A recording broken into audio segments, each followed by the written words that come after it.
Hello, Civ nerds. Welcome in. Hey, we got a lot to talk about, but welcome in, everyone. Welcome in those that are on Twitch. Welcome those that are over on YouTube. I actually have both.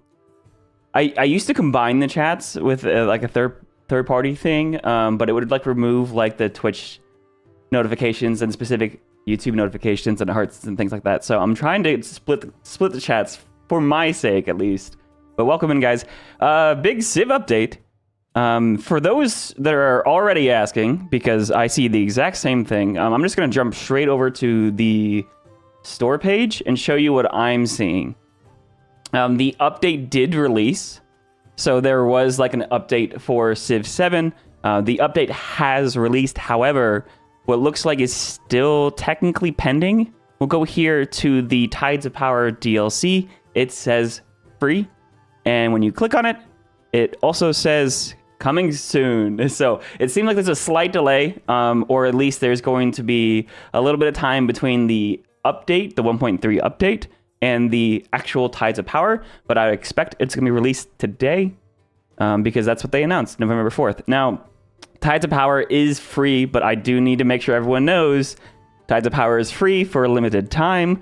Of course, this is not me saying like, oh, look at the claim Tides of Power, limited free, you know, not sponsored.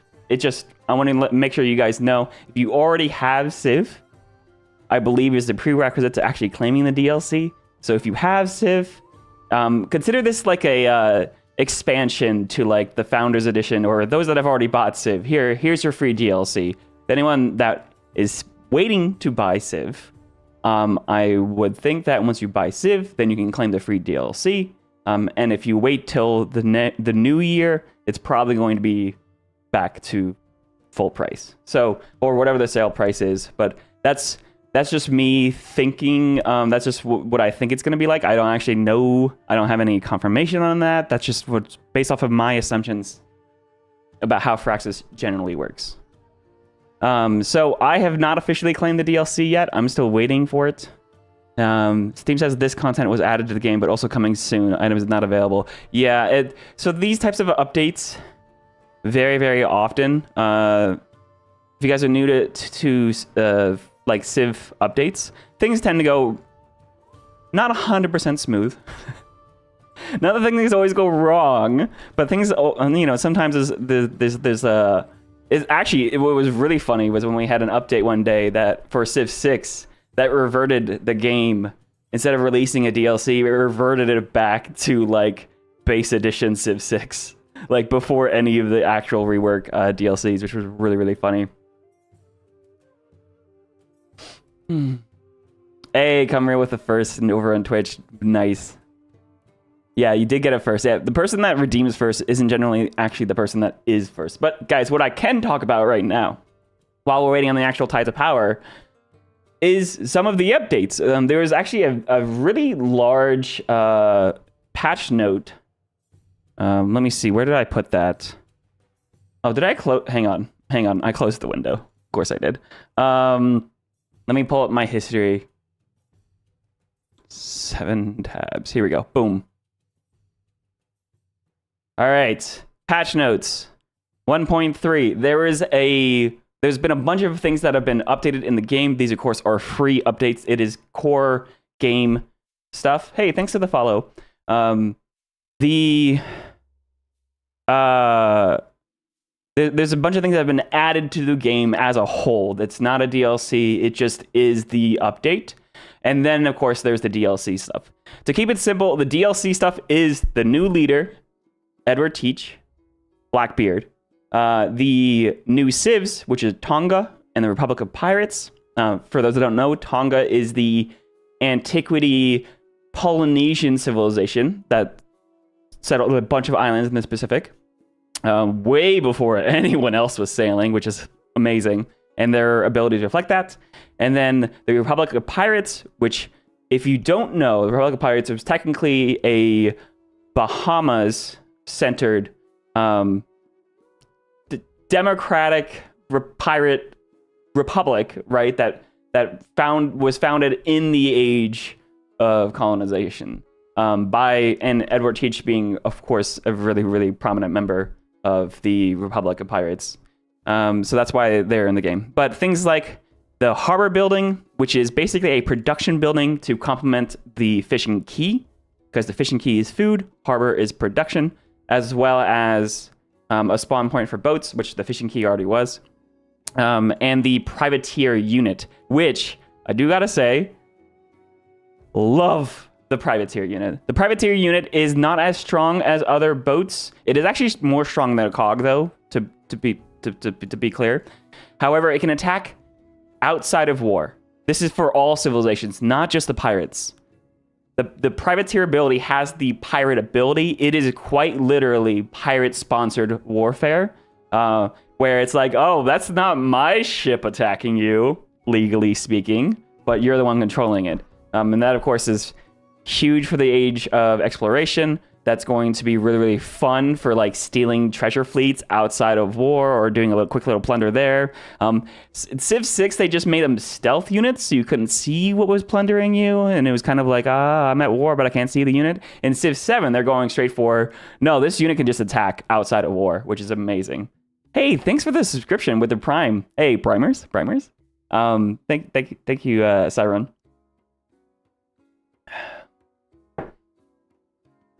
Oh yeah, Camarilla, that was really funny. We need to get a configuration of all civs and all leaders in one game. Oh, sorry, that my Twitch alerts were off, sound-wise. Have all leaders in one big ager game. That would be interesting. It would be really, really cool to be able to see every single civilization that's been in a civ game in one civ game. That'd be hilarious. Pirates, Caribbean, nice. I'm really, really excited to play with privateers. And again, this is not just Republic of Pirates ability. This is everyone in Age of Exploration. So whether you're the Spanish Empire, where you have your own pirates, your own privateers running around for the Kingdom of Spain, like that's really cool. That's a huge W. I know that is actually something I know I've said out loud on my stream at some point. Obviously, some of the creators or some of the game developers probably already had this mulling around in their head. But I just love seeing when not that I suggested anything, but I love when my suggestions line up exactly with what Firaxis was working on or intending, or maybe it was, I don't know. But I'm really, really excited. There's also new coastal resources and oceans terrain. We'll talk about all of these here really shortly. But things like, remember Secret Attack's ocean resource mod? That's what this feels like. There's more resources, crabs. But then there's also specific terrain types. There's also atolls, which are difficult terrain, even in ocean tiles, which means you can even make choke points, and you can have rough terrain in ocean. Ocean tiles are now workable as well in the modern era, but Hawaii can work them early. Hey, Marcy, welcome in, nerd. There's, of course, the naval combat update. So now, instead of having all units in the exploration era be melee, now some are melee and some are ranged. I'm really excited to get into that. That makes huge sense. I mean, I always got confused. I got really confused every time I played Exploration Age, because I would try to land bombard units thinking it was a range attack against ships, but it doesn't work that way. You had a melee naval attack and you had a ranged land bombardment attack, and it was confusing. Now you have melee units, you have ranged units, light units, heavy units. I don't know what that means in terms of land bombardment against those, but we'll have to see. But this is the big one. This is the big one that hasn't really been covered much at all. It's the strategic balance paths of each of these civilizations. So you can see Persia, Axum, Chola, Egypt, Great Britain, Hawaii, Maya, Mississippi, Prussia. Which China is that? One of the Chinas, Shanghai in Spain, all have had actual updates. They said mostly buffs. I'm assuming Hawaii might have been a little bit of a nerf, but actually I don't know what Hawaii's been feeling like lately. I think Hawaii was already nerfed at one point. But yeah, These are the things I want to jump into very, very, very, very soon. And we'll probably hop back and forth between here and the game while we're waiting for the actual DLC to release. Do you happen to know if I continue a game after updating, will the updates be applied? I just booted up a game and seeing I got the harbor. I think you're good. That is fantastic to hear, Marcy. That's a question I had. Generally speaking, I am the type of player that always just kind of restarts his games anyway. So whenever I have an update or I have a live stream where I want to show off the game, I start fresh. But if you're seeing that some of your games feel like they're still working, that's good news, because I know a lot of players like finishing their campaigns and obviously didn't have time to wrap up a game beforehand. I would say some things probably break, but some things might work. It might be hit or miss. This is a problem with having updates on a big campaign style game. So keep an eye out. Let me know if everything seems like really, really good. If not, just, I don't know. We'll see. They will be applied. It actually happens in multiplayer games. Interesting. You have a really good game on the go, and I was too tired to finish it last night. I think you should be able to at least finish it. Thanks for the follow, by the way.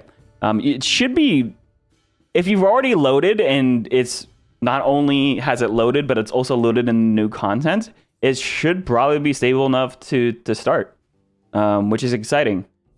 If it crashes a lot, well, then you might know why. But other than that, I think you should be good. If it already looks good for you, that's really good to know.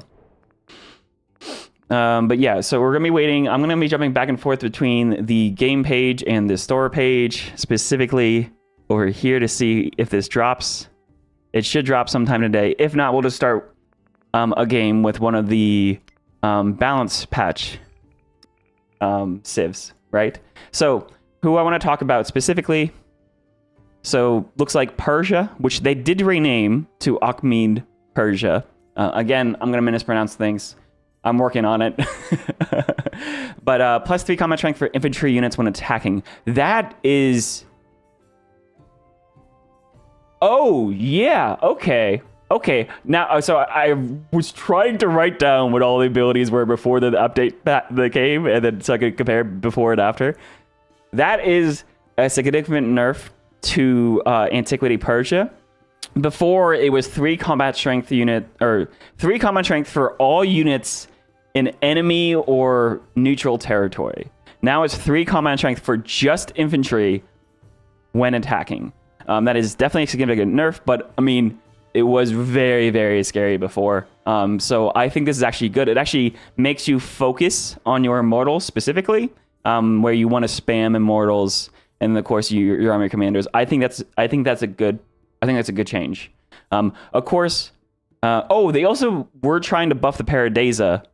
So if they've nerfed his leader ability, remember, look at the other places where there might be buffs. So let's see, Akhmed Persian unique improvement, 2 culture and 1 gold, 5 healing for military units in the settlement with a Paradeza, ageless. Does not remove warehouse bonuses. Place on an improvement. Cannot be put next to another Paradeza. All right, so a little bit of culture, a little bit of gold. It's actually a healing tile. It doesn't have any adjacencies. I think the Paradeza is going to... so they added the healing ability on it, right? Before it was just 2 culture, 1 gold, right? Oh, you were playing a multiplayer game with the old broken diplomacy legacy repeatables, and after the update, all your points were wasted. Yeah, that's fair. Do you know when I will drop Hose? I'm currently waiting. I don't have any more information than you do. It is slated to drop today. I would assume it is just slagging a little bit behind the actual update itself. I would say probably in the next half hour, I would say the DLC will drop. That is a pure guess. Do not quote me. But I would say based off of prior releases, that's probably what's going to happen. This game is so much better than from launch. Absolutely. Have you played since May? You booted up last week, and the UI overhaul is awesome. The UI, they've been... So this is how the Civ development has been going. They released in February with what felt, thanks for the follow, what felt to a lot of people like it wasn't finished. So they've been focusing in on each specific area one end at a time. So first they focused on making sure that the actual maps were, and of course this is from our perspective, so this is what's been released, but obviously they have teams working on everything together. But first they wanted to make sure that they got the treasure resources spawning on both continents, so you could spawn on both maps, right? Or both things like that. So they worked on that, and they revamped they revamped the treasure resources, how they worked specifically. Then they worked on the maps, and then now they're working on exploration age, naval combat stuff. Like they try to fine tune and pick when to release these big updates, and it looks like they've been lining them up with the DLC releases, which is actually kind of convenient because, like, hey, they have a pirate DLC like pass. We should really, work on making sure naval combat feels as cool as possible. Now, there's been a recent thing that players have brought to my attention, where a lot of players feel like the medieval era is kind of a little bit skipped in terms of the exploration age. Now, I would argue that it's not necessarily skipped. There's a lot of medieval era stuff going on, right? Whether you're getting to feudalism, you're building castles and knights and trebuchets at the top end of the tech tree, specifically on the exploration age. The problem tends to be that the main problem. So there's two big problems, right? The main problem is that the legacy points are tailored toward Renaissance era, because that is where you're supposed to be at the victory point in the game, right? You're supposed to be at you're supposed to be aiming towards the end of exploration for your victory points, so you feel like you're immediately being driven in that direction. But you can look at this, same thing for the classic era. Like, there's all of the antiquity legacy paths are tailored towards aiming for the end of the classical era, the empire with the most resources, the most wonders, the most great library codices. The second problem is that the unique units, like Spain's Teriso, one of those was probably pronounced right, probably not, is unlocked from turn 1. So you literally go from like Roman legions to the Teriso, which has gunpowder, is unlocked on turn 1. I think they should do what they did with like Rome and Greece, where hoplites are unlocked right at tier 1. But the Roman legions are at tier 2, which is a clear distinction between ancient Greece and classical Rome, right? Now, medieval era needs to have time to shine. So giving Spain their unique unit right at the start of the medieval era, turn 1 of exploration, really hurts, because all of a sudden, hey, I have these great Norman, Chevalier units, and I want to use them, and why are they fighting gunpowder? And statistically, the stats could actually be lining up and be fine, but the fact that this unit is gunpowder and they're on turn 1, and most players, the very first game they played might have been Rome, which went into Spain. It kind of hurts. Like, where the medieval era feels, because it feels like a time skip. The Teriso should be a unit that is unlocked at tier 2 at the very earliest. But I would say even at shipbuilding, like when you get like further on in the tech tree, I don't think that's a unit that should like Spain. Like they're trying in Civ 7 to make sure that all civs have all access to their units, so everyone isn't really, there's not like these power windows like there were in Civ 6, or at least to the same degree. But I would say for Antiquity, we kind of already do that. Like, you ramp up Rome, and then Rome has a very small power spike, more so than the hoplites. Like, legions are stronger than the hoplites. That's fine. I think they need to do that with Spain. And any of the Renaissance civilizations, because especially with the introduction of this DLC, Tides of Power, there's a lot of emphasis on the piracy, on the dawn of like colonization and the age of exploration and Renaissance. And it's only going to exacerbate that issue that we just had. In terms of medieval era, feels like it gets skipped to the point where players want a second age instead of a fourth age being like information era, they want to have a medieval era specific. But if you look at like things like the religion and you know, spreading of your relics, like crusades, like the medieval era is still there. It just needs a little more highlighting. We needed a DLC pack that completely focuses on medieval era. We need to have a revamp, not necessarily a revamp, tweaks. These are tweaks that I think, where you just have to have a couple of leaders and a couple of civilizations that are medieval era focused.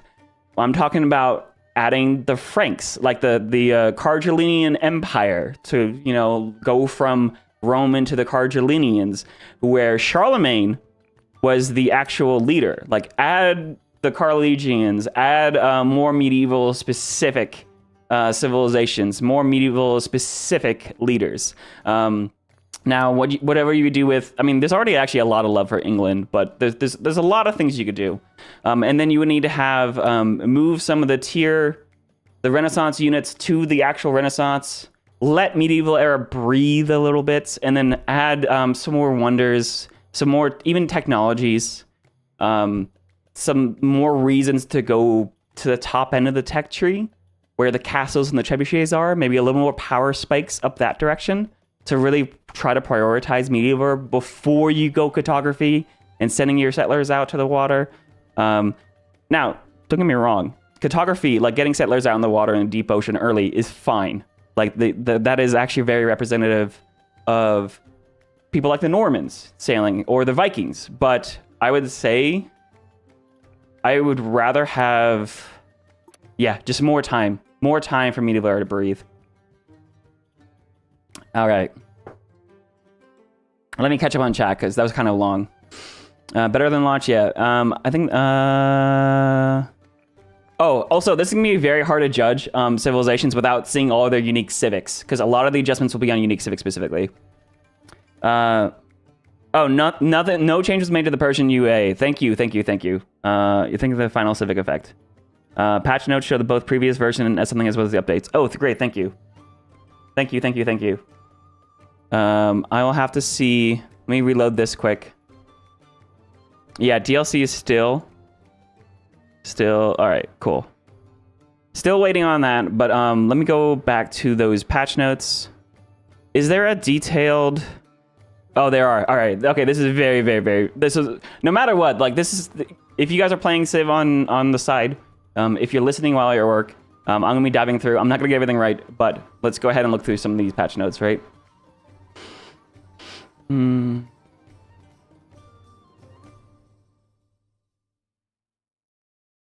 have an issue with the civs moving into the same age at the same time. Europe and North America are two different continents from 1686. I'd argue they were in two completely different ages.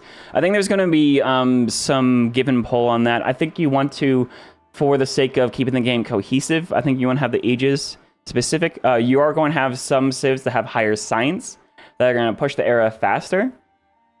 But there is plenty of time for technology differences to happen just in terms of science inside of the eras themselves. I hear what you're saying. I think you're going to end up into a humankind issue if you went something like that. So oh man, it's interesting.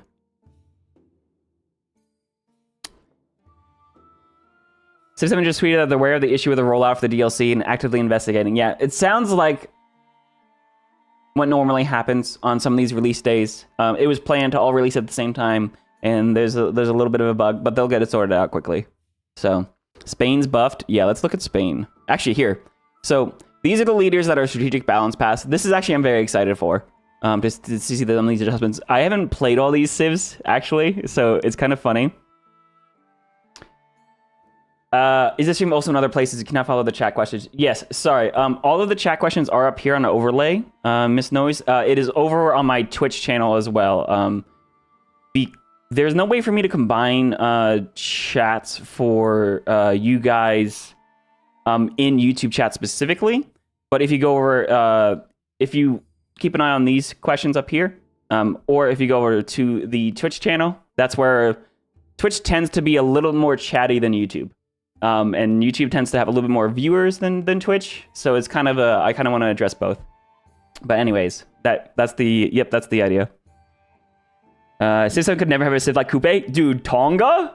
Dude, I'm actually so excited for Tonga. Hang on a second. We'll talk about Tonga specifically. It is not Coupe, but it definitely feels a lot like Coupe.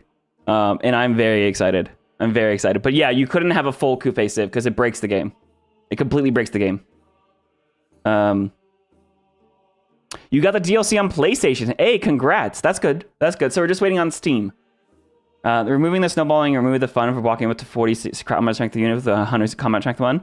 Technically, you can still do that. You can absolutely. I've had 100 combat strength units fighting 40 combat strength. So 40 combat strength would be like start of exploration. There's certainly a lot of. There's a reason why the AI on deity has 8 combat strength baseline, because there are so many combat modifiers. Now, I agree. One of the very, very specific things that has always been fun about Civ is just being so technology advanced that you just stomp over everyone. That is a staple of Civ. There's definitely you'll always still have it in previous Civ games. You can still have it in Civ 7, just to a smaller degree, right? You can be fighting with gunpowder when everyone else is still using medieval swords. However, there's a give and take there, right? Yeah, so the snowballing issue versus that's the fun, that's an active debate, I think. I think it's definitely not worth dismissing. But it's also interesting the way they're trying to go with it in Civ. Something I do like about Civ 7 is that it's not only technology based. In Civ 6, whoever had tech lead was a bully. You could bully anyone. It didn't matter what Civ you were. Didn't matter what your culture was. There was very little counterplay in terms of culture. Obviously, there's things like fascism, and there's a couple like, the armies and stuff like that, corps and stuff. However, most of the power spikes were in the tech tree. Now, in Civ 7, there's actually a lot more power spikes in the culture tree, specifically in unique civic trees, which I think is actually very, very comfortable, or it actually makes it... The question is, who's the stronger civilization? The one that's technologically advanced, or the one that is culturally advanced? And I think them being more equal, because you can have a very strong military with a strong culture, as well as a strong military when it comes to a strong technology. I think that is an interesting way to play the game. And I also mean, it's every single game in multiplayer in Civ 6, whoever had tech was the leader. That's just was what it is. That's just what it was. So it's interesting. I like, there's a lot of things I miss from Civ 6. Don't get me wrong. There's also a lot of things that I think that are either they're doing well in Civ 7 or they're really close in terms of where the vision is going.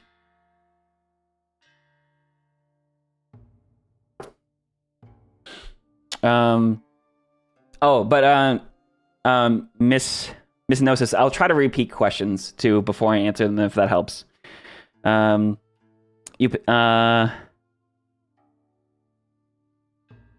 Tooth Bias, I agree with you though.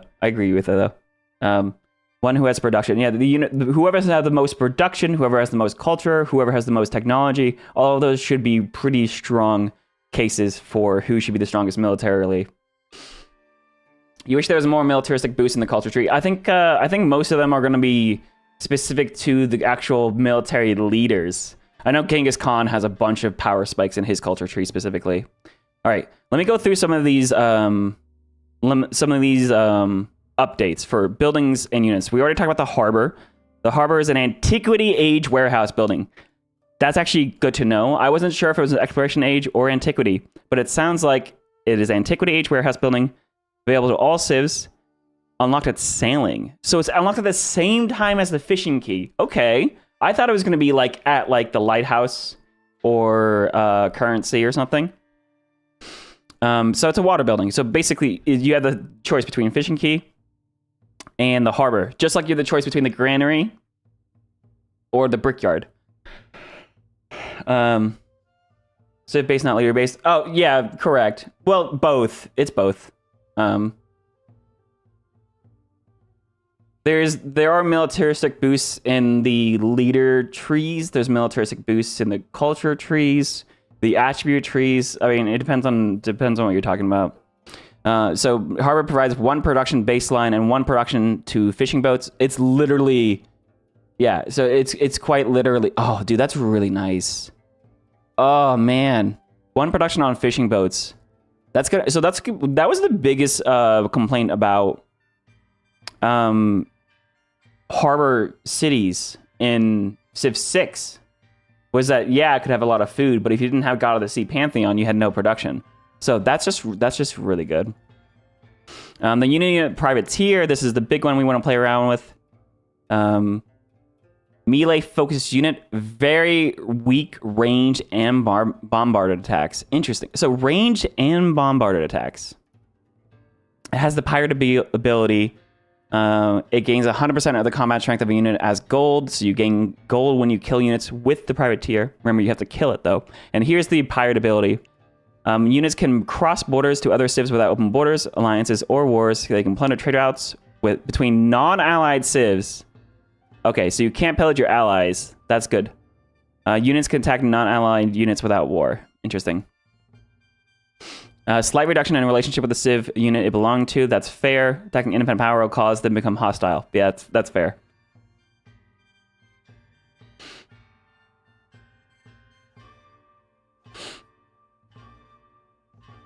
AI. Fully uses sanctions against other players. Oh no. When the AI proposal to form alliance accepted, the alliance is not properly created between the 2 leaders. Oh, so these are some bug fixes. No longer fails to establish air-based ability. Okay, AI no longer attacks air bases with air units. Okay, so this is AI bug fixes. Combat. The COG has a range of 2, increase from 1. Light and naval units are more distinct. This applies to both exploration and modern. Light naval. By the way, I'm gonna probably go through these notes for the next 10 minutes, and then we'll start a game whether or not the DLC is out. Privateer is a light naval unit. Oh, so they've adjusted some of the combat modifiers as well. Heavy naval units have primarily ranged, or now primarily range units. Their melee strength has been reduced by 5, and their range bombard have been increased by 5. So I'm assuming their melee strength is for their defense. Like other units, heavy units don't take reciprocal damage when attacking. Yeah. Excuse me.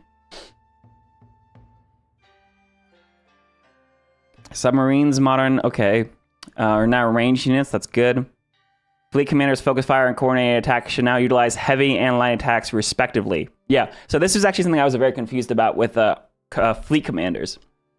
Was I didn't know when to use the coordinated attack or focus fire against other boats. And I would try to do focus fire on boats because I think you have a cannon, use the cannon against the boat. But that's not how it works. It's just a melee attack against boats. The focus fire is supposed to be for bombarding land units.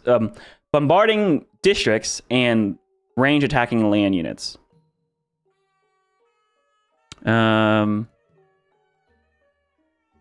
Yeah, we made the decision to keep combat rules consistent. That is good because I was confused. Other combat bonus or updates: trench fighters and dive bomber units have their bombard strength reduced, and the bomber and heavy bomber have had their ranged strength reduced to make air units fit better into their intended roles. All right, so it sounds like planes were nerfed. Okay, environment updates. This is actually really cool. New terrain, atolls and the Lotus. Atolls are a feature that can appear on ocean tiles. They stop movements for units and have combat defense bonuses for units on the atoll. It is quite literally rough terrain for ocean. Now, of course, all ocean is rough terrain until you unlock shipbuilding, and now it doesn't count as rough terrain anymore. But I would say even after you unlock shipbuilding, you'll still be able to use atolls to slow ships, to have choke points, to play around with. They'll be cool.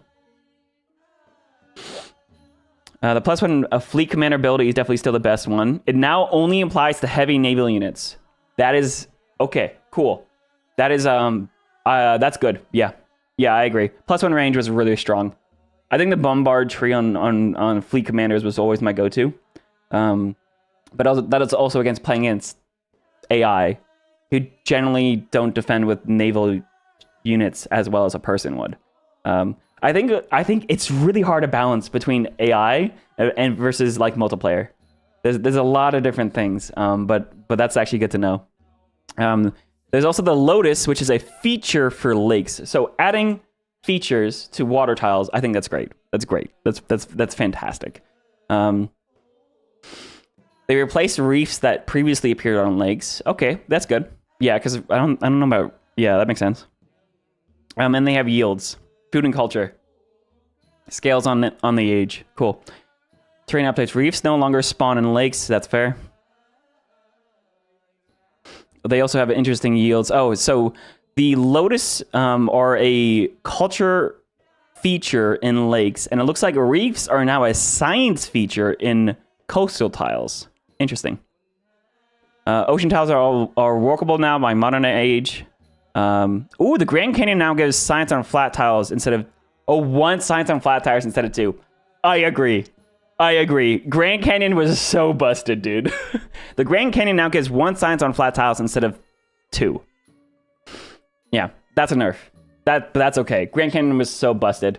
I think Grand Canyon, when they first made it, they figured, yeah, you'll have one settlement that have 2 science per settlement. But then how we took it is we're like, all right, dude, Grand Canyon has 4 different tiles. I'm making 4 different settlements that all have 1 tile each. And that means all of their tiles are going to have science on them. It was so busted. That's so funny.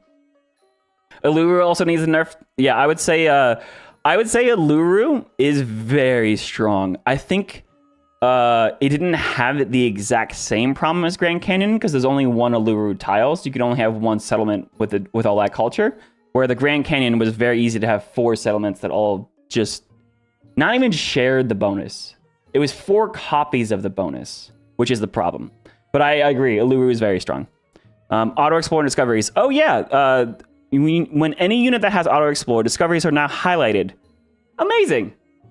Firaxis took what was a very common mod, which was highlight goodie huts, right, from Civ 6 and Civ 7, and they implemented something very similar, which is great.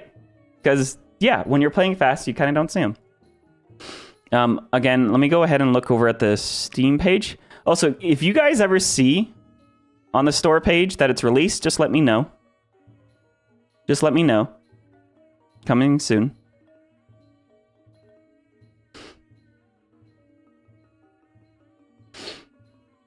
Oh, Axum with Lure, that's amazing. Economy. Sawmill no longer requires river placement. Really? What happened to the grist mill? I like putting my grist mill and sawmill together. Independent powers no longer spawn units, more units than expected when performing Insight Raid. Oh my god, was that broken? That's hilarious. Independent power Karax no longer receive rough seas damage when they move into ocean tiles. Oh, independent powers are going to be really good at exploring. So getting them to Suzerain and getting their vision is going to be really good.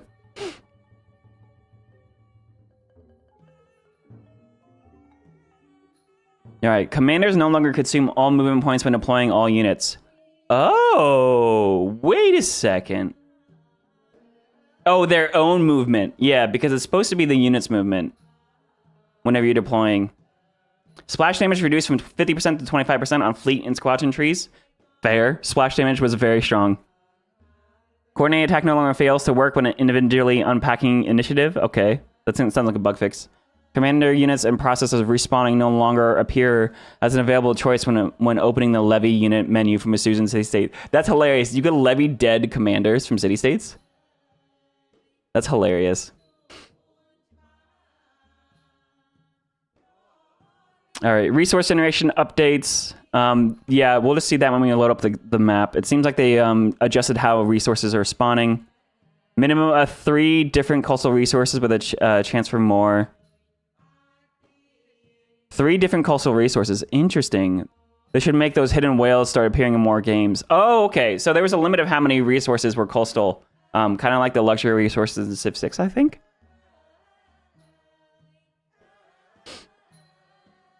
You prefer the cultures not to be balanced. For example, play Rome if you want a mighty empire. Play Hawaii if you want an uphill challenge. I hear ya.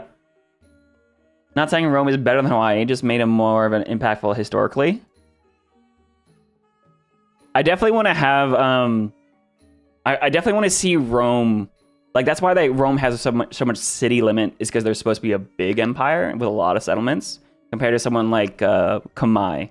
Right, Kamai has no increase in settlement limit because it's supposed to be focused on like one city with a bunch of satellite settlements. A few satellite settlements, right? But we have crabs, we have kauri. We'll jump into all these when we load up the game. Turtles, pitch. Ooh, actually pitch I'm really excited for. Appears on vegetated terrales and grassland, plains, and tundra. Tile yield is 1 production, 1 gold. Expiration era bonus resource, 1 gold on water buildings. Interesting. It said it buffs your coastal cities. Getting 1 gold on water buildings. So that's going to give you like 1 gold on a fishing quay, 1 gold on a harbor, 1 gold on a bridge. Okay. So it's clay gives you 1 production on your warehouse buildings. This gives you 1 gold on your water buildings. Again, I feel like your gold bonuses should be 2 gold instead of 1. Because I feel like gold is undervalued. But I do like that. Gold on water buildings, cool. And then modern era, 1 production on factories, 10% production towards construction factories in all settlements when slotted. Interesting. Interesting. I think they need way more legacy paths. There should be many options that it's impossible to get in every age. Saran, I believe that's actually what they announced. They are doing a large revamp to legacy paths. That is, I believe, the in progress. I don't think that was part of this update, but that is in progress. They're going to very much revamp legacy paths, and I agree with you 100%.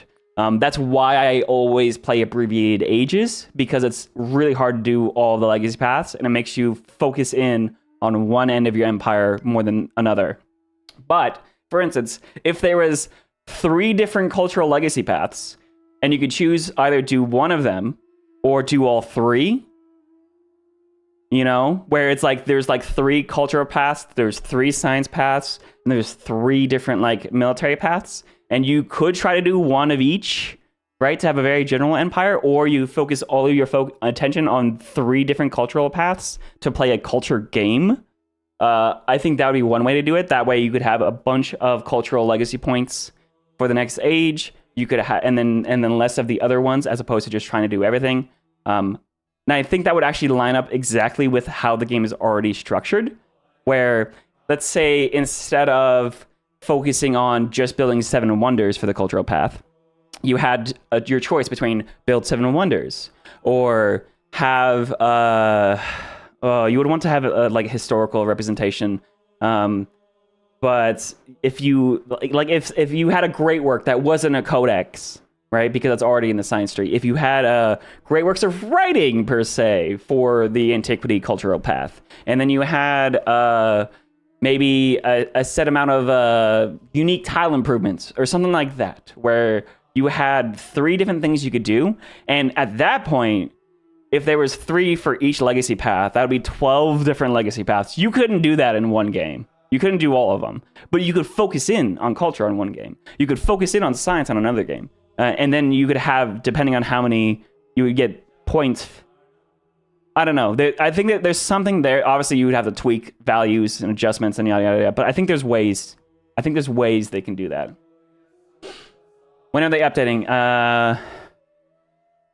So the patch has updated Flapjack for most of us. However, the DLC has not released. So if you want, if you haven't seen an update on your Steam, or if you have an auto update enabled, just go ahead and look at some of the civilizations, see if you have some of the new abilities. Like, look at Persia. If it says Achaemenid Persia, then you have the update already. But the DLC we're currently waiting on. That would be an awesome, yeah. I see, I have good ideas, guys. When Pirate Leader, yeah, so the Pirate Leader will be released today. Firaxis said that they are currently investigating why it's not out already. It says coming soon. But don't worry, we'll get into it here shortly. Right now, we're just going through some of these patch notes.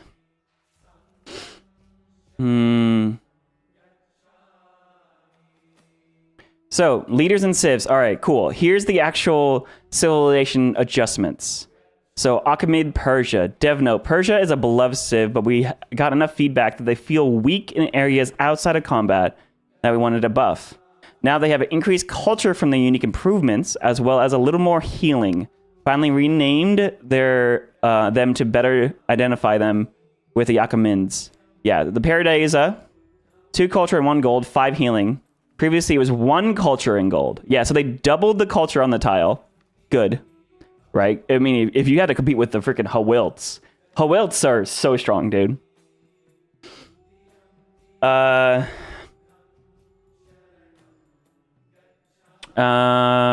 so, and then the unique civics, +1 settlement, the Paradise gets additional culture and happiness from adjacent quarters. Oh, right. Okay, so I have not played a lot of Persia. So Hawilts, or sorry, not Hawilts, Paradisas have culture and gold. You later unlock adjacency for culture from quarters and culture and happiness from quarters. Okay. Before it was just happiness from adjacent quarters. Now it's culture and happiness. All right, cool. All right, Paradisas feel way better. Way better. Now you'll have +2 culture and an additional culture for every quarter, so you can put them in the middle, a ring of districts, and have +8 culture Paradisas, and +8 happiness, and 1 gold. That's really nice. That's really nice. And then 5 gold, 2 happiness, and 2 culture for every different civilization you have captured a settlement from. Ooh, nice. So then all of your occupied cities are just generating additional happiness and culture. Cool. Yeah, so Achaemenid Persia, that feels good. That I like those buffs. The Paradisa was very weak. If you had to compare it to things like the Hawilt. But speaking of Axum, we'll talk about now. Axum changes are a good example of a new approach for giving stronger bonuses on narrower effects. By leaning into the emphasis on cultural settlements, we get to buff some of their abilities. Remember, a coastal settlement is a settlement with its city center adjacent to the coast. Oh, okay. So Axum does want to actually settle directly on the coast. That's good. 3 gold on resources in coastal settlements. Before it was 2. Takwa added 2 gold from this trade route. Oh, nice. Trade routes generate gold. That's awesome. So instead of just getting you resources from your trade routes, now you're actually generating gold per turn from your trade routes too. 1 gold on districts adjacent to the coast.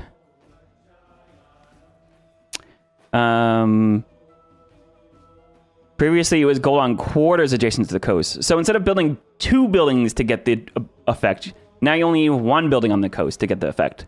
That's nice. I like that. Culture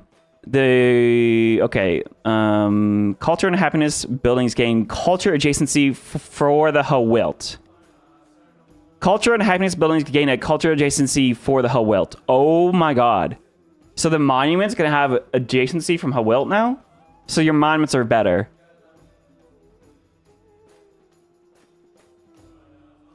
Oh, that's what actually the altar and the monument already had that. Sorry, I've never maxed out Axum. I know they were really strong. But now it's all culture and happiness buildings. So that includes your amphitheater and your arenas now. Gain a free merchant. The dower gets 1 movement and ignores their own control. Previously doubt.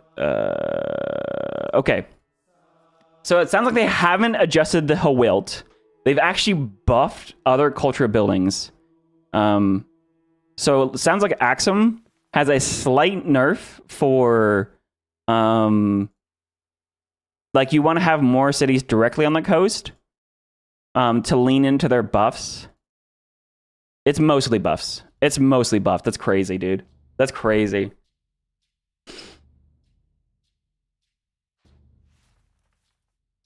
Yeah, you want to play Tonga? Absolutely. Hey, Uli, how's it going? Yes, thank you. Thank you for the update over there on YouTube. So yeah, Axum. Dude, oh, their Wilts are so strong. All right. So this is where I thought they were going to go with it. They were increasing the culture on your culture and happiness buildings adjacent to your Hawilts, but I thought they would reduce the culture on the Hawilt themselves. But they didn't. It's just more culture. Oh, that's so strong. Funny enough, they buffed it because it was already strong. Yeah, I agree. Hey, thanks for the follow, by the way. This is hilarious. So I like that they're buffing Persia. I don't know why they're buffing Axum, but I mean, I don't know, playtesting.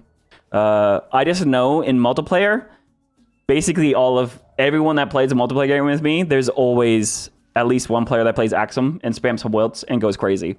But we also saw spamming Hawilts and having crazy culture isn't everything. Yields aren't everything, because Dathan just walked over with Mongolia and crushed his entire empire, like, very easily. So I don't know. We'll see. We'll see. Combat civs are very scary. Very scary. Again, yields are not everything. I want to stress.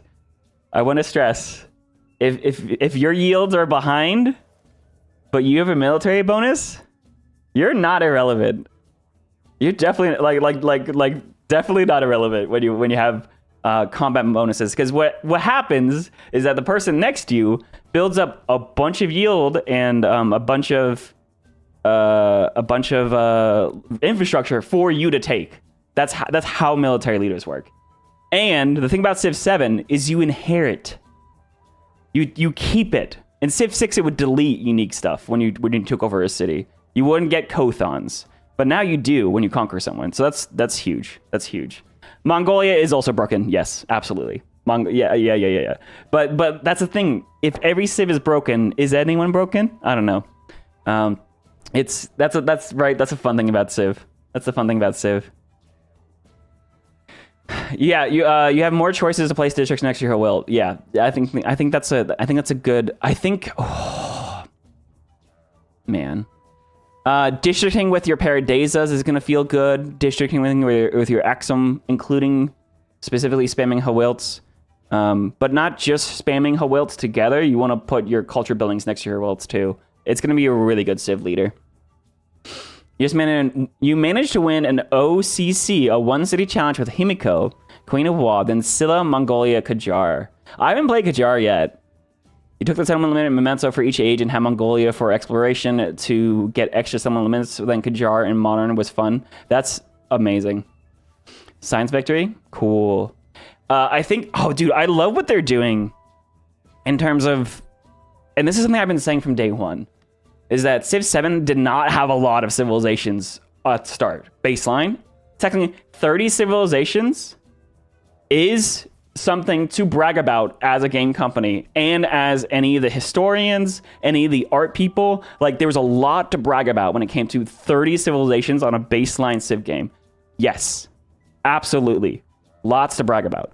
However, in a gameplay wise, you only got to play one of those civilizations or 10 of those civilizations at a time. So it felt like as a player, it was a game with 10 civilizations. In terms of workload, it was definitely 30, right? Look at the unique assets, dude. In terms of gameplay, it was only 10. But the more civilizations that are released, the more pathways open up. And I want to specifically talk about Himiko's pathway, because Himiko was one of those leaders that had no pathway, right? If we talk about Himiko, Himiko is the Japanese leader. And it's recommended you start with Mississippians or the Khmer, because there was nothing close by.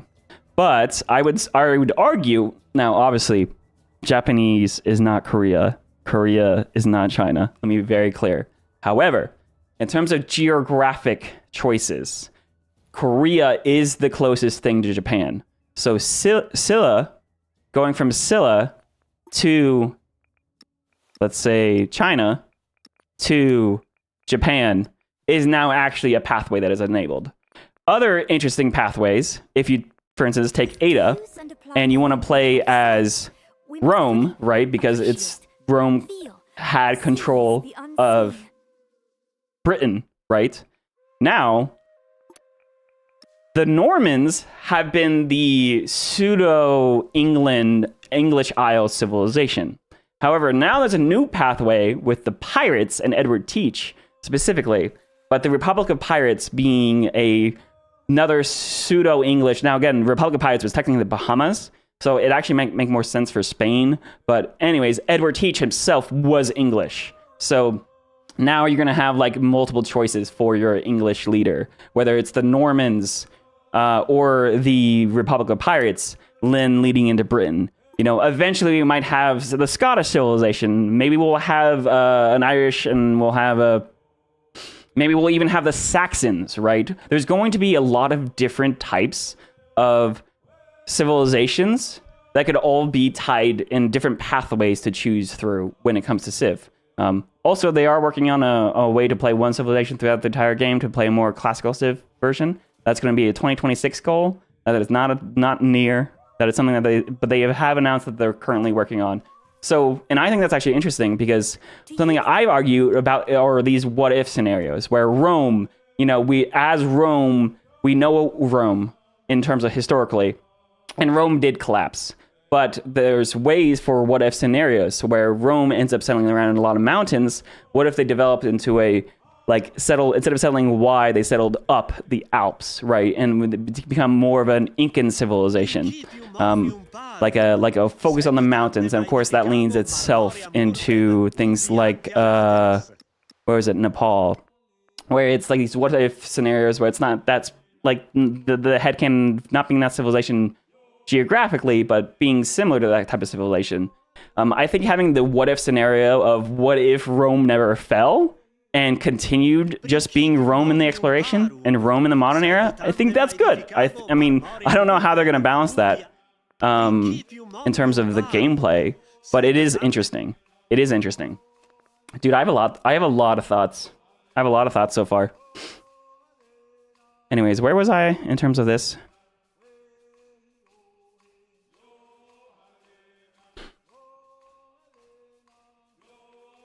One settlement, no towns. Oh, that is that is one settlement, no towns OCC. That is very, very cool, Saran.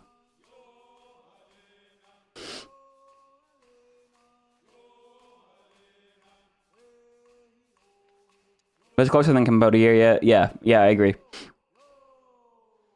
And we have Iceland coming. Iceland's gonna be a lot of fun. Dude, you know what's gonna be? Oh man, I'm assuming Iceland is modern era, but I don't know that for sure.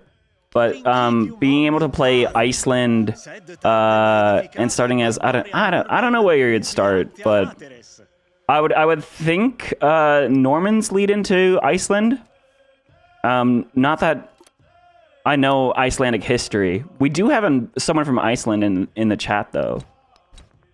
Who actually technically was the Vikings that colonized Iceland, right? Yeah, because they named it Iceland and Greenland, right? Oh, we are still looking. I'm looking forward to more Nordic civs for sure. But for now, what we have are we have Bulgaria. We have I'm saying Bulgaria because they're a pillage civ, not because they're necessarily. I mean, it is Bulgaria. It is Eastern Europe. But having a Nordic civilization, whether that is going to be an Antiquity barbarian style civ that will complement our pirate exploration civ, right, of the Republic of Pirates. But then that if we have a Nordic like quote unquote barbarian civilization, from barbarian as in what the Romans called them. Oh, there's so many you could choose from. But also you could have different pathways, whether you go from Antiquity Vikings into European Normans, or you go to the Kievan end of colonizing, or you go up to like Iceland. There would be a lot of really interesting pathways. The Danes, yeah.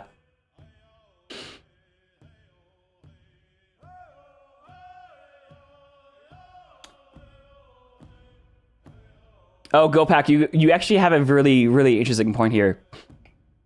You don't know if they would do a separate game mode what-if scenario for civilizations staying the test of time, or if like an optional game mode or whether or not it's going to be like in the game. I have no idea. My assumption for let's say for example, we're playing as Rome. Now Rome gets culture on districts, and they have legions, they have legatus, you have your basilica and temple of Jupiter. What happens if Rome continues an exploration age exactly how they are right now? Now, you wouldn't have to change their unique ability. Maybe you scale it like one culture per age, right, on districts in the capital, where you could just tweak the language just a little bit so that it scales, right, so it actually competes with some of the actual exploration era civs. But the thing that would work is that you would keep your form, the ability to build more forms as you keep going, right? You would have Basilica, Temple of Jupiter. If you didn't finish one in the previous era, in exploration, maybe you continue building more forms, or you finish out, like if you had half a form built, you could finish in the next era. Maybe these bonuses are adjusted as per age scaling, right? Now, in terms of unique unit, are you still using legions? I don't know. Maybe. Why not? Why not have legions that are still going toe-to-toe against medieval era swordsmen, right? Maybe, like of course, some civs this will make more sense than others. I don't see why you would get rid of your legatus. But the big question for me is, what do you do with your civic tree? Because in exploration age, if you stayed as Rome, theoretically, you already had all your civics unlocked, your unique civics. Do you keep your civics? You keep your tradition cards. Is there a new Roman civic tree that is tailored towards exploration age? Because, like, think about it. If you don't have to spend time researching civics as Rome in the exploration age, what do you do with your culture? Maybe you focus more on the actual culture tree and theology trees. Maybe you lean heavily into the fact that you are Rome, but you are now the Holy Roman Empire, focusing on the theology tree, right? Because you've already researched all your civics, and there's no Roman civics to research. I don't know. But I don't see... I feel like it would work.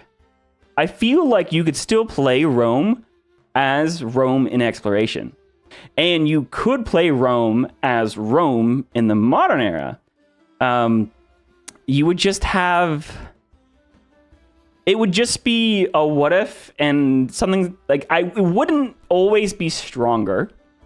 It wouldn't always be weaker, though. I think there would be situations where you decide, no, this is a fantastic time for Rome to collapse and for me to become Norman because of what I want to do in exploration. And, you know, maybe then Normans actually stand the test of time, and you play Normans in the modern era. But I think having the choice of whether you play as Rome through 3 eras or Rome that does collapse and becomes a new civilization, I think that could work in the way Civ 7 is already structured. Now, again, there's going to be a lot of things that can be adjusted. But I think core gameplay-wise, I think that could work. I think that could work. And even if Rome, like, dies off in the exploration age, let's say, like, hey, you know, I'm headcanoning that Rome actually didn't collapse until the 1492, and then when the Byzantiums collapsed. And then you become the Ottomans, right? Because we don't have a Byzantium Empire yet. Also, when do we get Byzantium? I really want Byzantium, dude. I really want a Byzantium. Dude, if we have a DLC pack that is completely focused on the medieval era and making it shine out, making it really, really shine. And I think that's what you got to do. I think we have a pack right now that focuses on the Renaissance, the colonial side of the exploration age, and that's great. But I think you need to follow this up with another DLC pack that is all focused on the medieval era, specific end of the exploration age, and you make it have Byzantium.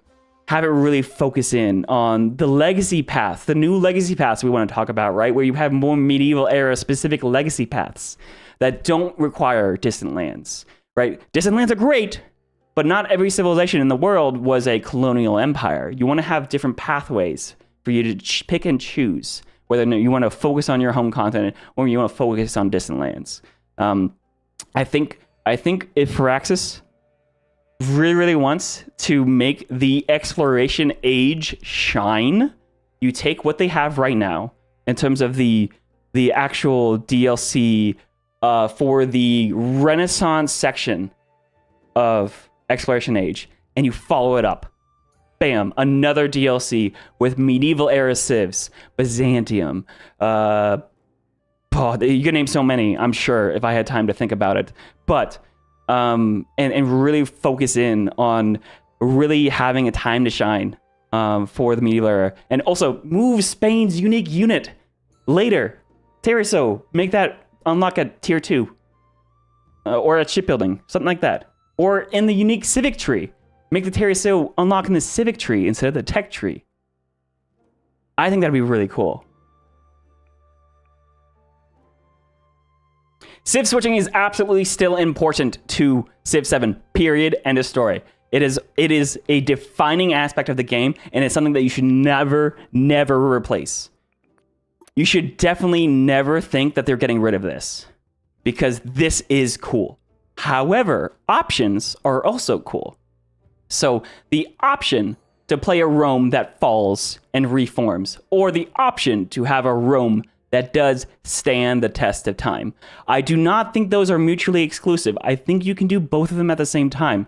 Maybe it becomes a optional game setting over here where you can disable, like bypass civ unlocks, where you can enable or disable. Make it so that, hey, all leaders, you can play your civilization to the next game or next era, or you can't. But I think that's all as far as you need to go. I don't think you need to make it like a completely different game. I don't think you need to make it... I think it just works. I think it just works. Which is actually really interesting, because I might have argued something different beforehand, but it's really interesting. Bob, how's it going? How's it going? One combat rank per tradition becomes much worse when you only get one era worth of traditions. Dathern, yes. But then, yes. So your legions that get combat strength from traditions, oh my god, Bob. Thank you so much. Holy hell. Thanks to the 5 get subs on Twitch. That's really awesome of you. Welcome in, guys. Welcome in. Hey, guys, if you got to get this up from Bob, make sure you give him a thank you. But yeah, so as Dathan points out, one combat strength per tradition is much worse when you only get one era worth of traditions. So that is one of those situations where your legions, right, that get combat strength per tradition, would not be as strong as moving on to another civilization, right? Like, there would be drawbacks to playing Rome twice. But the people that want to play Rome twice don't care about those drawbacks. Maybe they just want more time to build more forms. Maybe they want more time to use their legatus to settle cities. Maybe their legatus maybe they have 3 legatus that still have charges that they didn't spend yet on the era transition, and they want to use that before it goes away. So you would be letting go of the scaling of certain combat bonuses, right? Or certain civics by just playing Rome again. But I think that's okay. I think that's okay.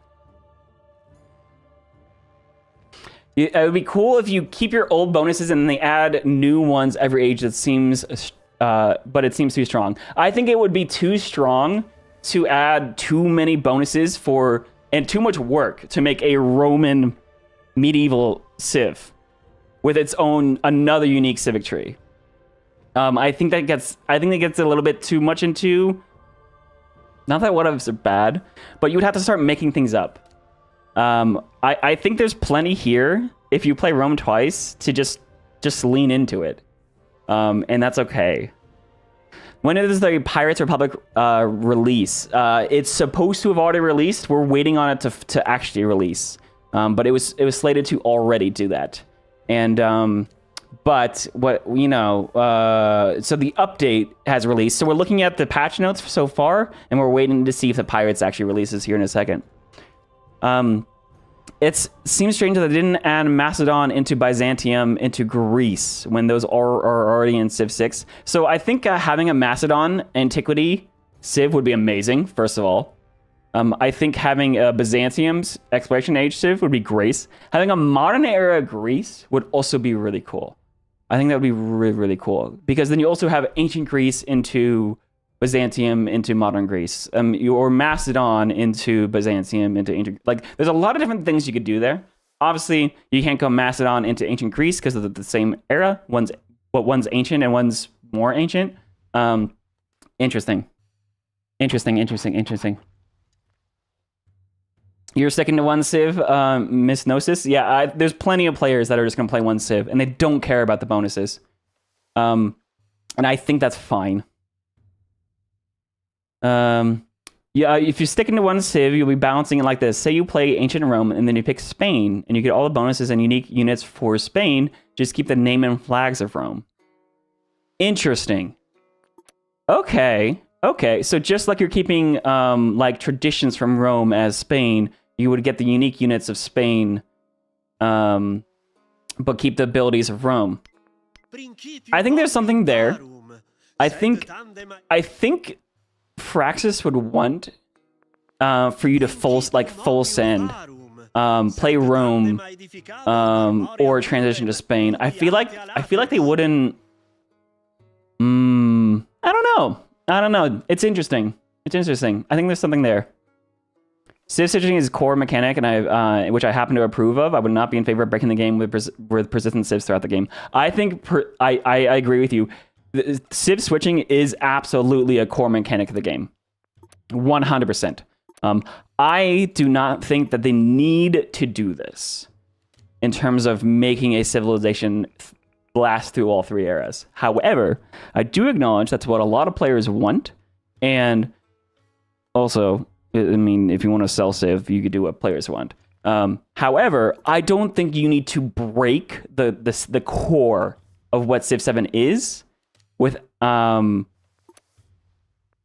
you can keep all of the same stuff for Civ 7 in terms of the choice of which civilization to choose from, or the choice of staying as your current leader or your current civilization, with minor tweaks without changing much about the game. I think there is a pathway for them to do it. There's a lot to actually sort out, but I think there is a pathway for it. And I think it would be literally just having an option here, just like Bypass Civilizations Unlock, have another ability that says enable keeping your civilization. And it doesn't need to be better. It does not need to be a good choice to give the ability.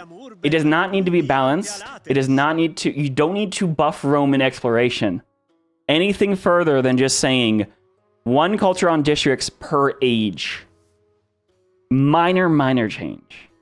Just allow people to build more forms through the exploration age. Allow them to keep working with the legatus. The Legion, I guess you just keep around throughout for more time, and that's fine. Maybe you do upgrade out of the Legion into the normal, the baseline. Like, let's say you have the Legion in exploration for tier 1, but at tier 2, you upgrade that into the heavy, not the heavy swordsman. What's the tier 2 unit? There's definitely ways. And then when you get to tier 3, you upgrade to the gunpowder. Now you no longer have legions, period. But maybe there's a little bit of transition where you still have legions for a little bit of time for tier 1, maybe tier 2. But by tier 3, you're back to the normal unique unit, or the non-unique version of the melee unit. There's ways you could play through Antiquity and Exploration and Modern Age as Rome. Like, by Modern Age, you don't have legions anymore, period, if you're still playing Rome, and that's fine. It might be better to pick a Civ that actually highlights that game, but that's how Civ 6 worked. Your legions got outclassed eventually. Now, Civ 7 does a really good job of making the window that they're useful last as long as possible. But I think you could lean you could bring ideas from previous civs, and it still works. I think there's a way. I think there's ways you could do it bad. There's plenty of ways you could do it wrong, but I think there is a way you could do it right. So that's what I have to say about that. More impactful collapses. I agree. I think you could have I think you could also have a crisis slider. Give me extreme disaster crisis ability or light disaster crisis. Having it literally like a disaster slider would be great. In Europe, the DLC Pirates Republic is not released. Is it for you? No. It sounds like the Pirates DLC has not officially been released on Steam due to a error. It has been released on PlayStation, but give it a couple hours. Firaxis will have it fixed. It's supposed to be released by now, but it's not, and that's fine. We're waiting. I mean, it's not broken yet, so.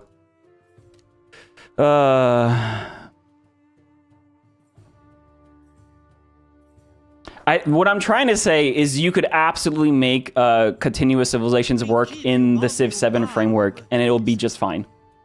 And then you can start using the slogan, build a civilization that stands the test of time again.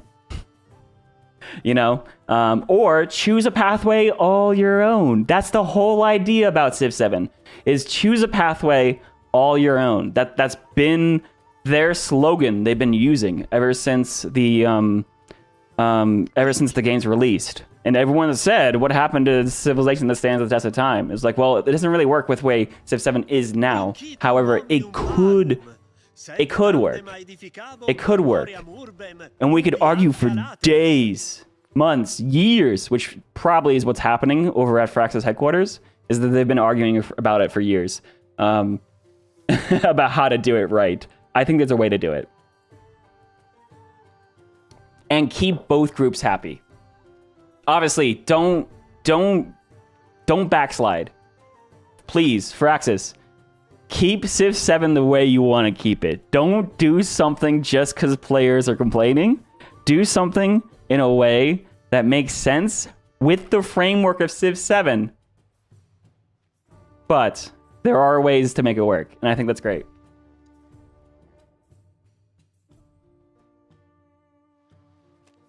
Civ switching would be more and more acceptable when more civs are available, so one can always pick one that fits. Absolutely agree. Absolutely agree. 100%. I think the biggest problem was like, all right, Rome. I want Rome. Guess what? If we have a Carthaginian Empire or Byzantium Empire, dude, you know how hard people would play Rome into the Byzantiums, into the Ottomans? People, they would love that. They would love that. But right now, it's Roman to Spain or Normans. And that's like, okay. But man, dude, that's the thing about Civ 7. It's a game that requires a lot of DLC. Which, obviously, yeah. Yeah, that's how every Civ game has been. But yeah, you want Rome into the Vatican into Italy. Yes, Dathern, absolutely. Agree. I absolutely agree with you. Because you know what that does?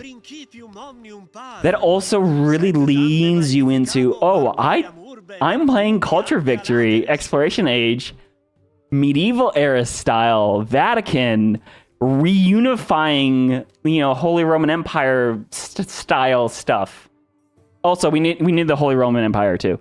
Well, Carthaginian was the first Holy Roman Empire, but you could also get the Holy Roman Empire of the Germanic tribes. Holy Roman Empire. Obviously, there's a couple different Holy Roman Empires throughout history, but I would love that. Oh man, I would love that. I would love that, dude. Still waiting on Aztecs? Absolutely. Is the new update out? Yes, Jor. The update is out. However, the DLC is not on PC on Steam yet. They are working on getting it released. Waiting on them to pick us colors, for us to pick colors. Yeah, I think that's also there. I think that's also a part. All right, guys. Oh man, dude. There's so much here. There's so much here. Egypt, I want to talk about because Kadathan keeps talking about the abilities here.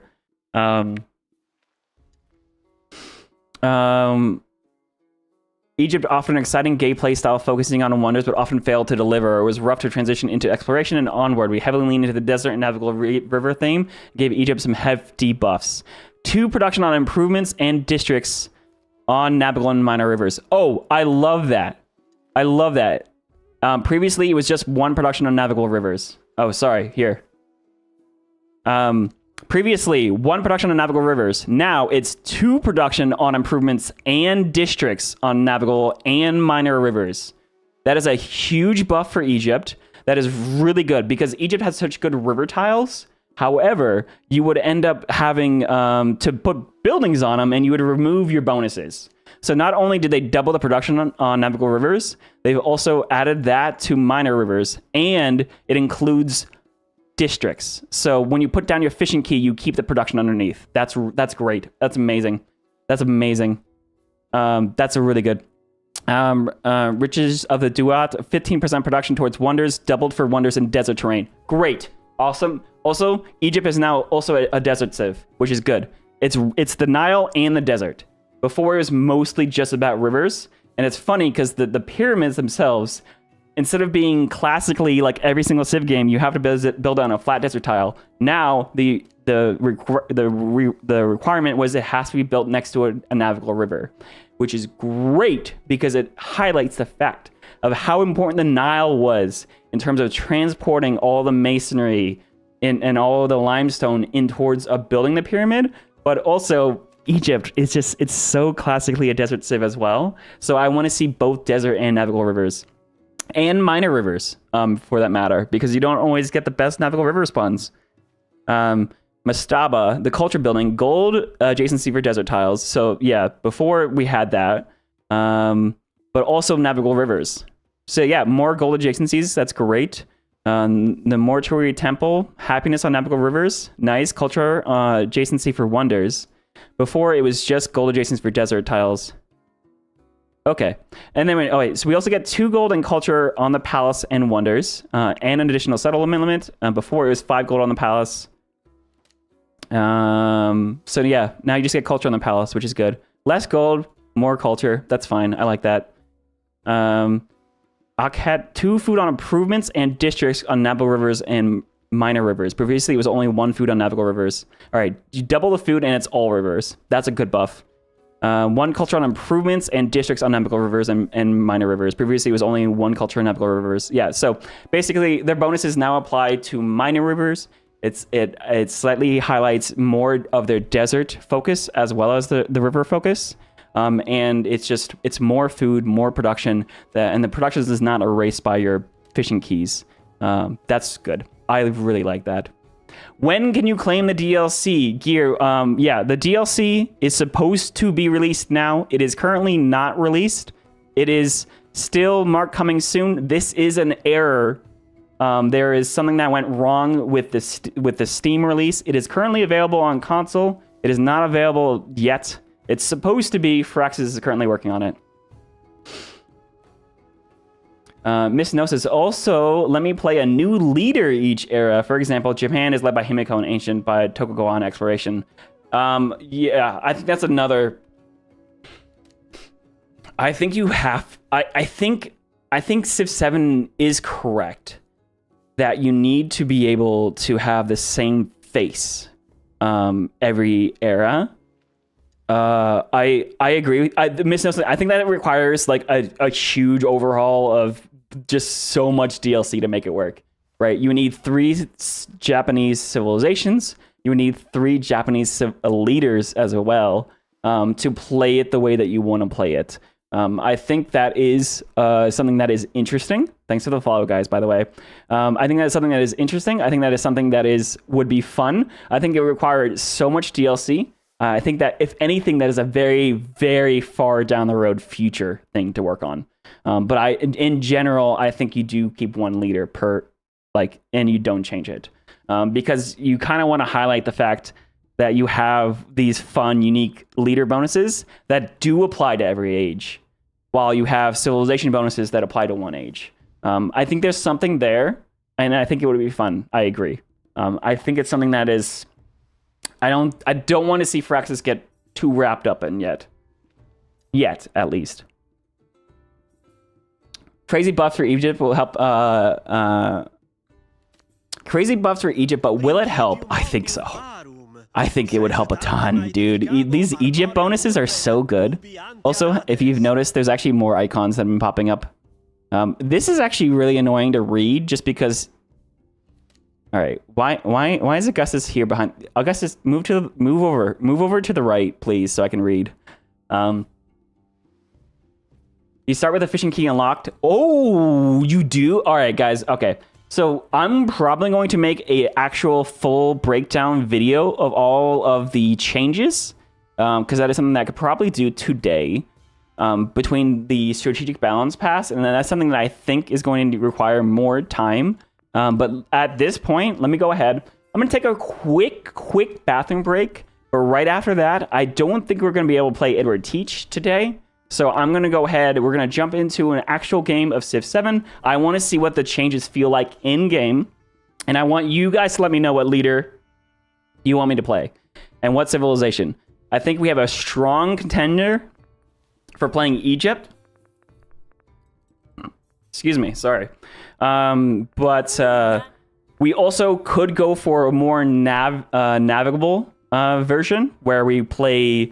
we can't play Tonga, but we could play Axum, and maybe with Amina.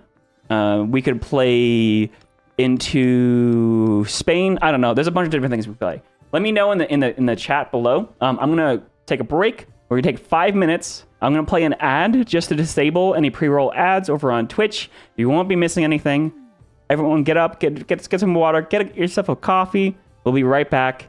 And yeah, don't go anywhere, because we're gonna be playing an actual game. All right, I'll be right back.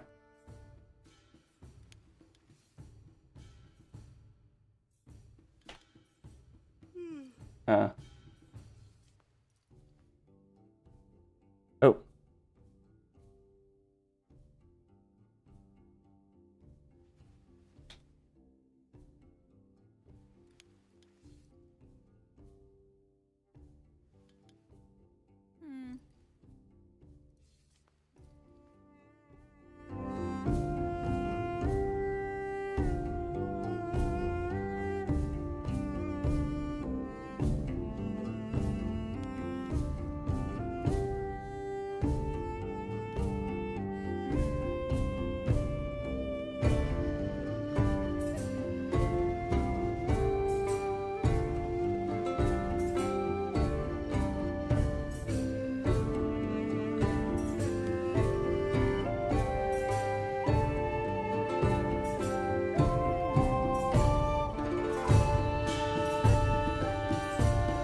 All right, welcome back, guys. Welcome back.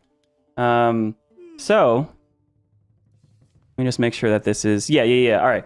So we have one person that wants us to play Blackbeard. We cannot play Blackbeard until we get the DLC to release. I'm gonna do one more check. Yeah, this still says coming soon.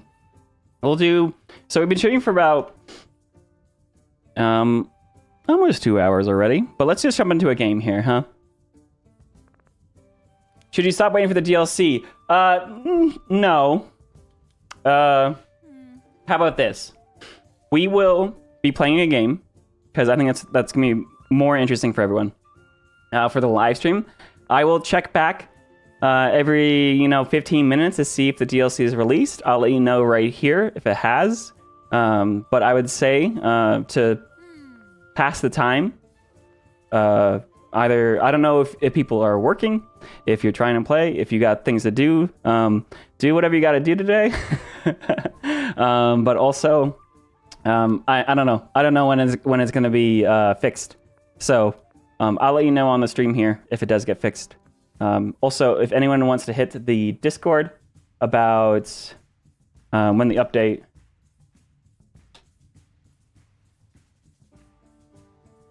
I'll let you guys know. I'll let people know in the Discord specifically. If you want to wait for like an actual update there, I can ping people. If you're on YouTube, there's gonna be a link down in the description. You want to see a maximized Egypt? You know what? Actually, so do I. I would love to play in Egypt. Also, I want to see the lake, the features for the lakes. I want to see so many things. All right, let's play Egypt. I actually have not played a lot of Egypt at all, but let's just, of course, let's also play as Hatshepsut, because if we're going to play Egypt, we got to play Hatshepsut. That is the legal requirement. No, I'm just kidding. It is place it how you want, but this is going to lead into Songhai opposite Buganda or the Mughal. That's actually really interesting. Or right? Songhai to Abbasid. I really like Abbasid. We might lead into Abbasid. I have never played at Songhai though. Songhai, they get treasure fleets from navigable rivers on the homeland. So let's try to lean into Songhai. But have I seen Paisley Tree's latest Carthaginian econ win in 14 turns? That's hilarious. That's amazing. I saw very briefly parts of that live stream. Paisley Trees is an amazing creator. She's been shining with the Civ 7 stuff, and that's amazing, and I love that for her. You guys want to play Mementos? I don't know what... I don't have the unlocked Mementos. Let me also just double check before I jump into a game. I want to look at my mods. Oh, right. I only have some very, very basic mods. Let me go ahead. I'm actually going to go... I'm going to resubscribe to some of my single-player mods, because those were my multiplayer mod list. If you guys are... wondering, I do have a couple of mod collections. I have a very, very simple mod collection. I can actually share this, guys, in the chat if you guys would like. This is literally just detail map tax, immersive diplomacy screen, which also, I don't know if this one works yet. It actually probably is broken. Actually, most mods are probably broken. I hope this one gets cleaned up. I really like having the leader actually just look at you. But for the sake of actually showing off UI improvements, we're going to keep it very, very simple. Just detail map tax, policy yield previews. We have our 2 example mods that are actually licensed from Firaxis. But I'm going to hit overwrite subscriptions, just write these in. I might actually have to disable this one because I doubt it's working. It's literally the day of update. It usually breaks the mods. So we'll launch Civ again, and we'll play some Egypt. You were looking for something like that? Yeah, absolutely. I do have a mod list that I've started for a more detailed mod list. I barely have played with it because I feel the desire to try to show off the game as it is, especially because there's so many UI updates, and I wanna be very vocal when certain mods are not working because I want to get them to work. So detail map tax is enabled, immersive diplomacies. We'll disable this. There's no way this one's working on the day of the update, but we'll see if the other ones are or not. Let's go ahead. We'll hit new game. We're going to play Shepset. I don't know what to do for mementos. I might just pick the attribute ones to keep it quick.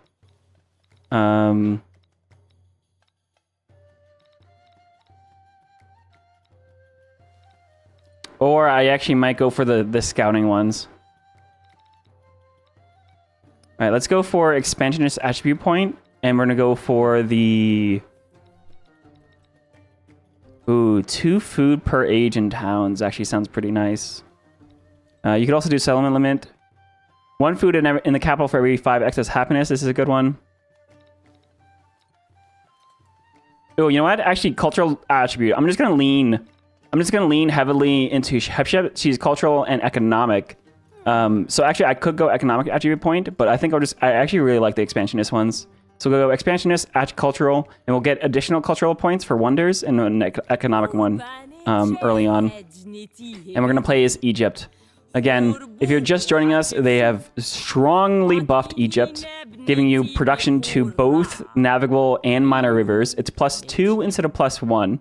So it applies to more river tiles. It's twice as strong, and the production applies to the districts when you put, like, say, a fishing key down. If you put down a fishing key, you keep the production on that tile, the bonus production, which is just a good bonus. And then she has more buffs to culture and to gold and to specifically desert terrain, because Egypt is very, very famously both a river civ and a desert civ.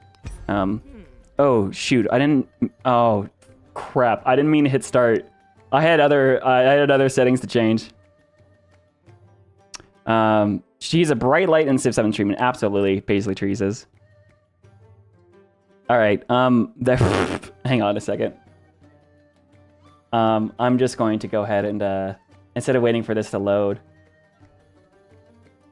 I'm just gonna end the task manager, and restart. Sorry. This is what you get with live streaming, right? Anyways, whoop.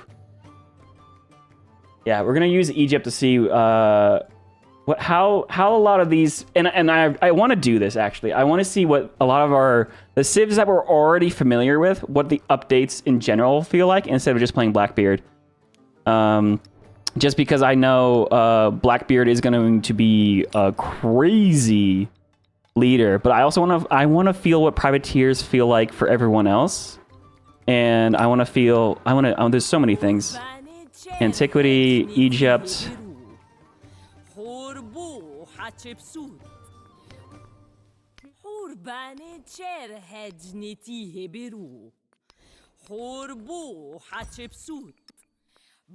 Wait, where's the custom settings? I hit this button, didn't I?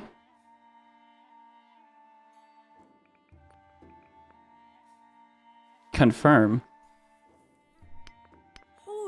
Where's my advanced settings?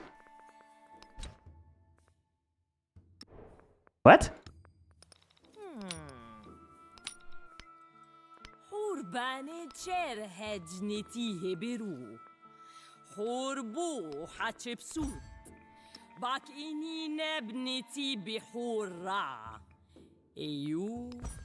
Oh, here we go. Okay, sorry.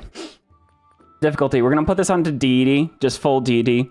We'll have online speed, continents and islands, because that is these are the new map scripts. Pangaean Islands and Continents and Islands. I really like Continents and Islands. We'll play standard. We're gonna play on regroup settings, just so you guys know. I think my opinion is that continuity is in fact default, but it's on default because new players. A regroup is the original way. This is going to be the harsher resets between eras. Continuity is very easy to bug out if you know what you're doing. We're going to play on abbreviated ages, 10-turn countdown. We're going to play regroup, default IPs, bypassive unlocks we'll keep disabled. Difficulty we'll have on deity. Actually, you know what? Additional walls and AI settlements, I'm going to turn that off. If you don't know, AI gets free walls. On DD, they have 4 free city walls in 1 town. I'm going to turn that off. I think that's a little bit weird. But they'll keep their 8 combat strength. That's fine. Map size standard, disasters, light, and all of those will turn off, score victory, and players will just have these random in launch game.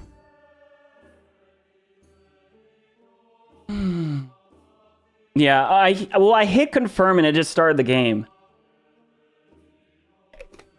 Oh, you know what happened? My mouse double clicks sometimes. I think it was just my mouse double clicking. Actually, let me get my new mouse. Great Pharaoh Hatshepsut, your name is written again and again in immortal stone. Extend your hand now, and bring once again wonders from the sand. I have a mouse that is currently failing, and I got a replacement mouse. However, so the problem with my mouse right now is it like double clicks all the time, which basically means a lot of misclicks. And my replacement mouse, I finally got a wireless mouse because I figured that would be would save up on my all of my freaking wires on my desk. But the problem with the wireless mouse is that you need batteries and it dies. So anyways, I'll be right back.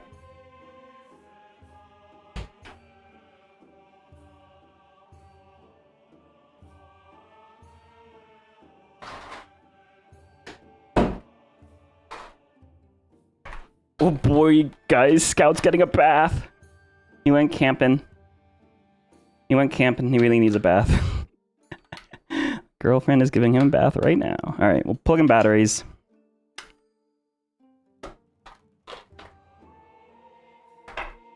And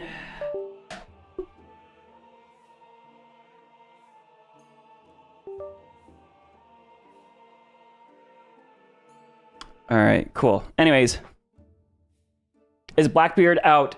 It is supposed to be out right now, but it is currently hasn't. It's not. It's supposed to be. Frax is trying to fix it. Sometime today it'll be released. All right. In the meantime, I'm just going to go over some of the updates. Right now, we're looking at the strategic balance updates. I also want to look at the terrain here in a second, but we're playing as Egypt. We went over these abilities. The production bonuses are increased.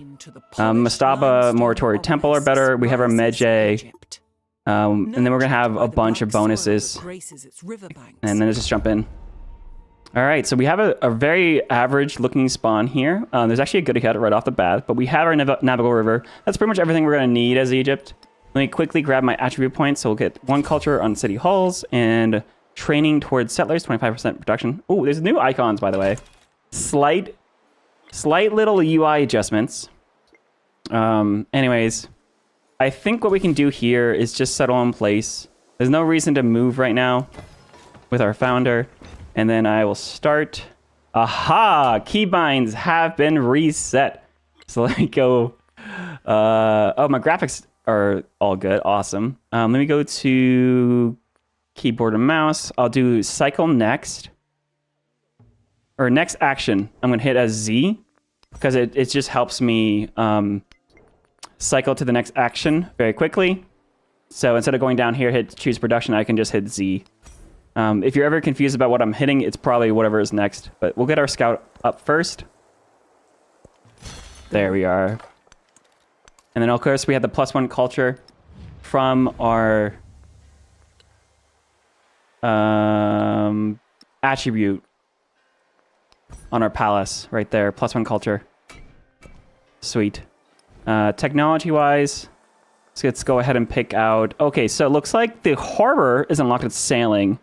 But we did hear the fishing key and the granary are both unlocked from our agriculture. That's very nice. All right. I think we actually want to rush sailing with Egypt. She's one of the few civs that you want to go there. The galley... Tier 2 Antiquity Naval Unit. Interesting. And the quadrireme. Yeah. Awesome. Yeah, our harbor is here. +1 production on fishing boats. We're going to go heavily into fishing boats with a civ. So that's great. We're going to go double scout as well. Weirdest thing about the civ updates are the keybind reset. I mean, yeah. I guess it's, it is what it is. Oh, there's also that little the goody hats are highlighted.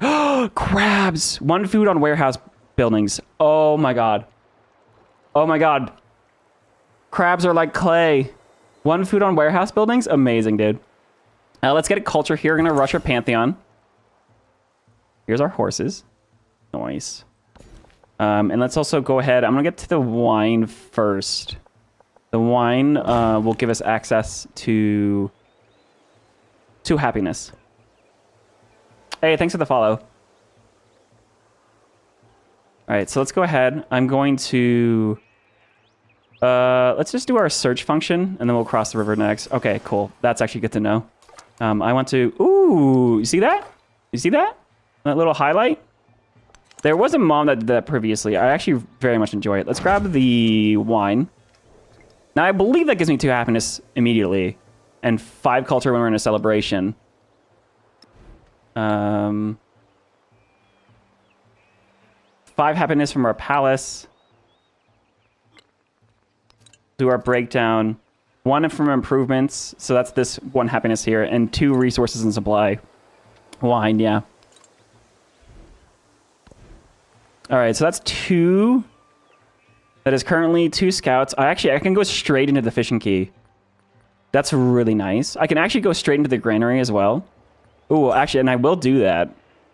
So I'm gonna go fishing key, or sorry, granary, so I can grab this. Oh shoot, right, I can't grab the salt yet. That's fine. I'm gonna go up to the crabs actually. I made the classic Civ 7 mistake. Also, looks like some of the icons are updated. Looks like the tin looks nice. Yep, same ability though. Ooh, culture or gold. I'll grab the culture so I can rush mysticism and get our Pantheon very fast. I'm definitely going Classic Republic with Egypt because we're going to be building a lot of wonders. And it looks like we actually have the choice here. I could go food to get our city to grow fast. I could go charismatic leader for culture. Let's grab the cylinder seals. And we have a narrative choice. Beyond the bronze mirror. Hatshepsut gazes in the bronze mirror as attendants trace her eyes with coal. She does not look at her reflection, but beyond. The lands are yet few in people, but abundant in possibility. Her mind reaches forward towards a network of trade ships to train a merchant, or turning her city's raw stone into monuments to their majesty. Build 2 monuments. Interesting. Or conquest. Ameje. Let's do the build 2 monuments quest. I'll take that. Tides of Power still is not working for you on Steam. Thank you for the update. I'll be checking here like every 15-ish minutes. I do get distracted easily though, so take that with a grain of salt. And yeah, we'll be fine. There's another goodie hat. Culture, gold. Yeah, dude, we're gonna have such a fast Pantheon. We have camels nearby. We have another river up here, by the way. And then sailing. Nice. All right, technology-wise, let's also go pottery because we have... Ooh, can you go writing? Oh, you have to go writing or pottery for writing and currency. So let's go pottery. I also do want to just buff my plantation and my farm here. Let's go ahead and grab the salt now. In terms of where we're settling, actually, I cannot grab the crabs immediately. So what I could do, I want to settle on the rivers for sure. There's a nice city. And that crabs might be a thing we grab later.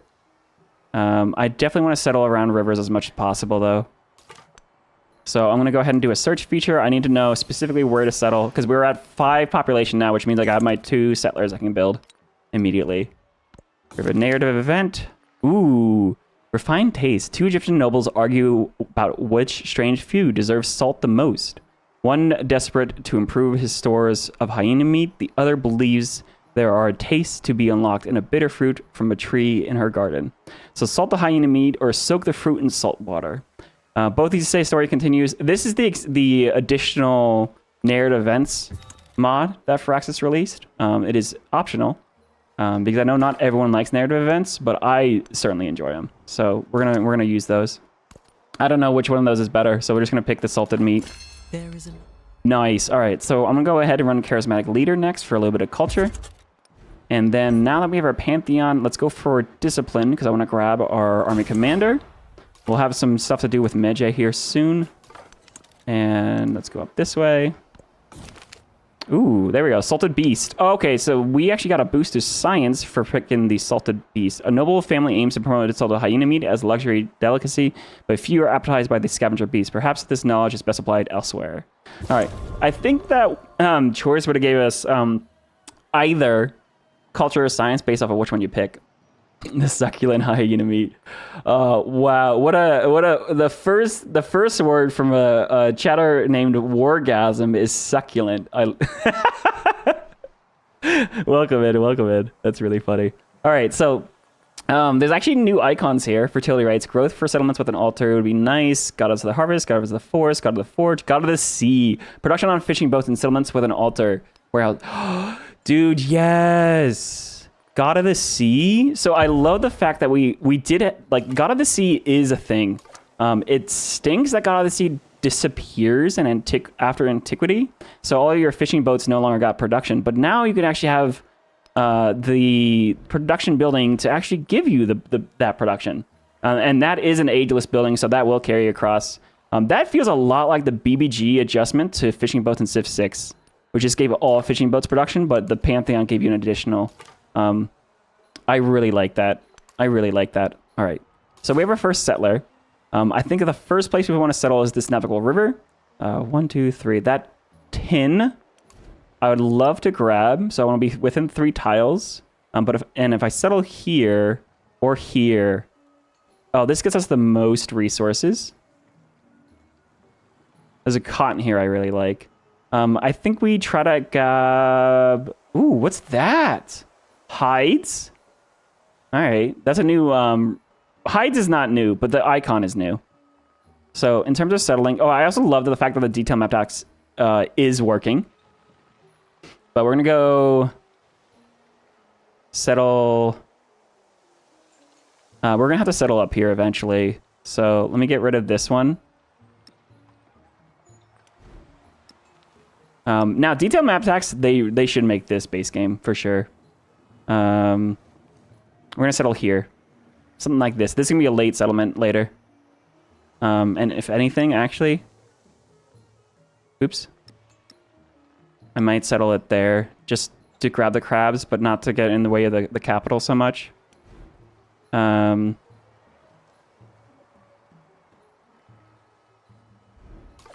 Anyways, so I'm gonna go here. There's a workaround for the new DLC. Add it to Steam whilst then go to your wish list and add it to library. Ooh, thank you. There's a workaround for the new DLC. Add it to the Steam wish list. Okay.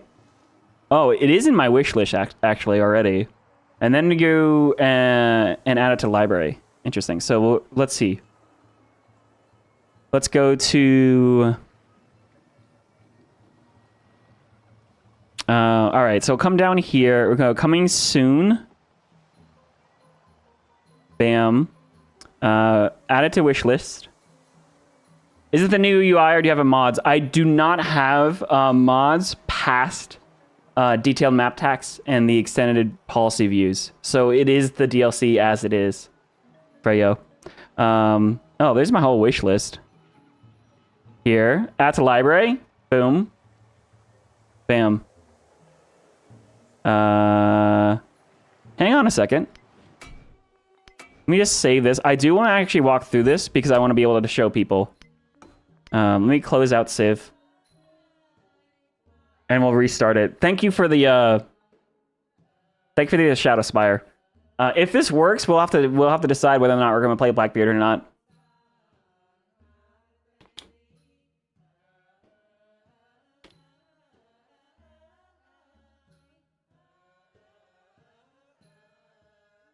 Work for you? Hell yeah, dude. Collection. Tides of Power. Amazing. Amazing. New game. There we are. All right. For anyone that missed that, and for anyone that's watching on the YouTube VODs later after I send you over here to this second in time, what you'll want to do is you can go to Steam. You go to the store page. Oh, wait. Hang on. You go to Steam. You go to the store page. You're gonna go scroll down here to the DLC, the one that says free, Tides of Power. You're gonna click on it. Then you're going to add it to your wish list. There will be a button right here. If you do not have it, add it to your wish list. Then you'll want to view your wish list here. Yeah, this item is in your wish list. View your wish list. Scroll down to the very bottom where Tides of Power is on your wish list, and then you can say add to library, and then you'll be able to play it. Right now it says play now. Yeah, because I currently have it loaded. Thank you so much. Thank you so much. That is amazing. Amazing. It joined at the exact perfect time. Absolutely. Yeah. Hang on. What is the second in this live stream? It is currently we are at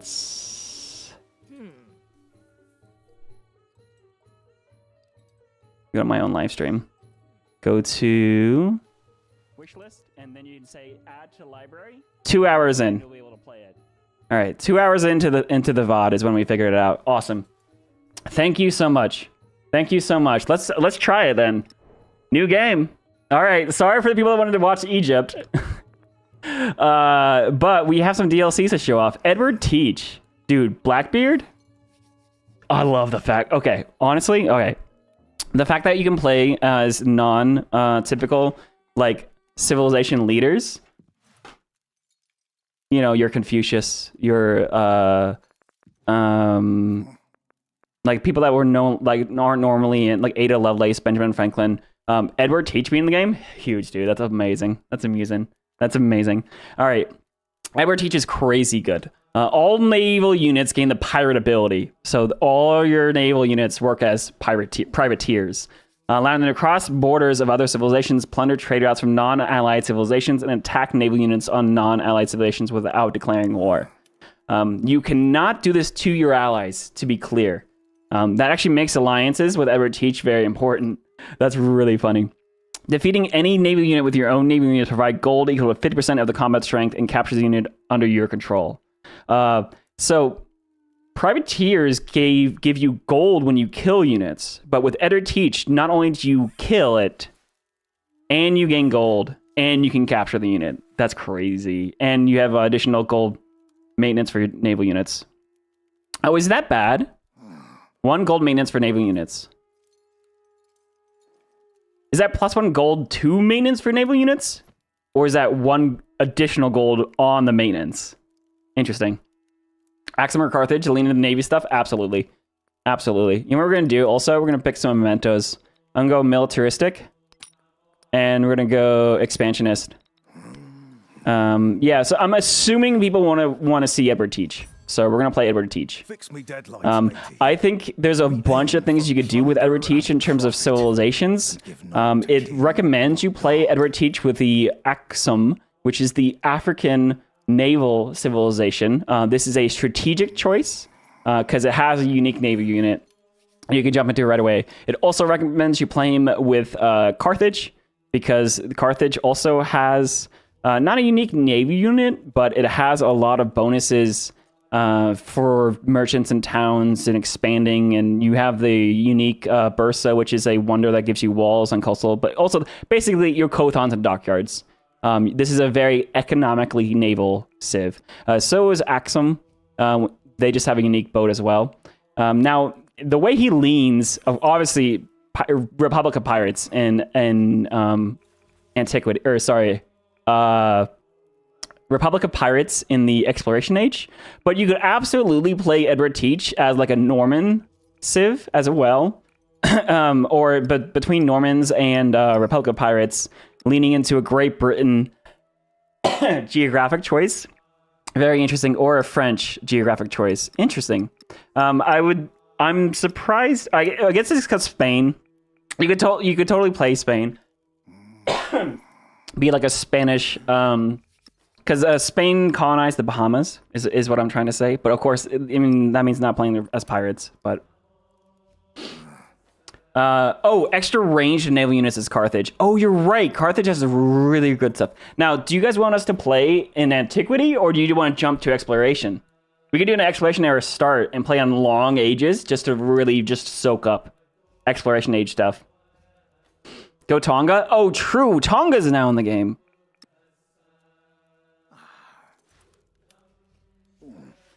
Influence on the palace and city halls for settlements adjacent to coast. Crazy. Cannot use the incorporate city-state action. This is interesting, but I'll show you why. They have a unique scout. This unique scout can enter ocean and cannot it can enter ocean without taking damage. This is a scout unit that can go explore distant lands before you have the ability to go distant lands. It cannot disembark in distant lands. However, so you can't explore the land, but you can explore all the coastlines. You can use the cultural raid on adjacent discoveries and embark at the start of the age. This scout can just go straight to the ocean and steal good huts in distant lands. That's amazing. It cannot explore the continent, but it can show you where all the islands are so that you know where you want to settle in antiquity to set up exploration age, which is really good. You have a unique naval unit that has 5 combat strength against fortified districts. So they also have a militaristic bend or expansionist. Anyways, you can fight for island cities. You have a Tofia, the unique quarter, that gives you culture for every trade route you have to a city-state. Scouts in any age from any empire with a Tofia can enter ocean without taking damage. Cannot disembark in distant lands in antiquity. Oh, scouts in any age from an empire with a Tofia can enter ocean without taking damage. So this actually carries over to the next age. Your scouts, your unique scout, their ability actually transitions. And you can continue to explore your oceans with your scouts. That's amazing. You have a building that gives you culture and food adjacency for resources. And you have another building that gives you happiness and culture adjacency for coast. So huge island civilization exploring. Now, the thing is, when you go to the distant lands, how it's worked before is you could never interact with the city-states in distant lands. Think about when you played as Ibn Battuta and you were able to see distant lands through like mementos or his vision and stuff. You could never interact with them. Tonga can. So I think they probably changed how that's actually programmed in the game. You can actually you can befriend city-states in distant lands, and he has a unique civic that every time you befriend a city-state, you immediately get a trade route with that city-state, which means you can get their resources. You cannot incorporate them, which means you cannot settle distant lands in antiquity, but you can explore them, you can trade with them, and you can get ready for exploration. So they're not Coupe, but they're the next best thing that doesn't break Civ 7. So that's really cool. So if you don't snatch up for the free DLC now, the normal price is $29.99. Yeah, probably. Yep. So you want to claim it. If you already have Civ 7, claim the DLC now.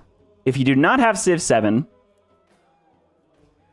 that is now your math. Whether or not you want to buy Civ 7 now so that you can claim the DLC in addition to everything else. That is, of course, up to you guys. I will say Civ 7 is at a way, way better place than it was at launch. So if you're one of those waiting for the game to get better type of people, the next 2 months might be the time for you. It might be. But that is totally up to you and your own money situation.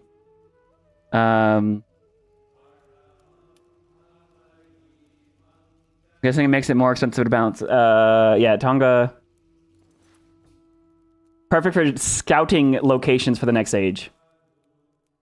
Doing that with an Incan scout sounds insane. Why is the beard on fire? So Blackbeard is actually known for going into negotiations and battle with lit fuses burning in his beard as an intimidation factor. Hell yeah, that's intimidating. He was known for being a pirate lord who focused heavily on intimidation, more so than just combat. Because think about it. If you roll up with a boat with a skull and crossbones to a lonely trade ship, and you say, I'm going to fight you, or you say, I'm going to fight you if you don't give up the ship. And your beard is on fire? Dude, I'm not going to fight you. So he ended up becoming a really, really famous pirate, not just because of the combat and what he did in terms of stealing ships, but the lore, the stories people told about him that scared people so badly that as soon as they saw the skull and crossbones, they gave up. And that's why the skull and crossbones flag is so scary. And why Edward Teach is an amazing, amazing leader to have in Civ 7. Period, end of story. Yeah, he's so badass. All right, cool. So what we are going to do, we're going to play Continents and Islands. You could absolutely play Archipelago and all these different things, but I want to play on the new map types, Continents and Islands. We're going to play on online speed. I actually might not play Abbreviated Ages because I want to have a long exploration. No, it's fine. We'll play Regroup. Let's play Antiquity. We'll play Abbreviated because I want to get to Exploration Age fast. I do want to show off Tonga. Okay, actually, here. I will be making a video, and I probably want to do a Tonga into Hawaii game for YouTube. Do you guys want me to play Edward Teach Tonga, Abbreviated Ages, into the Republic of Pirates right now to show off the DLC? Or do you want me to play Edward Teach Republic of Pirates Long Age, Exploration Age start, just to soak in the Exploration Age stuff? And play it on standard speed. Let me know. Because yeah, that's gonna be so either Exploration Long or Antiquity Abbreviated, and play through Tonga. I'm absolutely gonna play Tonga, but it's gonna be another month until we get the other DLC, the other half of the DLC. Archipelago. Archipelago could be interesting.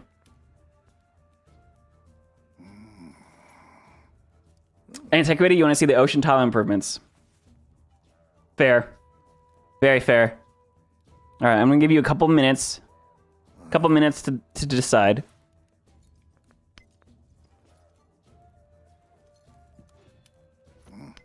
We got one vote for Antiquity.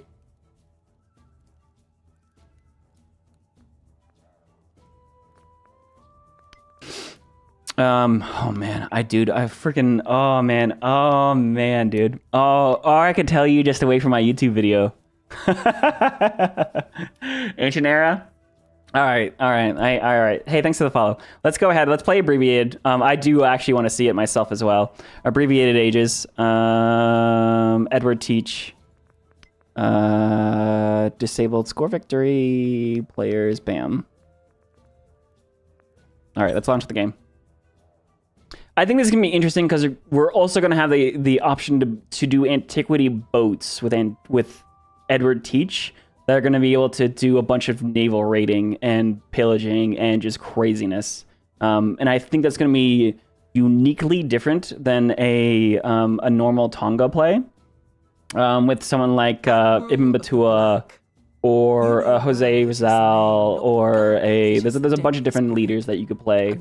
I think for YouTube, doing Jose Rizal, Filipino leader, playing Tonga into Hawaii into Japan could be interesting. You could also do, there's a couple of different pathways you could do. But for the sake of, I do want to show off Edward Teach for the sake of for the live stream for sure. But yeah, here we are. We also, let's look at, oh god, this is Carthage. Some are loaded with fine pottery, grain, and other goods to be exchanged for gold and ivory. What does this start look like? We're not even anywhere near the coastline. Oh, it's a good start though with cotton. That's hilarious. Hang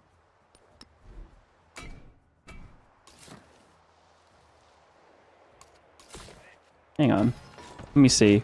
Let me look at this spawn quick. The radio. Because I could do Carthage right now. Where's the coast? The coast is so far away, dude. Dang it. Do we do Tonga? Do we do Carthage? I'm definitely gonna do Edward Teach.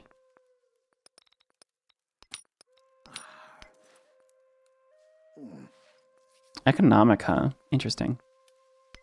Age. Fix me Antiquity. deadlines, matey. We aim for plunder and profit, and give naught to king nor god. I'm gonna save. I'm gonna make a decision for content. I'm gonna save Tonga for a YouTube series. Oh, I play so much Carthage though. Tonga definitely will have a coastal bias. So does Carthage. I don't know why we didn't spawn on the coast there.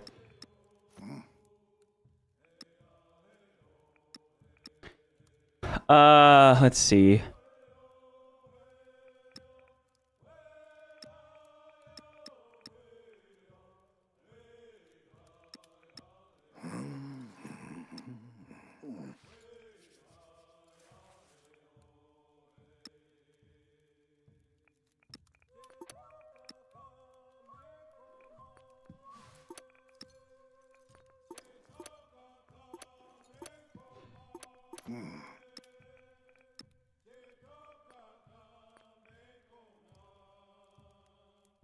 You know, Tonga's so good.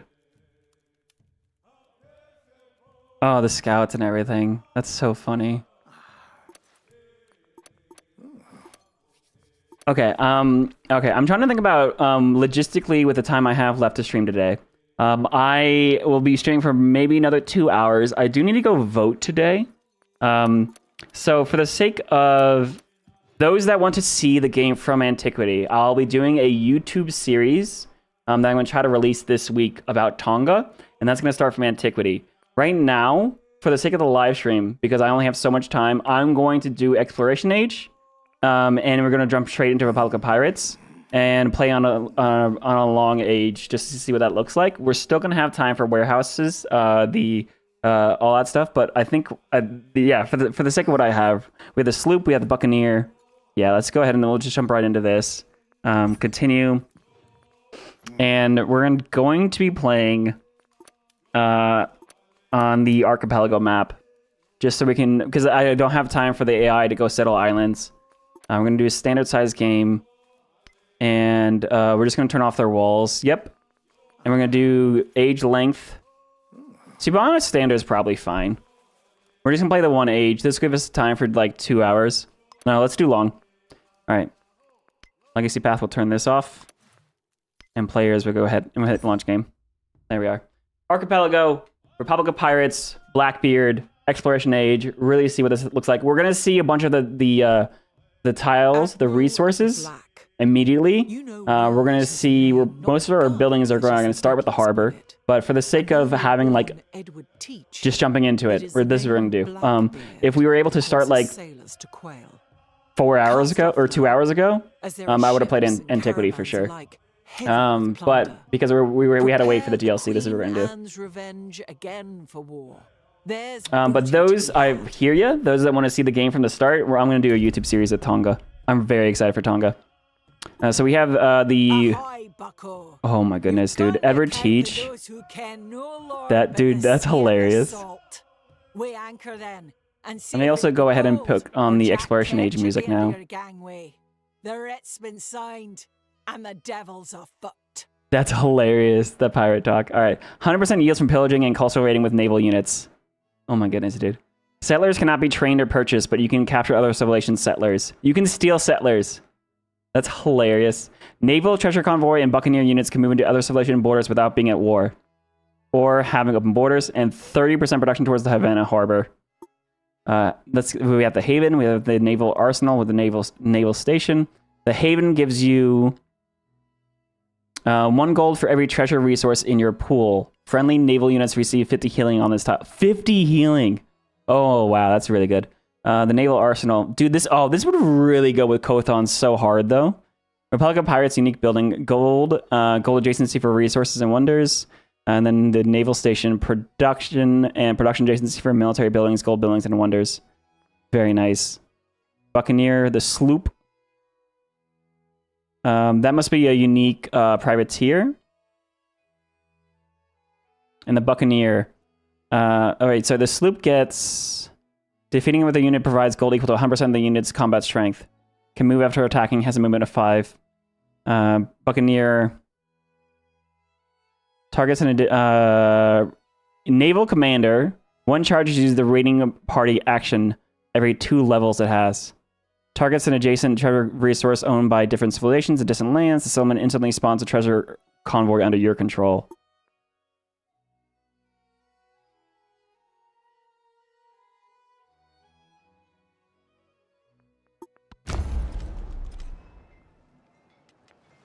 All right, so we have an exploration arrow start here.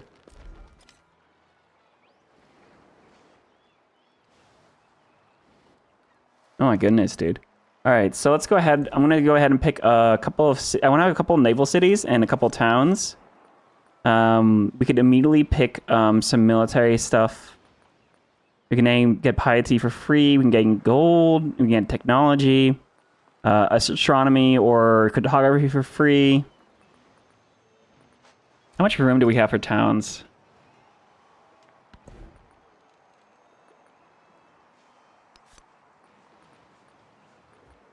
Let me just grab 2 cities, 3 towns. Actually, we can't make settlers, so let me just grab as many towns as possible. And then let's grab let's grab astronomy for free so we can get our naval commander out immediately, right? Pirates of the Caribbean on? Hell yeah. Hell yeah. Merchant saddle commitment does seem to be gone. That's weird. All right, cool. Let's set our city. I could totally have a pretty strong city around this river here. I'm gonna need a bunch of production. I think these islands are gonna be some towns. So let's place a city up here.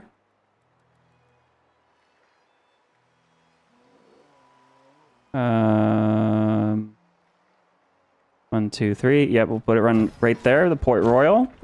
And then towns, I'm gonna grab. There's definitely a really good town over here. There's gonna be a really good town down here with all of these resources. There's gold here too.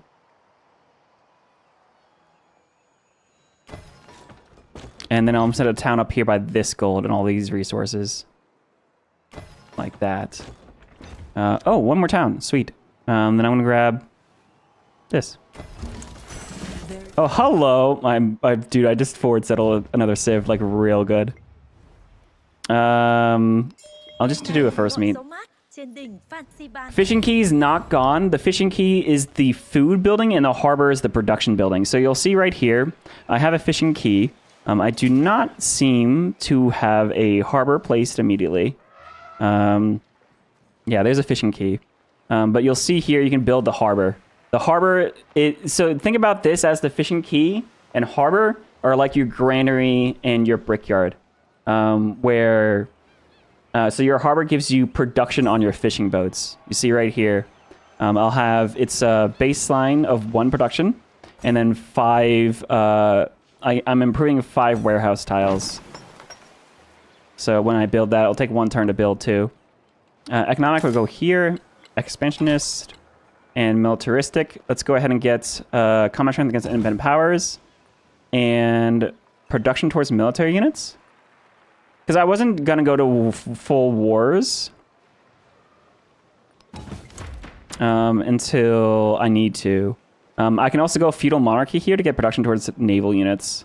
I could go plutocracy, but I really like feudal monarchy for naval units here. Technology-wise, we start with astronomy. Let's go cartography. Choose a civic. I'm gonna go for piety here so we can unlock a religion, but here's the pirate civics. Actually, we could do religion stuff later. Let's go straight for pirate stuff. Naval station. Press gangs. 50% production for naval units for every fleet commander you have is actually really... Oh, that could be really good. It also automatically picked us as the Persians. Interesting. This is production for settlements not found by you. I don't have those.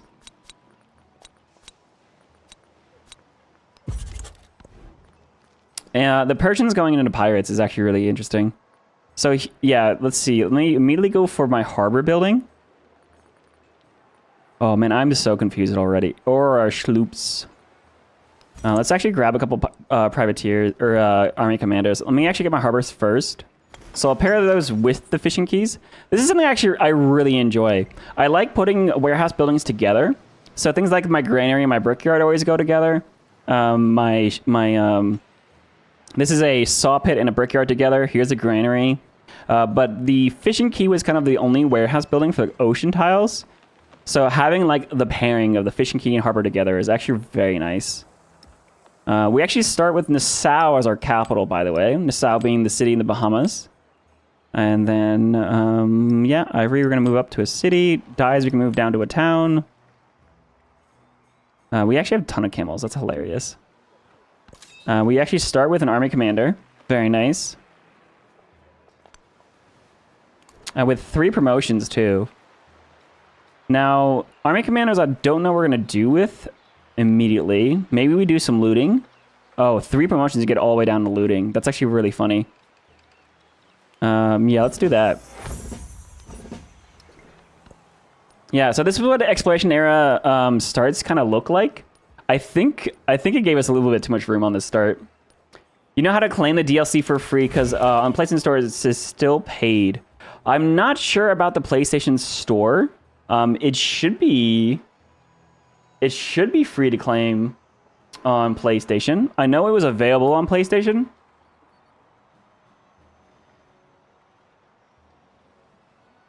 Huh.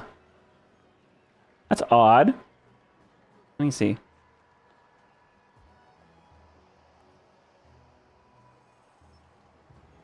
And you already have Civ 7 bought on PlayStation, correct?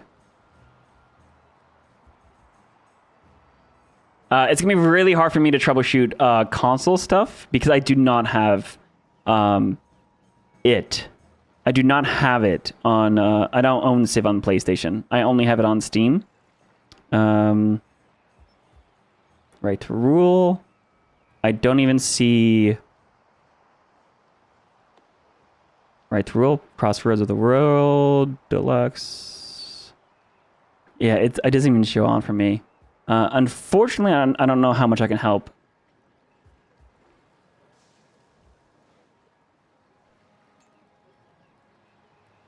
Oh, the carrier resource. Hang on a second. Oh, you know what? Guys, oh, man, dude, I'm so indecisive.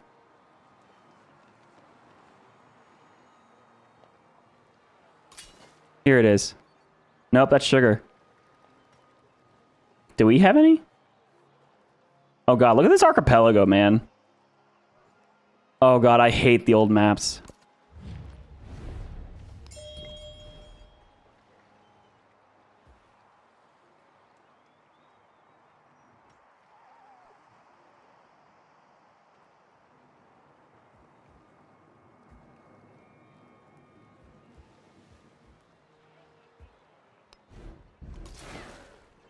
Hey, a sloop. Oh, the sloop is a cog.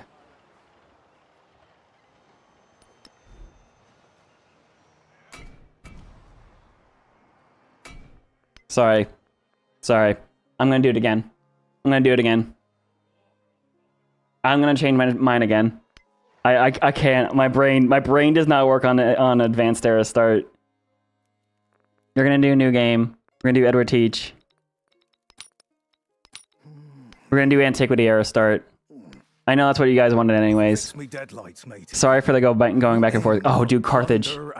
Carthage would be so much fun, though. I will be doing Tonga in another game, so let's do Carthage. Let's do online speed. We're gonna do continents and islands this time. Regroup. Oop, not marathon. Abbreviated ages. There we go. Sorry.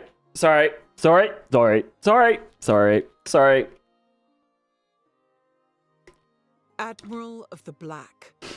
You know So well right now, it is the we're gonna have the name Carthage of abilities, that is the deadliest where we only have one city, And though you were born Edward but you get Teach, 2 colonists and it 2 is the merchants every time you name train one. Blackbeard that We have causes access sailors to to quail. Punic ports, Cast including off now, Kothons and as Dockyards, there are ships which are going to and give us caravans production alike, and heavy food plunder. on coastal cities Prepare the to Queen pair Anne's with revenge our again for war. fishing keys There's and booty to harbors. be had. We have a cavalry unit, which we're not From going to the use, shelter of the Cothon, but we have ships a prepare bunch of for their policy cards expeditions. that'll give us additional Some are gold loaded and with food fine on pottery, towns, grain, but and specifically other be able goods to to be exchanged buy for naval gold and units ivory. and have less maintenance on naval Others units. carry soldiers ready And to also profit buying by stuff on other rivers would be means. good for us. Each will return We can then, of home course, to doing the war center stuff in Antiquity instead of waiting for later on. There's actually a clay resource to start.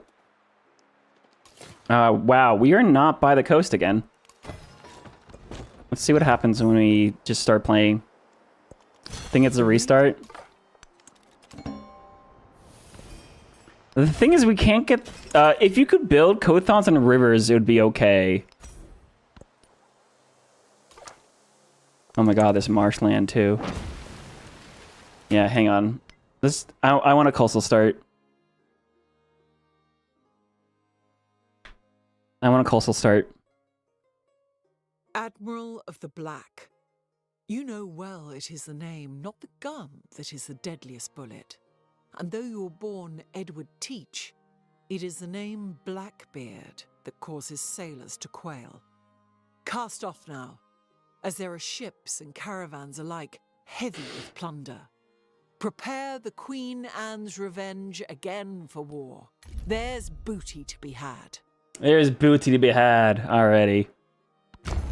There we are. There's a coastal spawn with sheep nearby. Amazing. So yeah, this is what we're looking for. We're gonna settle our city at Carthage. We're gonna do a scout. Yeah, there's gonna be a lot of creators that are playing Tonga right now, I'm sure. So this will at least allow multiple different ways to see how Blackbeard plays. So we're gonna go straight for sailing, like we had started before. This will unlock our harbor. The fishing key is actually unlocked immediately with the granary. So in agriculture, you got granary and fishing keys. Very good. So you have all agriculture, you got food. In sailing, you can unlock the harbor. It gives you production and also additional food on fishing boats. We'll keep that in mind. I'm going to go see, you have 2 buildings to start, but we're going to go straight for another scout. Ooh, nice. Cotton. I'm going to go straight for the sheep here. We have a lot of mountains nearby, which is actually pretty good for us. I like that the goody huts are highlighted. Production and food to Carthage. Boom. Gets that scout out early. And actually, I'm going to go for a really cheeky triple scout because we got that bonus. We have sheep, so that gives us 2 production, 2 happiness in Carthage. Very nice. We have rice nearby. Grab another goody hut. Culture and happiness boost to get us to chiefdom fast will be great. And then I'm going to do a search feature down here. This is going to be the top of the continent, which will be interesting for us. There is a goody hut down here. It's the fastest way there. Ooh, there's actually goody huts up here too. All right. Grab that goody huts. This guy's actually going to go ahead and scout to the east while this guy comes down here and grabs that goody hut here. Let's rush for mysticism so we can grab God of the Sea. And here we are. So we have the fishing key, we have the granary. The granary will buff our pasture. The fishing key itself will help us get a bunch of fishing boat stuff, which will be good eventually. I do actually want to make a couple of quick pins here because I want to know where my Cothons are going. Cothons get adjacency for coastal terrain, and dockers get production or adjacency for districts. So any of these tiles will be fine. I would say probably just right here at the center, because our fishing key and our harbor can go right here next to the capital. So, yeah, awesome. I'm gonna immediately go for... I guess our... we'll be able to get things like our market next to the water. We do have technically 1 mountain here. So we'll want to put our monument and our arena there. And then when it comes to science adjacencies, we might as well put our libraries this way. And that leaves us room to do whatever we want over here. Things like our granary. So we'll get the granary so we can boost the pasture. It's going to boost that plantation as well. There we are. That gave us 2 happiness from the wine. And we'll choose a government. Now, I want to try to rush through this era, but I'm going to go oligarchy to get a food and production bonus. Just to roll into the next era. Very nice.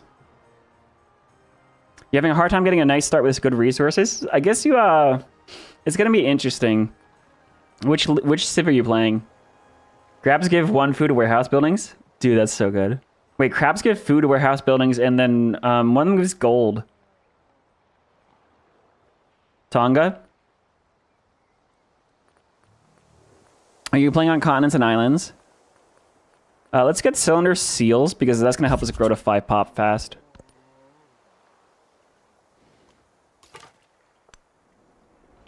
Alright, we're going to search over here. There's actually a city-state nearby. Hostile, but economic.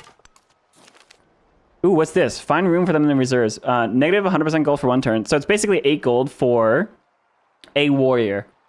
Well, that's actually very good. I'll take that warrior. That's awesome. Is there a hide feature for my map tax, I think? Now, I do want to get to the horses. But also, oh, the rice over here. Let me get a fishing boat here. We'll remove that later. You have resources, not sea resources. It might be one of those things where it's just going to have to scale through the game. X to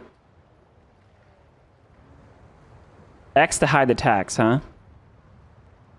That might be a specific thing that you coded. Let me see. Let me go to my keyboard. Map tax. Toggle map tax. Oh, there's nothing here. That's why. Let's do Shift D, because that's what I'm used to in Civ 6. Let's see if that works.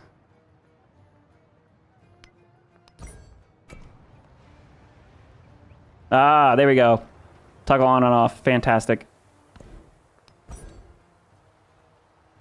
The chair be high, say Blackbeard. The Simpsons Treehouse of Horrors. Let's go pottery here. This will give us food on plantations, and we have plantations nearby.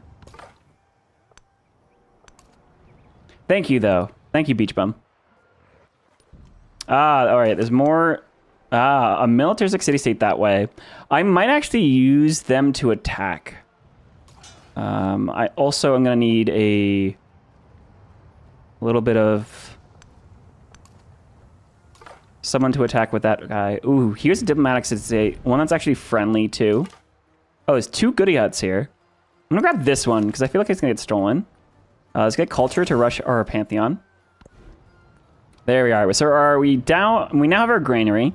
I'm going to immediately go for our colonist. Yes. I need to get my 2 settlers out. And we need to decide where to settle.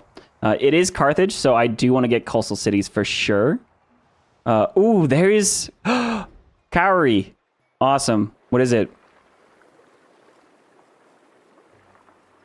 4 golden cities, 2 science and towns. Oh, shoot. That's a good bonus resource. All right. So we'll get a city over there. And there's a nice navigable river over here. There's actually a bunch of resources nearby here. Technically, you could... Yeah, I'll just sit there, because I can get access to the coastline by building out. You don't need to be coastal per se. Oh, man, you got hit. All right, go for that kitty hit. Boom, boom. Production or culture? Let's grab culture. I want to rush the Pantheon. Turtles, culture on warehouse buildings. Dude, the new resources are really good. There is Bam. All right, we have our sonar seals. Let me plug in the charismatic leader for more culture. And then rush discipline, because I need an army commander here. Let's also go for... I could go science or gold. Let me grab the gold because I want to get my settlements running soon because I'm gonna have 2 settlers out in a second. Let's go over here for 1 food, 1 happiness to get closer. No, 2 food from the fishing boat, and then we'll get a food bonus here. We'll have priesthood soon. We're gonna run tool making for the +1 production.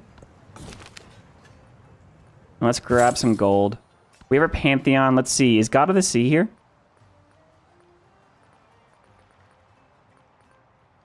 Yeah, +1 production on fishing boats. With an altar. We have 100 influence, so I could befriend a city-state. I could befriend this militaristic one. Or I could kill it. Actually, my army commander could run here and kill both of these. Let me befriend this one. The land is Oh my goodness, there's a wonder. And look, it's Spain. Oh, you know what I didn't do? Oh, I didn't take my... I didn't take my plus 25% production towards settlers, so that's okay though. We meet Isabella. I'm not going to spend any influence here to go either way with her. She's going to hate me, I'm sure. I do like the adjustments to the icon art. I need to stay away from that guy and that guy. All right, here's my 2 colonists. Again, we're going to settle coastally. And then I do need to actually get some warriors out to deal with these. There's just, I don't like the aggressive city-states next to us. Now I could go immediately for writing. What do you do in a sailing opening, actually? Do you go for gardens? Do you go straight for currency? Do you go masonry? Oh, food on pastures for animal husbandry.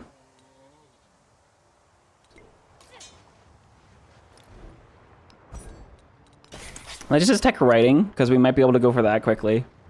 On our way up to currency. I'm wondering what just leaning top of tech tree feels like for like a naval civ, because you can skip literally all of this land stuff and go straight up there. So let's hit writing. Oh, this tile becomes a horse resource. Or 10 food. I'm not going to do a bunch of horse stuff. Let's go food.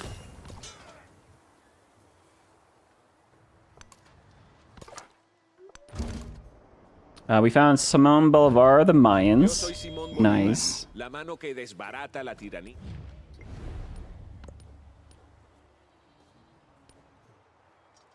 All right, this scout needs to run. Oh my god, there's freaking barbarians everywhere.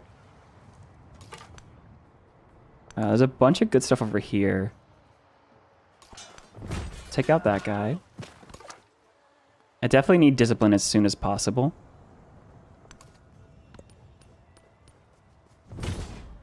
Oh god, that scout is so dead. Oh, poor guy. Pet the dog, buddy. You're dead. Alright, let's grab the horses. This is a 2 food, 1 production tile, by the way. So, just good yield as well. And I'm going to start sending my warriors up here to deal with the problems. We can settle our first town of Utica. And immediately grab 2 resources, right, because as Carthage, you want to settle next to a resource.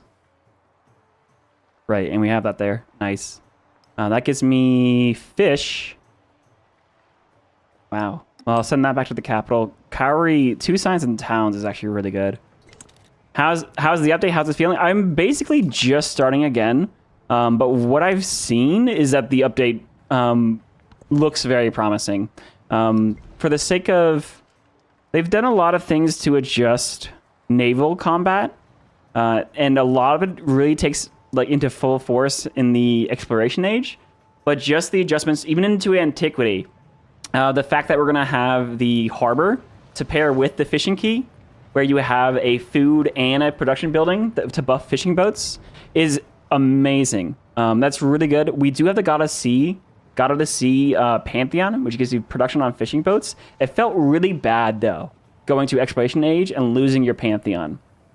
If your cities were based on this production. So the production from the harbor just gives you one more place to get production on fishing boats that is ageless and carries over to the next era. So that actually feels very, very good. Very good. Now, the decision between the altar or the harbor or the fishing key here, there's a few different ways you could go here. What I'm going to do is I'm going to get the harbor immediately because I think that's going to be really good for us. We can actually move this fishing boat somewhere else, but we'll get harbor and a fishing key on this tile, and that'll be 2 warehouse buildings that can go together that will remain ageless. They'll give adjacency to our palace, like our granary and our brickyard roll over here. And that just feels pretty good to me. Oh, poor scout. I hate losing scouts, man. It hurts so much. Oh, buddy. All right. These guys need to go take care of this problem. And 1 turn until I get an army commander. We also have gold. Utica, I can go ahead and immediately buy a fishing key so that Utica is going to start growing very quickly. You can see that, yeah, we have a 4 food, 3 food tile in Utica already. There's already 12 food in that town. 25 happiness to the next celebration. Behind the beard. Daggers. Train 4 naval units. Or a Chidol Gold says me 2 trade routes. I'm going to have a lot. Oh, production on fishing keys? Oh my god. Wait. Oh my god, Blackbeard even gets production on fishing keys. Or gold. Oh, definitely production. Holy cow, dude. That is really good. Alright. Dude, Blackbeard is amazing. The hidden effects from narrative events. Holy cow. That narrative event's awesome. Yeah, because like that's gonna be here too. 0 production. Oh, sorry, that's a quest. Once I have 4 naval units, I get production. Alright, let's come here. I need to get my army commander over there. Yeah, we have both those resources. Let's grab actually access to that jade before the city-state does. And we'll keep scouting. I do have 2 scouts that are gonna try to grab these goody huts. We went sailing early, so we can actually pick up the ones on the water. I will immediately go for Carthage stuff next, because I want to get to the gold buying tradition here, so you can gold buy stuff on water really easily. We have 5 combat strength against independent powers because of our militaristic attributes, so these guys should be easy to deal with. All right, so we do have the harbor. Let's also immediately build the fishing key, because like I said, those go together. We'll have our guys attack together, get some experience on our commander. Oh, here's some of the... Nice, dude, reefs. Reefs now give science. That's very nice. We also have room for another settlement over here. That's going to be a very good city. That's going to be a very good city. Awesome. I like that. Of course, not till the next age. Wow. Okay, hang on. Gold on units. This is a lot. This is a lot. All right, we get a resource there. And let's grab... Oh my goodness. That's hilarious. Right. Alright, we get stuff back in the capital. 3 food in the other town. That'll be nice.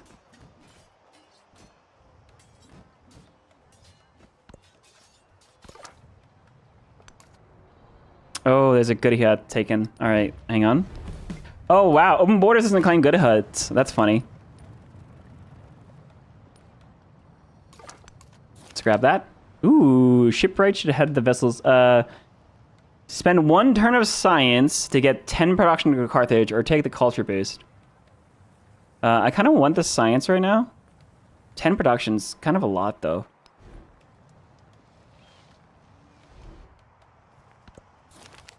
I think we're going to take the culture boost. 22 science is 2 turns of culture. Let's kill this guy. We got a promotion. I'm gonna go here. And then we'll get a promotion with the army commander. And I think we can go ahead and grab the assault tree. Because there's gonna be a lot of fighting with infantry over here that I need to deal with.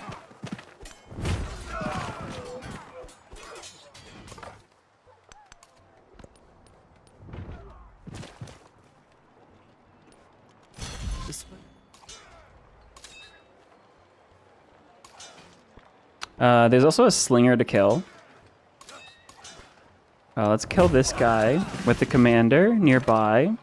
We'll do the coordinated attacking on the slinger. You got another promotion already. We'll get the combat strength on infantry units.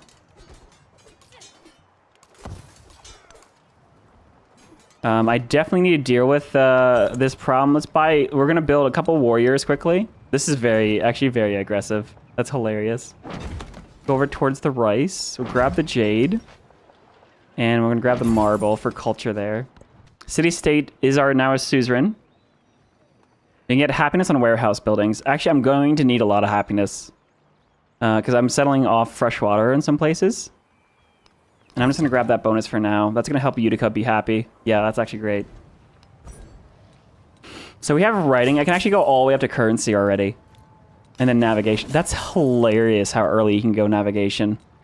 It is a lot of technology to go up there, though. I could use the mastery of writing to steal tech. I could also get animal husbandry quickly. Yeah, slingers might actually be necessary with this spawn. Let's grab jade for the capital. There's another city-state down here. I'll be able to get another friend here soon, next turn.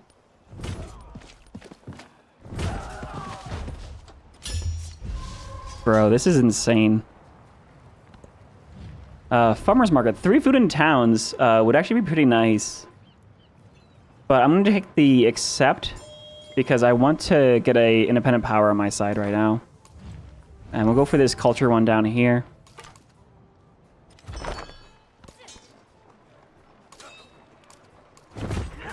We can kill the slinger. We can kill the scout and also fall back. And then we're going to regroup and push forward. Now, the capital can work on a few different things. We, of course, have this brickyard. We have the altar. This will help our... Oh, man, the altar is going to be so good. Yeah, let's build the altar by our granary, because that's going to buff our fishing boats even more.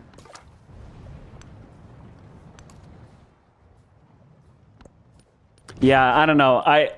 Man, extended early era starts are really, really hard to figure out. Ooh, survey giving sight on and movement on scouts is really fun. Let me go priesthood, though. I need the 6 gold. Priesthood and survey. I want to do some scouting. And also get the scout out of danger.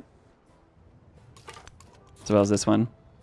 Negative 100% production for 3 turns. Wow. To gain the earliest available technology or sell. No, that's going to be like animal husbandry. So let's just sell. Hey, Cole. Welcome into the live stream. We unlocked the wisdom of Tanit.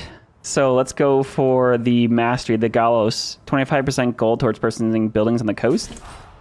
Yeah, Blackbeard and Carthage is just really fun. Wow, I need so many warriors up here. I did not want this kind of military. Reveal the location of Gordium. Ooh, a scout's dog's yelp attracted to digging spot on the earth. By and by, the dog's busy paws unearth a cache of valuables, probably hidden for some emergency, then forgotten. I can take 25 gold or reveal the location of a city-state, which is probably this one over here. Honestly, I just need the gold. I really need the gold right now. Because I could put that gold into so many different things. Actually, a galley is probably where I want to put it. And to help fight some of this stuff up here and to explore.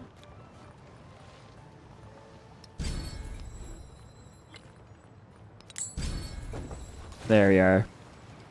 Edward Teach Galley. Ooh, there's an interesting icon. I think that just shows that I am ignoring open borders or something. We'll do a food bonus here and then run Charismatic Leader for the culture boost. Yeah, so these guys definitely need to heal for at least a turn. And then the Slinger. The Slinger has 6 combat strength. Let's do an attack on it so that it might run away. It did not run away. It actually just... Okay. Or bring our galley over here. That can kill the Slinger for us. And I need my unit to sit at my city. Let's go over towards the salt. Actually, I'm going to get a fishing boat here. We're really going for fishing boats hard. Let's get the food and production here to get towards the camels. And this city's actually at 7 pop. It can actually specialize already, but I want to grab the salt first before I do that. It could be a really good food town, though.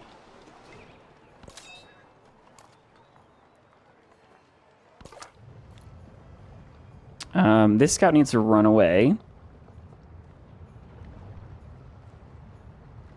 It can actually probably go this way and take a hit. That'll be fine. This one grab a go-to hit. Culture and production or science? Let's actually grab the culture and production. Because that will help finish the altar for me. Very nice. Change policies. Hell yeah, dude. Let me move my scouts first. Because I need to get this scout to be alive. And then this guy can also grab a goody hut. Let's grab the science. We got the animal husbandry done. So let's go for the mastery of writing. No, I'm going to do that after I get my library up. First, I want to get the... Let's go currency immediately. Early currency. Let's also get ship's chens. This would be our Kothon. And then I need to plug in the policy card for gold buying buildings on the coast or rivers. So that's going to really help speed us along in terms of getting our development for my cities. Oh, maybe I should wait till I actually had gold. These guys are going to come out after the Slinger. I can actually kill the Slinger with our boat. Very nice. Commander's going to come down here with these guys, and this guy's going to heal. And then we can slowly push on Gordium.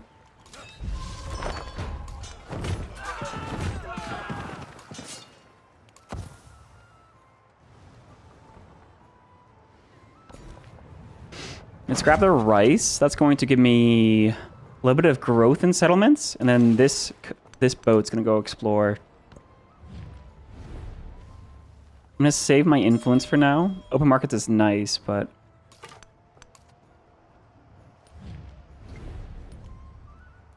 Alright, what we got going on?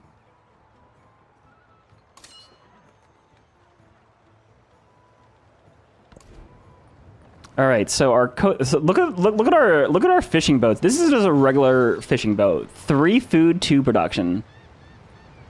That's very, very nice. Holy cow. Okay. That's cool, dude.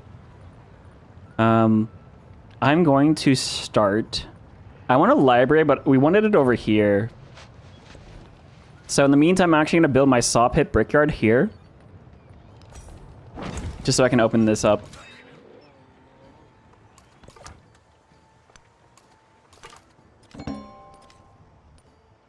Strawberry Dr. Pepper is amazing. Actually, I did just start trying some of the new Dr. Pepper flavors. And I agree with you.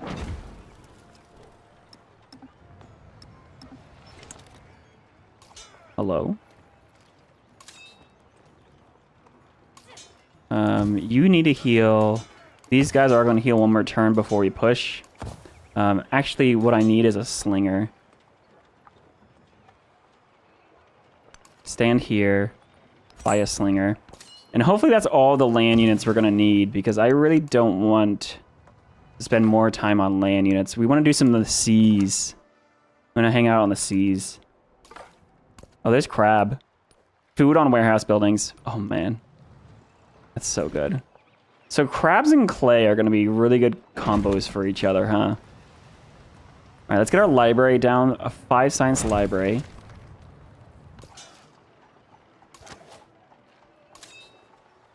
I'm going to send my commander back to the city so that I can get some experience for fighting these guys. And then I'm going to push up this way. We'll bring the commander back over. Oh, there's a nice river here. So there's definitely some selling to do up this way.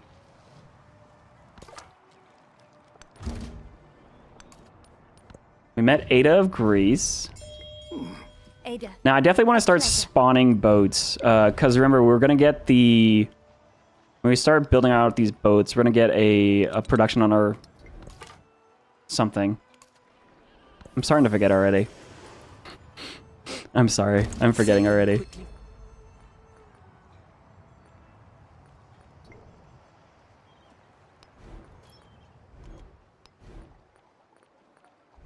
I'm not making enough gold to be running this card right now, Gallios. So we're gonna start banking gold. Instead, I'm gonna run cylinder seals to start making some gold, so I can plug that in later.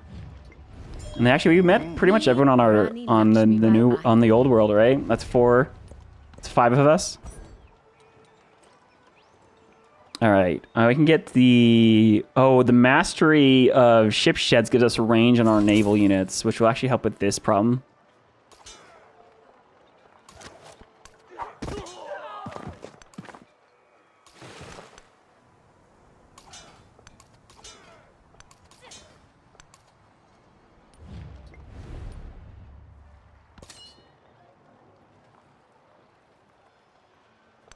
I'll run over here to make sure that commander gets the experience for clearing that camp.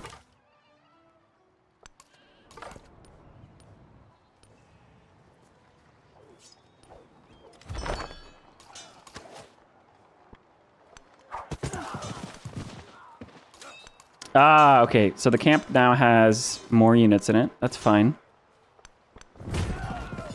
But we'll take care of Gordium here quickly. Looks like Spain, Isabella's starting to settle up to the north. That's actually amazing because we can go raid her.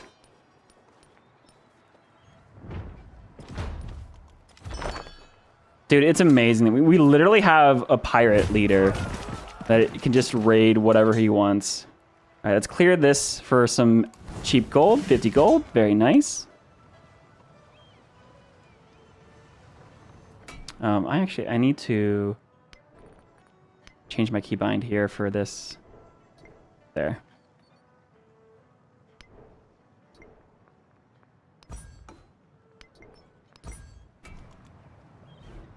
Very nice. Shift D to make tags, Shift S to hide them.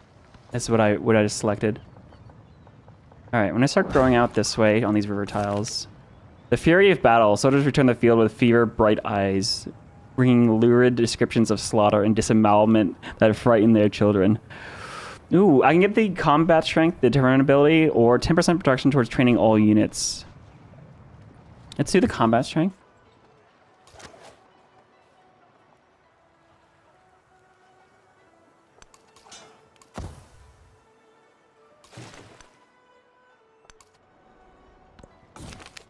And we got a militaristic attribute point. That's amazing. Let me do the production towards military units because I'm spamming boats right now.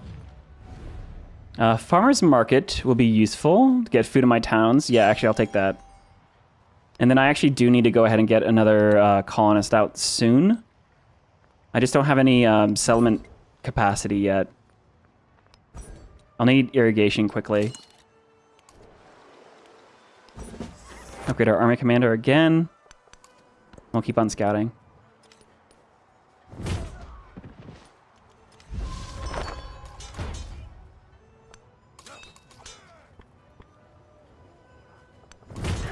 All right, we'll take out that guy. Nice.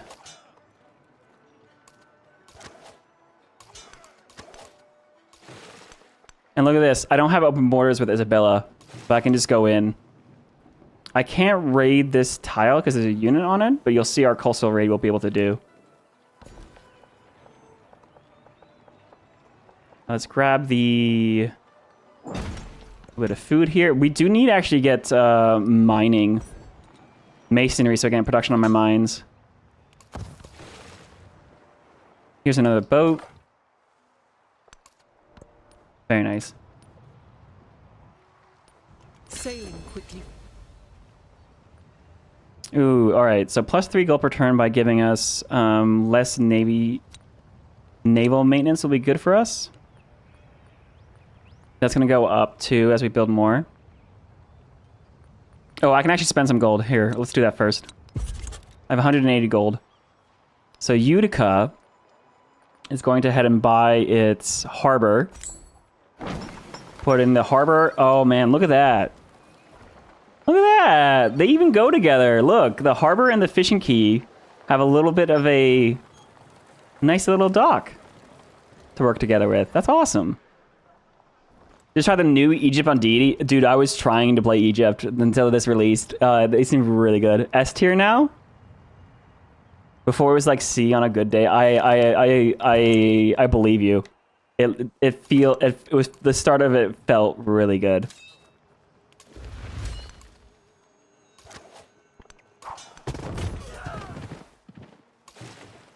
Aha! All right, so I can't pillage on anything here yet. She's got units on all of her tiles. Let's grab some salt and some camels. Very nice. We'll even get the start of the economic path going. And we'll start the Sicilian Wars next. This will be +2 settlement limit. Nice, dude. Yeah, so we'll get that, get all that stuff out soon.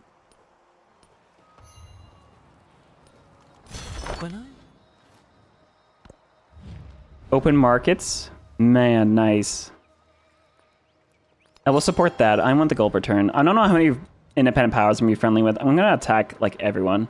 We do want navigation, but first I need to get masonry. I need to get the mastery to writing. Let's start with the mastery to writing because we already have a library. And we'll do another food bonus.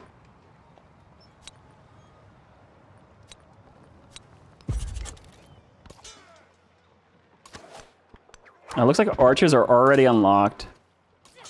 I'm actually going to wait to clear this camp until my commander is back over here for experience.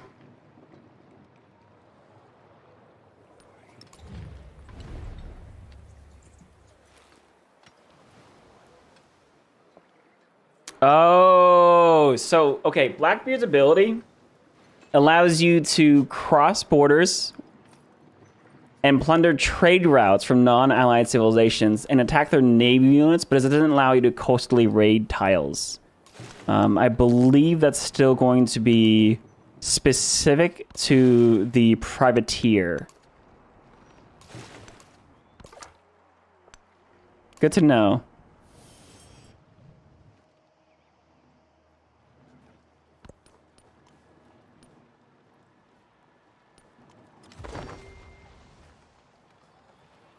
Yeah, and the ability to capture naval units. Oh yeah, there's actually a good town up here. Just because of these resources.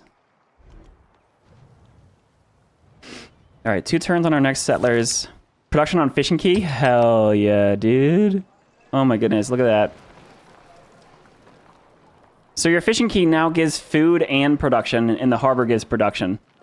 And then we have production and food on our fishing boats. And then when you get an altar, you get another production on fishing boats.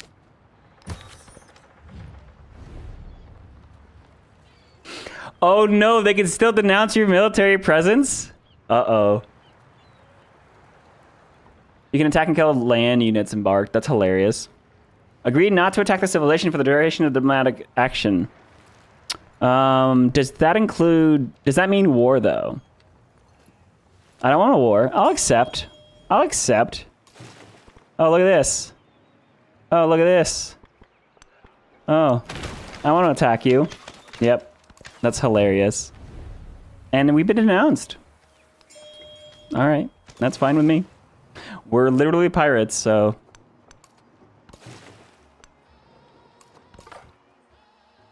Holy Batman.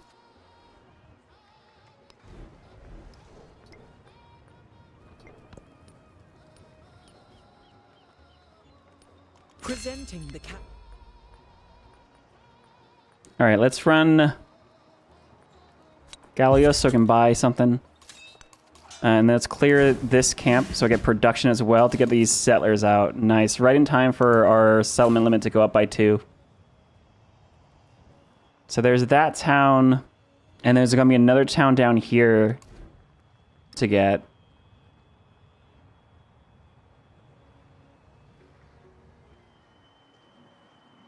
There's certainly a town over this direction.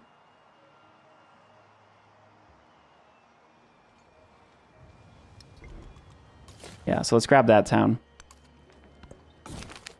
Ooh, militaristic or economic? Let's go economic here, because we have enough militaristic attributes so far. Hinder research. Oh my goodness, the AI are actually sanctioning. Look at that.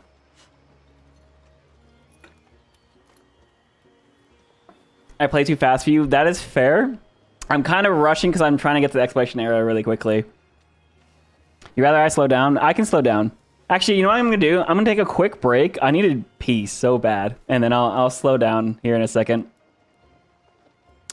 You know, you're not old. You're not old. I'm going to reject the sanction, by the way. But yeah, we'll be right back, guys. I'm going to play a quick ad on Twitch. And I'll see you guys soon. We'll be right back. Give me about like 3 minutes.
All right, we are back. Yes. Thank you for the feedback. I'm going to slow down just a little bit here.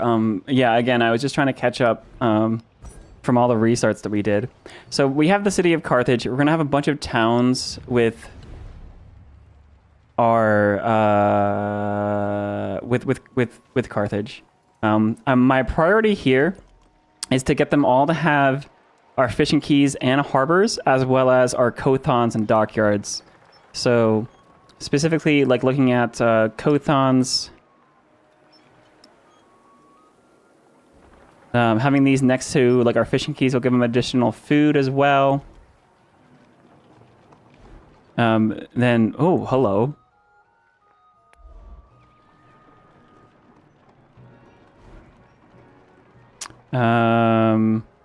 So this town, I'm gonna have to buy out things like just a specific,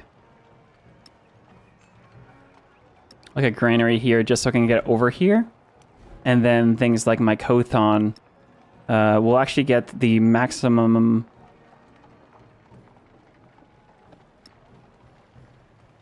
production over this way. Yeah.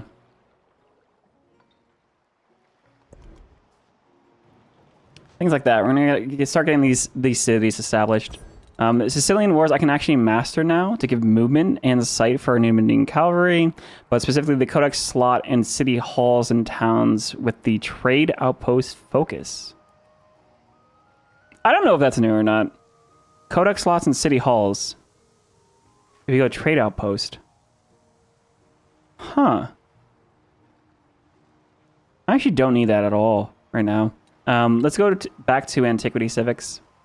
I'm going to unlock the Code of Laws so I can get my merchants out. Remember, we get 2 of them when I do that. I can probably trade with our city-states because I don't think we're going to avoid war given the leader that we're playing right now.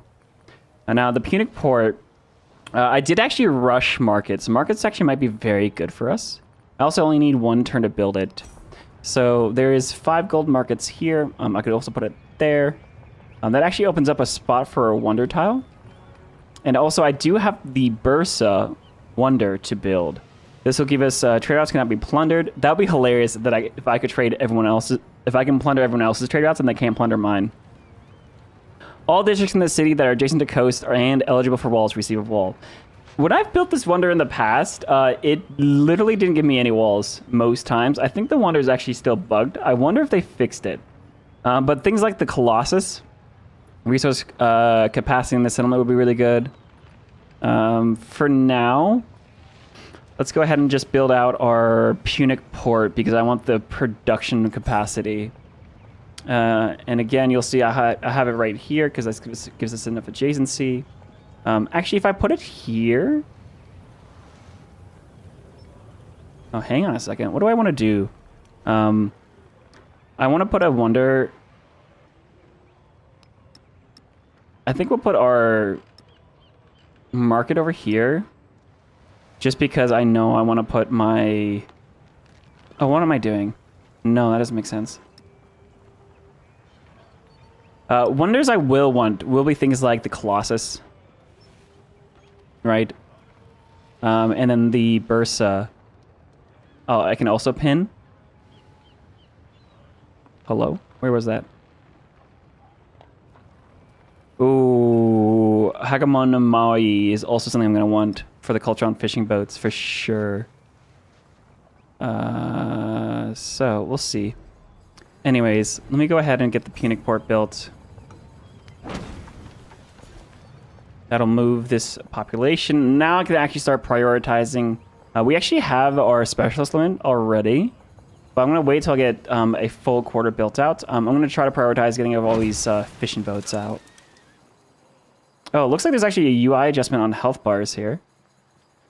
We have a final promotion on our army commander. And since this is an assault commander, I'm going to go for order and just go maximum combat strength on them.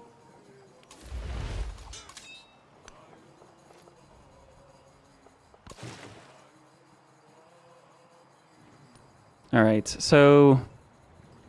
Ooh, there's a good hit up here I'm going to grab. And then I'm just going to start exploring with these units. Again, so we're going to start going for tech mastery. I'm really going to go to the top end of the tech tree and really focus in on boat stuff.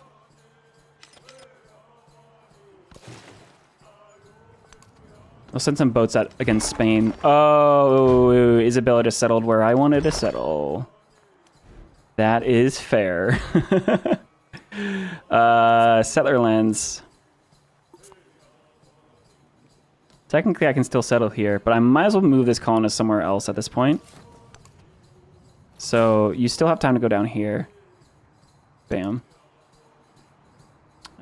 Instead, we'll see. We might be able to do some more pillaging.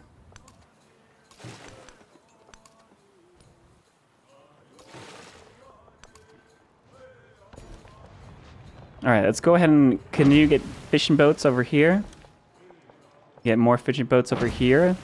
Utica, I think in Utica, we're just gonna get a ton of fishing boats.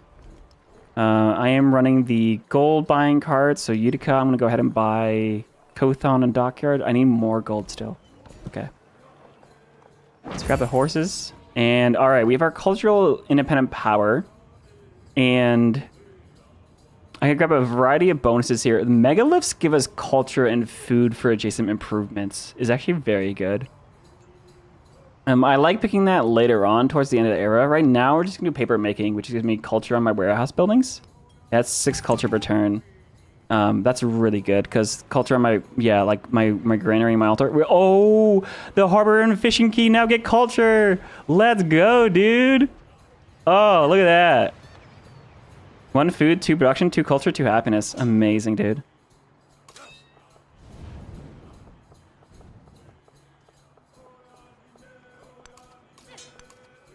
All right, so this is going to be the choke point we have to hold with Isabella, though. I don't want her going any closer to me past this mountain chain. Oh, that scout's going to die, too. That's a shame. But not my fault. Swear it's not my fault.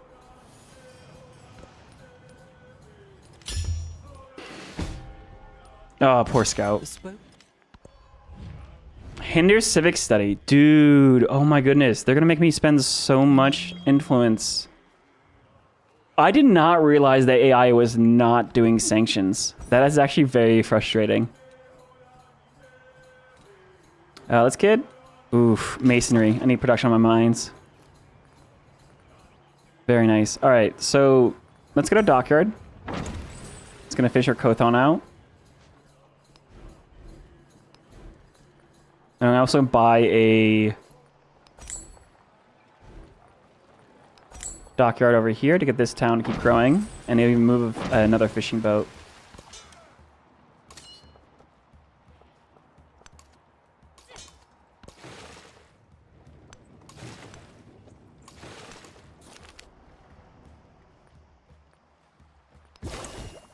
Gain a little bit of science here. So these pirate boats actually can't do too much yet, huh? What's that? Yo! An ocean atoll? Oh, that looks sick, dude. Very nice. Oh, there's some coastal homeland. Okay.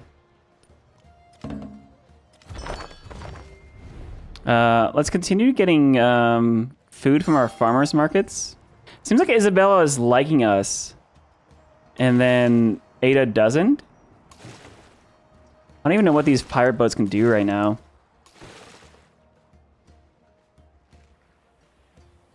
Oh yeah, I can attack this independent power though. I don't know if I want to.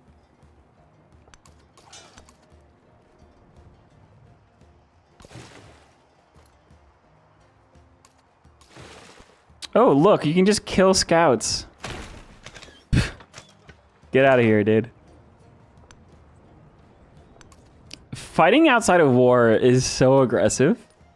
It definitely is going to pick up. It's going to be a lot more important next era.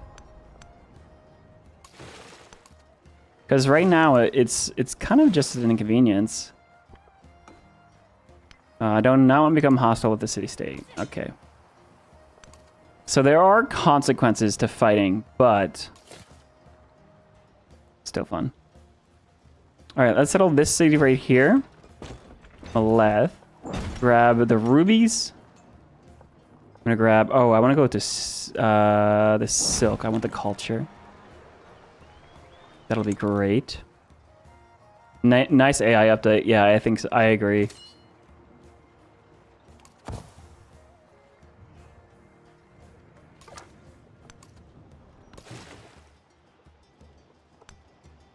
Ah. Oops. So I can coastally attack the scout, but not navally without declaring a war. Interesting. He was the All right, we'll settle another town right here.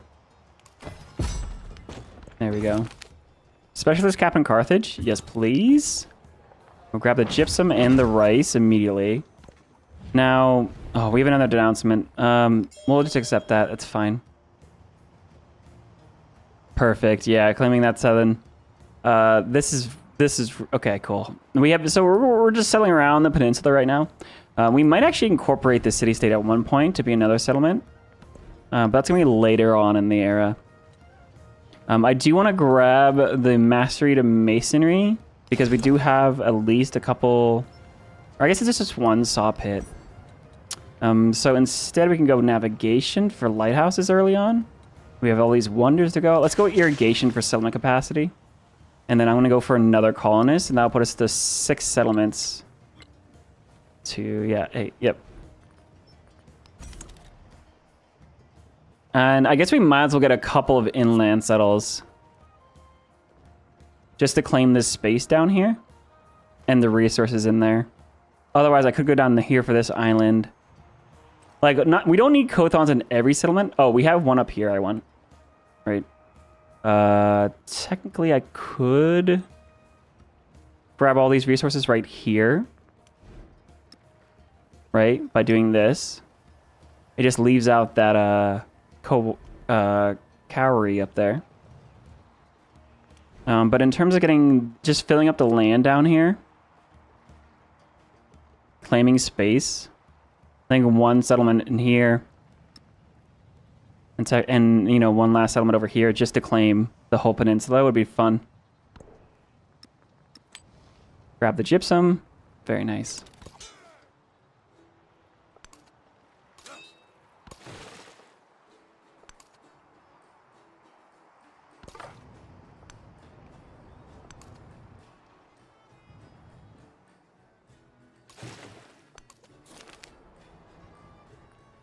Ooh, food or production? Let's grab production to Carthage.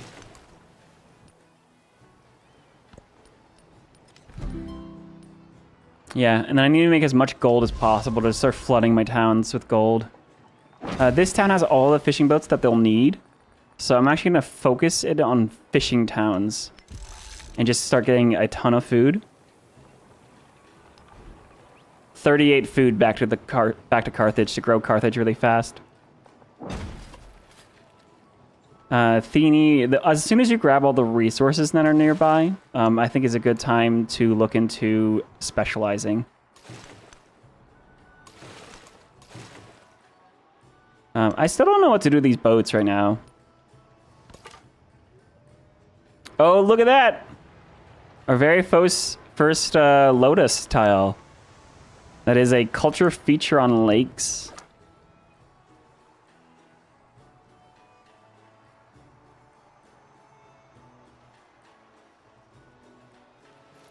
How do you claim the new update? So the update should be launched already. JT. Sorry.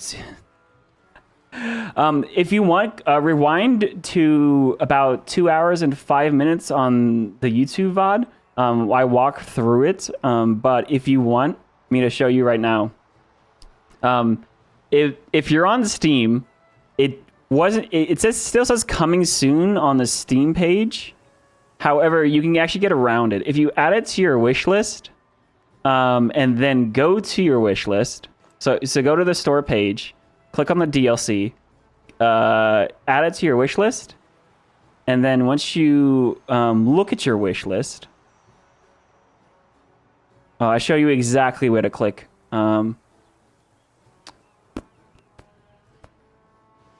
Wish list, store wish list.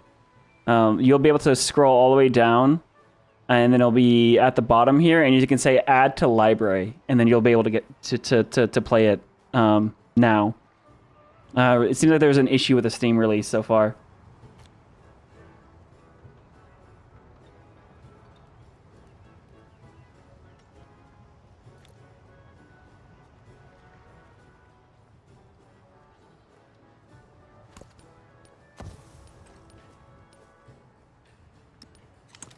and I...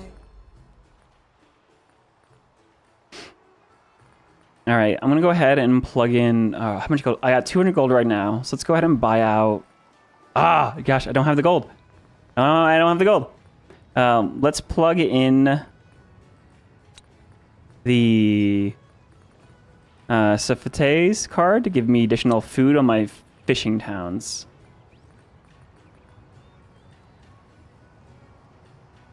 And we'll run this how it is. Awesome. Let's keep getting fishing boats.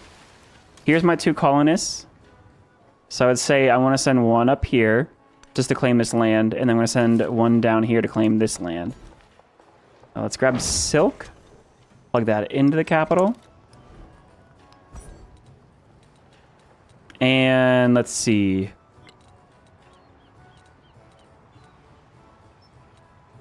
Do we need more settlement capacity, I wonder? Because I could go public life, entertainment, or organized military. Mausoleum of Theodoric would be amazing to have for pillaging for next era. But I don't know if we could do that. The AI usually builds it really fast.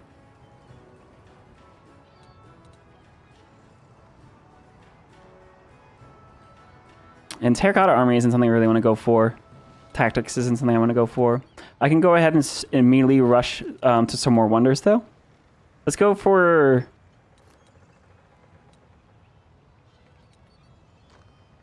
Nalanda could be a good one for some science to transition to next era. Also, Monk's Mound gives settlement capacity and food. Philosophy gives access to Angkor Wat, which gives a special capacity. Special limit. Let's just master mysticism to get the food bonus.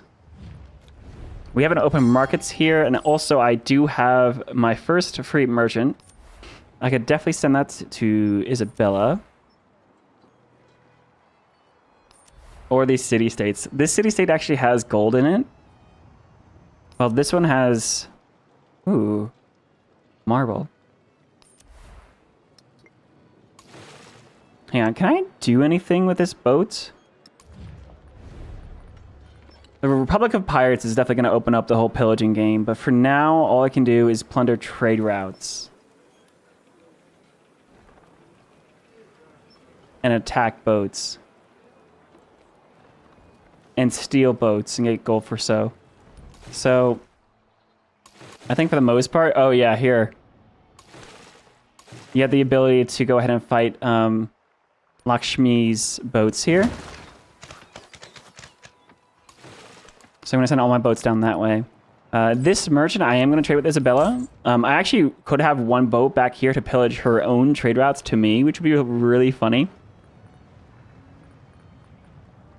Pyramids, Bursa, Petra, they're all available. Let me go for the market.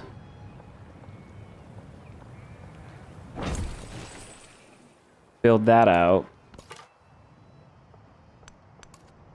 Oh, an expansionist city-state. I want to befriend them. Oh, food on food buildings. Could you imagine how good the harbor fishing key is going to be? If I get the +4 food on fishing boats? Or all food buildings? Let's go down to this cowrie. Hinder research will reject. She really is trying to do that on me. And then let's go ahead and master... Let's go... Yeah, mastery on currency. I want more gold. Oh, we built the market actually really fast. It's amazing.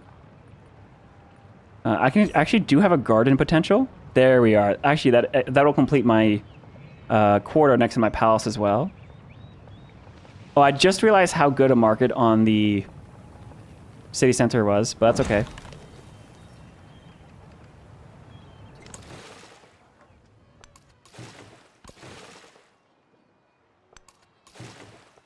I'm going to swap positions of my boats. There we go. And I want to actually try to steal her galley, which of course she's running away.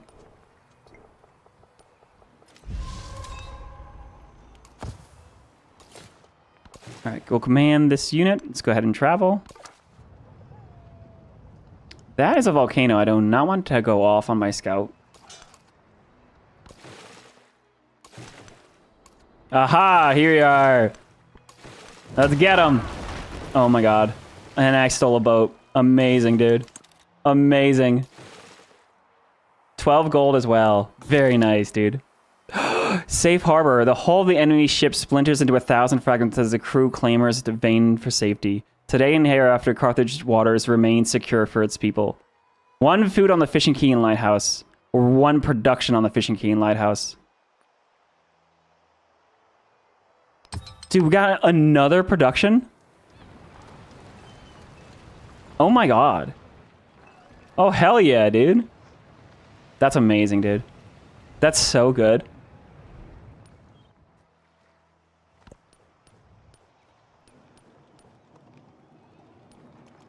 There is an... All right, let's plug in. Yeah, Gallows is plugged in. I want clan networks for some growth. And we'll keep on getting fishing boats. Nice. All right, so, okay. I can go Monument. I can go Bath. I could go for my Wonders. Yeah, let's start building Wonders out. Great Style is available.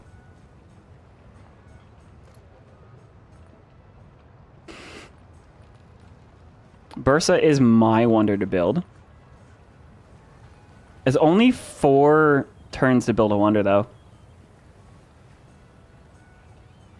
Yeah, Ada's being an influence draining machine for sure. Great Style would give me gold whenever I build wonders. And really, this is Carthage. We're in one city, so we kind of just turn into a big wonder spammer eventually. So what I would like to do is probably put 2 wonders up here.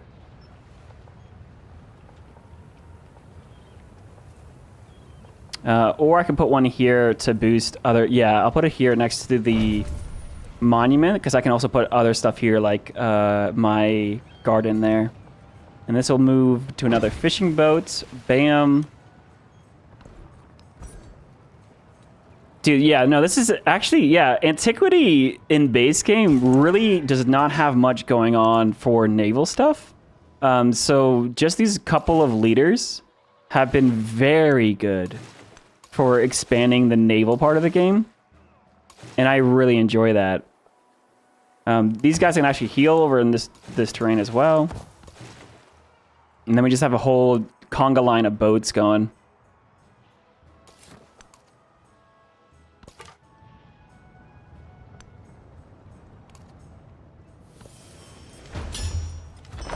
Oh, that's a crazy settlement. Look at that. That's hilarious. Colossus, I definitely want to build. Yes. I already unlocked Colossus. This is not available, so someone already built it. Oh, that's sad, dude. I thought there was something else I wanted to build here.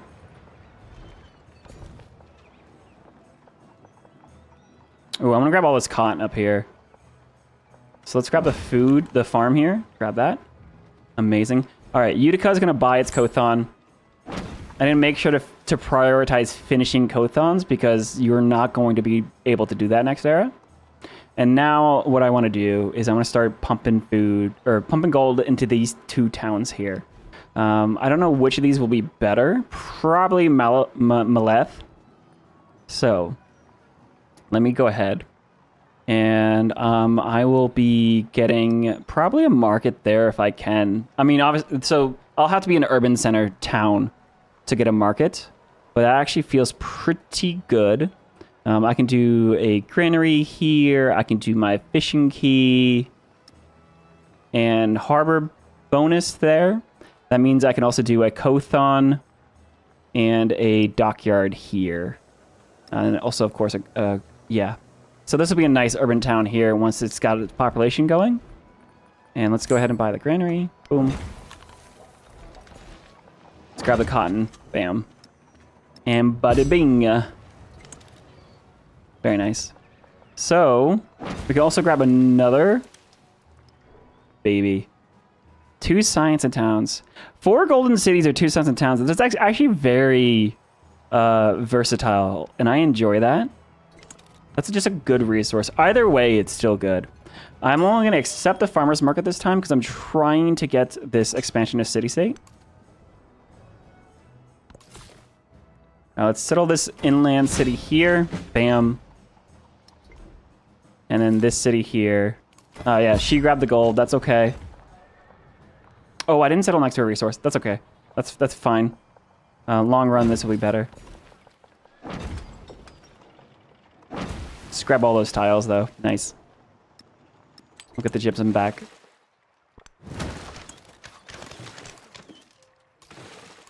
Conga line of ships. That's so funny, dude. And that scout needs to heal. I still can't befriend that city-state. I need another one more turn. All right. I do like how this is shaping up, though. We are claiming a lot of land. You got a Tonga line of ships? Nice. I like the pun. I appreciate that. Get some silk. Nice. Economic path is going. As Carthage, you kind of rush that pretty quick. I only need 2 more settlements for the end game. Send that merchant.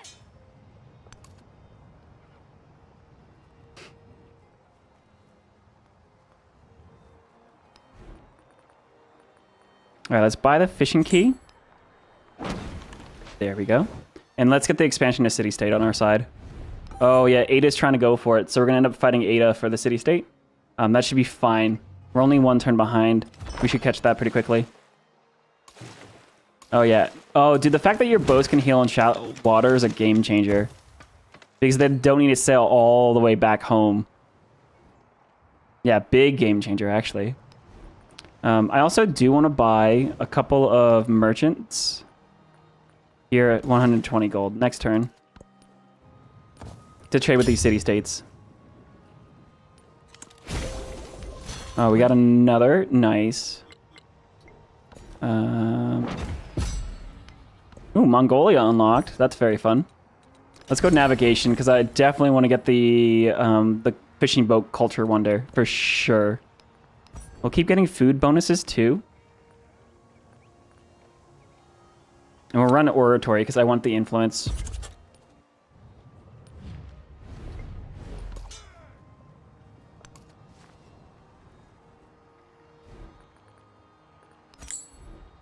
Get the 2 merchants for the 2 city-states. We can probably incorporate the 2 city-states pretty easily on our own end. Oh my god, look at this fight. New boat. Let's go. Dude, our boats are just duplicating. It's not even a chance to capture a boat. It's you capture all boats. That's crazy. Did the crisis just start already? No enemy to resist. Oh my god, they did. All right, it's a good thing. I was just thinking about doing something about this commander. There's barbarians at the gates. Okay. Let's trade with the city-states. Why would you go that way? Go here.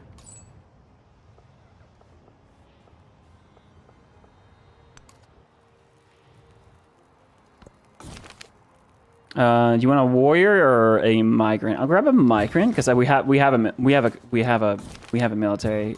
Crisis time. Certainly crisis. Certainly is a crisis.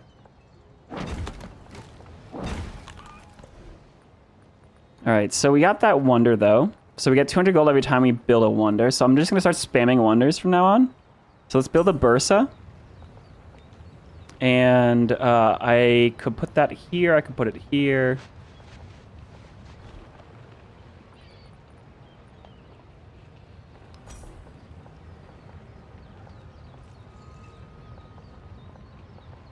To be honest, either place is just fine.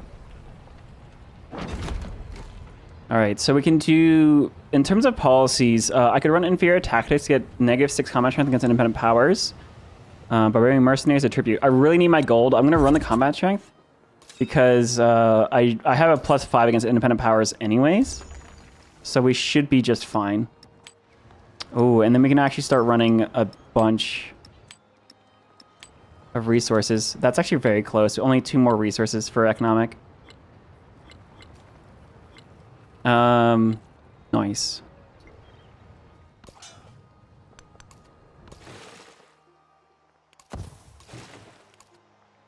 Oh, there's barbarians here. Fun.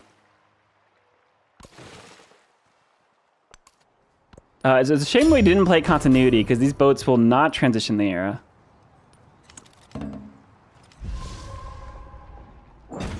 Oh, I misclicked. I won the cotton. Dang it. That's fine. Let's grab these reef tiles, because that's science in our towns. Let's actually continue this race for the city-state. Oh, I need 50 influence. It's next turn. I have 300 gold. I need to start looking. I actually need to keep my city-states happy, or my towns happy as well. Looks like Utica could use its altar. There we go. Oh my goodness, look at all the production on these fishing boats. That's so much gold. Also, Thaini has enough. Yeah, they've actually finished getting everything they need. I can set this to a mining town if I wanted. There's actually 5 warehouse building, brickyard stuff. We'll buy the harbor here for very cheap. Very nice. Yeah, Thaine is going to be a mining town.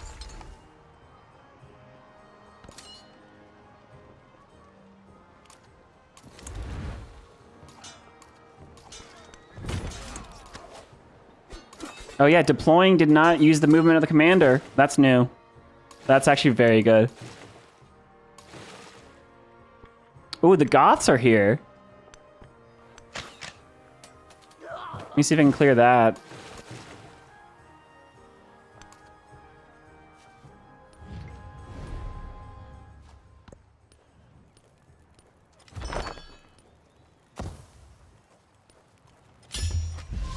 The Hohokam.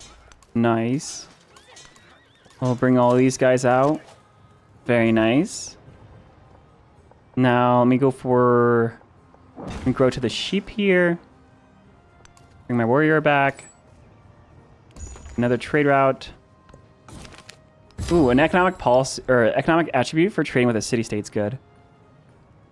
All right, 2 gold for every tech or civic mastery, or 2 gold for trade routes. I'd love to go for the gold on resources in towns or 2 in distant lands eventually. 15% gold for purchasing and settlement is good too. Well, yeah, let's get the 10 gold per turn here. We have a lot of masteries right now.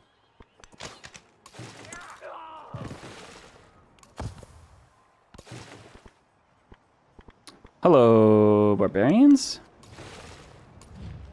All right, we're gonna speed up our race for influencing the expansionist city-state. My gold certainly needs to go down here. But Thaine, I actually really want this brickyard. Very good brickyard. 129 gold per turn. That's very nice. Nice. We built the Bursa. Is it still bugged? Hey, it's not. I got walls on my coastal tiles. Hell yeah, dude. Okay, very nice. We'll keep working on all these rural tiles. Production, nice. Yar, matey, how's it going? Thanks for the follow. All right, I do in 5 turns, I'll get the next wonder unlocked. So for now, let me just get the monument built.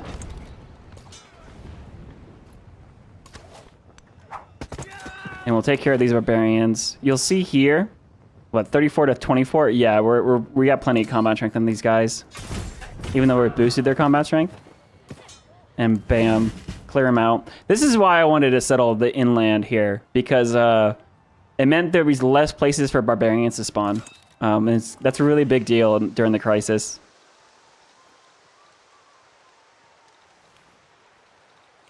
Let's go logistics so I can get looting on these guys. I don't know who we're going to end up attacking, but we're going to end up attacking someone.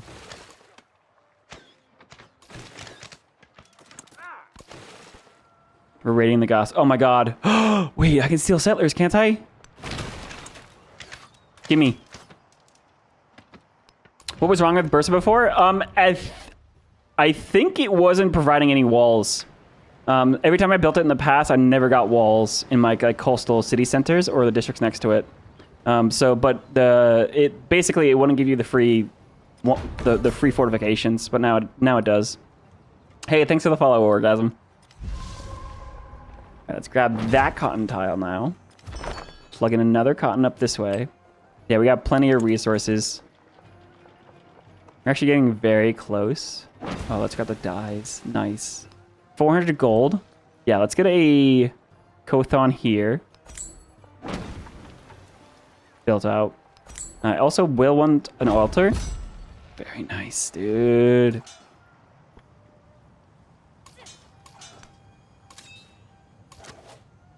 You can also do this little trick. As soon as you have the assault promotion on a commander, what you can do is this slinger cannot step here or over here without ending their turn, but they can actually go into the commander, and then the commander can go ahead and reveal them on another tile, and then from here, now they can attack. Which is a funny little cheesy maneuver with the assault promotion. It's actually really good. Tonga's insane for exploration planning. Yeah, absolutely. Tonga into Hawaii is going to be an amazing game. An amazing time. Movement on merchants. Interesting. Or migrant. Let's just grab the migrant, because that's going to be really easy to utilize very quickly. Bam. Ooh. Oh, give me 100 gold, dude. I'll take the 100 gold. Nice.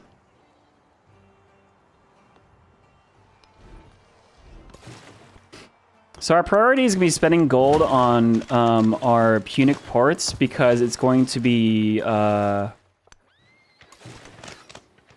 we can't build those next era, but we can still get the fishing key and everything else next era. Oh, she rejected my open borders. Oh, that little... And she did too. You know what? All right. If you're going to reject my open borders, I'm going to kill your settler.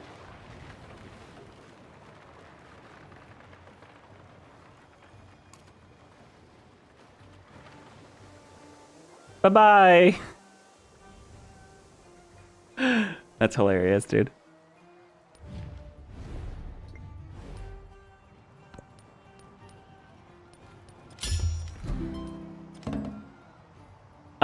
You could not say that statement, like, without Blackbeard. Like, you can't get open borders if you're at war, but I'm just like, yeah, well, I'm just gonna kill a unit now, even though we're not at war. That's so funny, dude. Let's get a brickyard with a saw pit. Just, you know, buying more time before the winter stuff.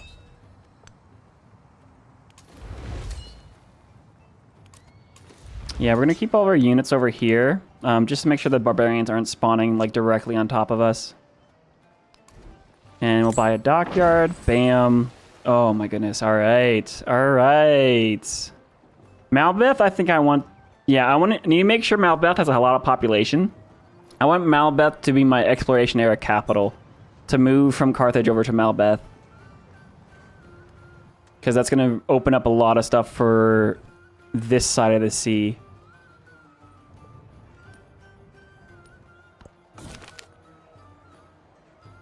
Ooh, enter celebration. I will do that gladly. I'm going to move... Oh, yeah. All right, sweet. We got a lot of resources. We'll keep getting food. Ooh, does production towards buildings include wonders? No, it doesn't, right? Because Classic Republic is production towards wonders. Well, I'll keep just getting food boosts.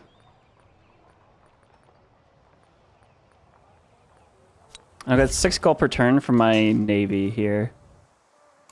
Oh, I don't know what that was.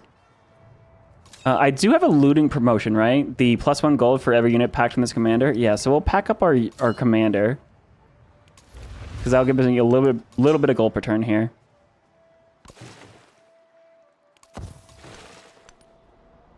Oh, hello, galleys.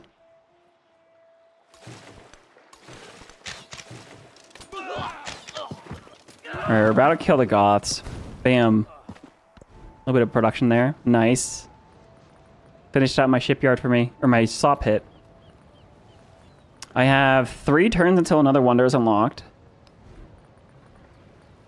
Wow, I can 3-turn Hanging Gardens. That's actually very nice. Hang on. Hanging Gardens, eh? I can put it next to my culture tile, too.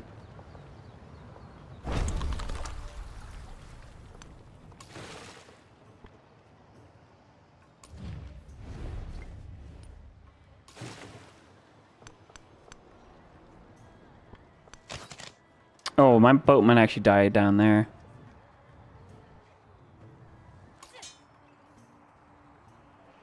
I also need to save influence for incorporating city-states at the end of era, I think. Whoa, what was that?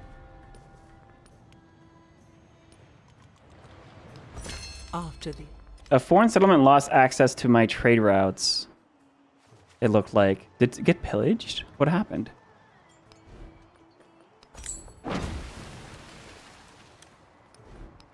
Alright, civic-wise, we have citizenship.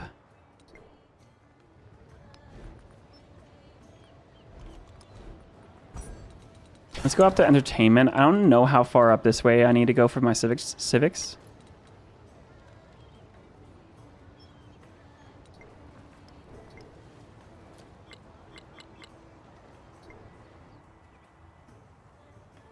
You know, I might be able to get more codex slots with my towns.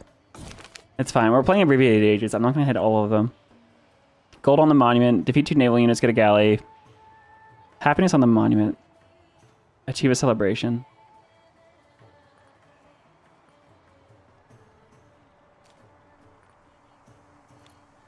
Oh yeah, I can do a celebration easily. Let's get specialists on our really good market tile.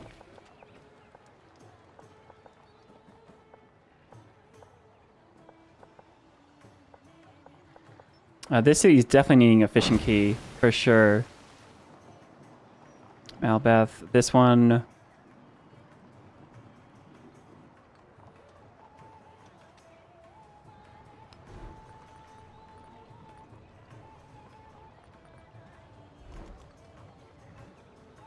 Let me just spend a little bit of gold getting fishing keys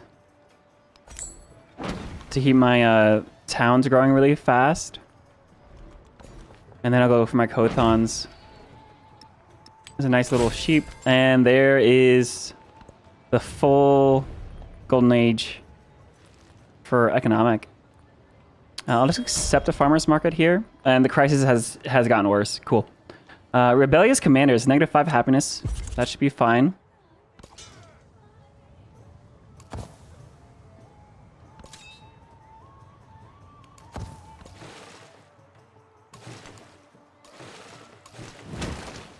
Keep attacking with boats.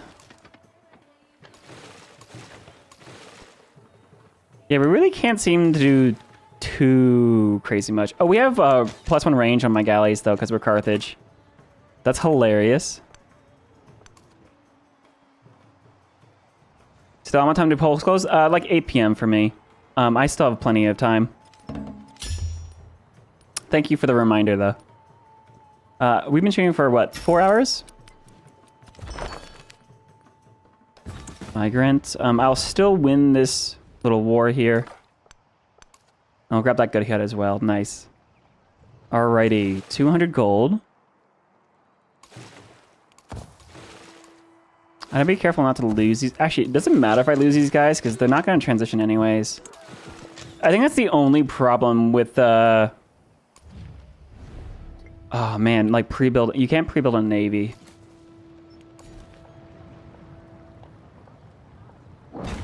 Keep getting farms. Hanging gardens this turn. Very nice. All right, 10 turns on the era. So we gotta really pick things up. water gushes from above. Oh, hanging gardens is amazing though. We got hanging gardens. Now it's time. No way. No way. No, Hawamunga Maui was already built. Oh, you know what? It's probably because it was probably built.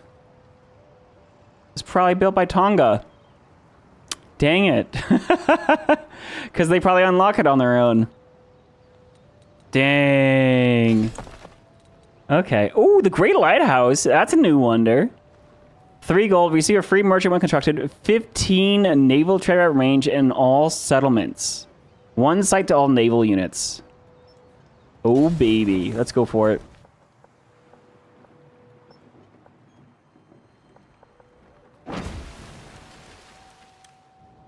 Anyways, I want Malbath to be the second highest population town or settlement because I want to make sure that I can transition it. So the other towns, like, when they focus, they'll stop growing. So as long as Malbath is bigger than, like, Utica and all the rest, I'll be guaranteed to get it. Oh, I don't want to build on top of the reef, do I? Well, there's another reef there, so I guess it's fine.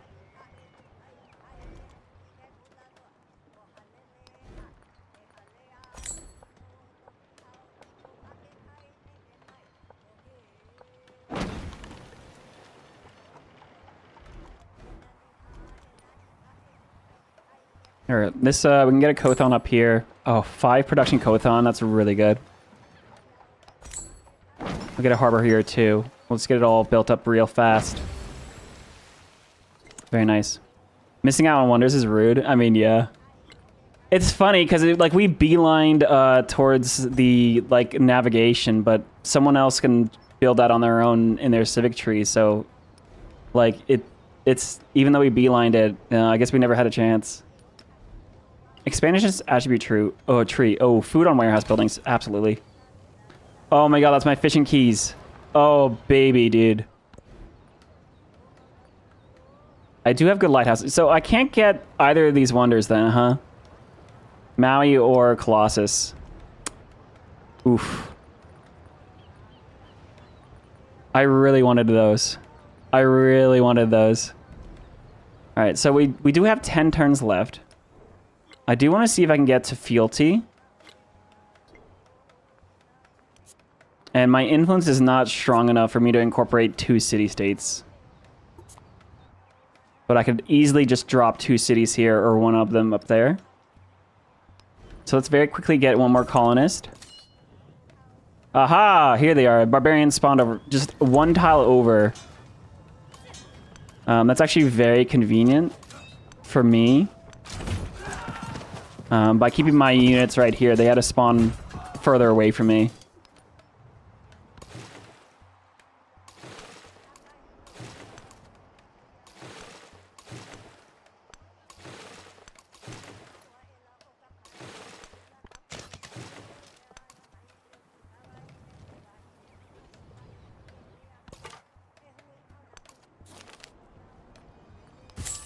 Take a little bit of gold here. We're still gonna get that city-state on our end.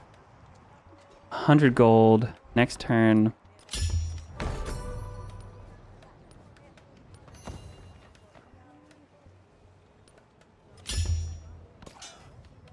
Eight turns on the era.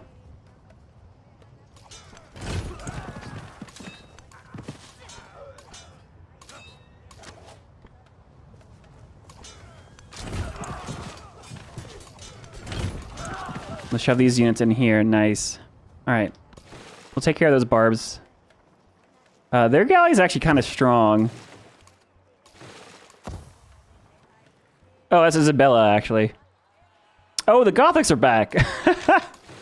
Wait, we killed the Goths, and they're back already.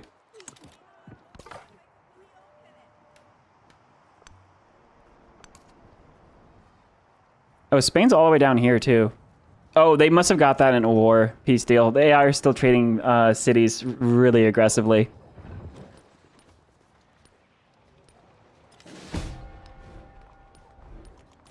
Remain less. Oh, 2 food in all settlements is a really good card for us.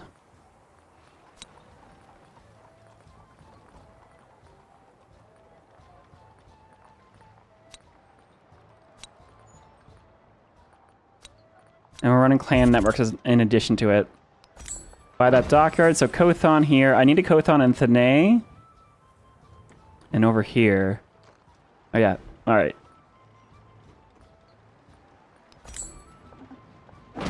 Kothon, bam. I really like that. That's a solid town. This city's gonna keep on. Town's gonna keep on growing.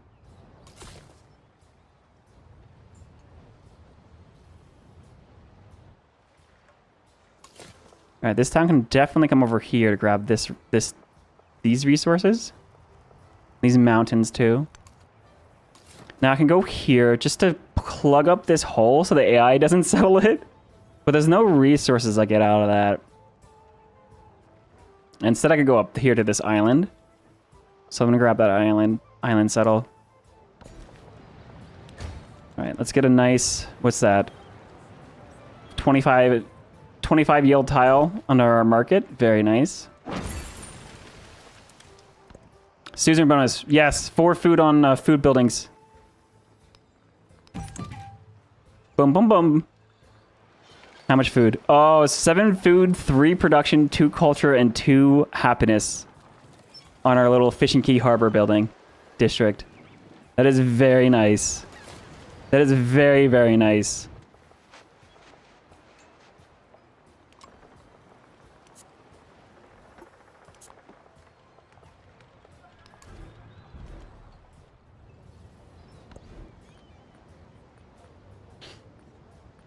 Bath and Lighthouse I could build. The Oracle I could build. Oh, baby. 3 turns. I need 1 more wonder.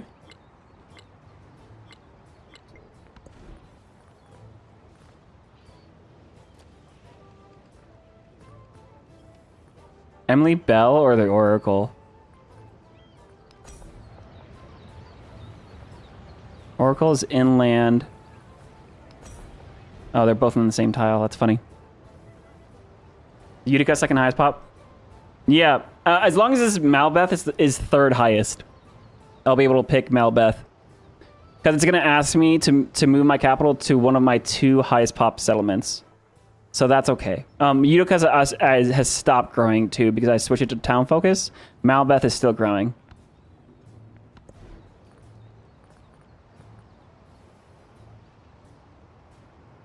Emily Bill gives 2 influence. It adds the Gishin agreement, diplomatic attribute point, or Oracle gives 2 culture and a wild card. Let's do culture and a wild card attribute then.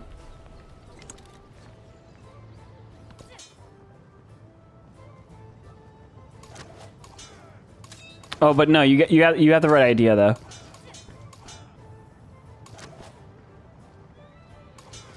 Let's see. Let's pack into here. All right, so I can't unpack this yet. But we'll try to fight into these barbs. Oh, Kerma's here. There's another independent power here. We have 100 influence. And we have how many turns? 7. All right, I'm going to use my influence to just try to boost our gold income. We do have an open markets here. She accepts it. She doesn't support it. That's fine. Oh, steel tech. I completely forgot about stealing tech. Steel tech we can steal from Ada. 40 influence there. Bam.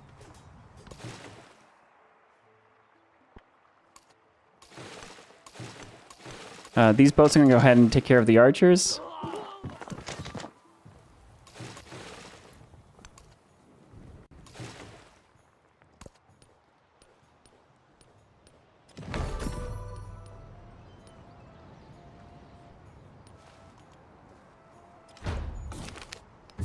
Crisis gets even worse. Amazing. I definitely want that silver. And this silver. There is a jade there, though I can settle for that jade instead. So instead I'll get a fishing boat.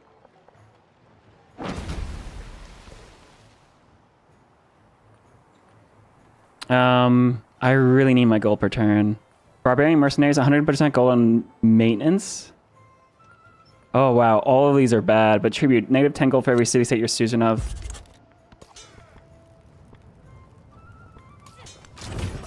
Yeah, they just spawned a lot more units too.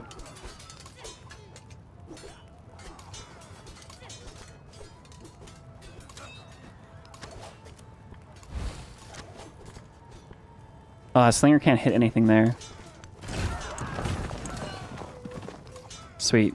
Open up a spot so I can then move this guy. All right. They be fighting.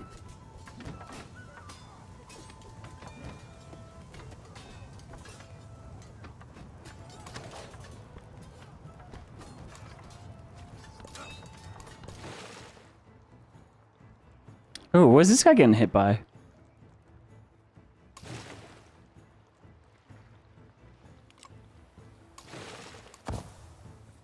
Wow, that is a lot of archers. Holy cow. These boats aren't going to transition either way, so I guess it's fine. Here's my colonists. They're moving. 200 gold. All right. Let's focus on the finishing this the Punic port up here. Nice. Sweet. And then I need a Punic port down here.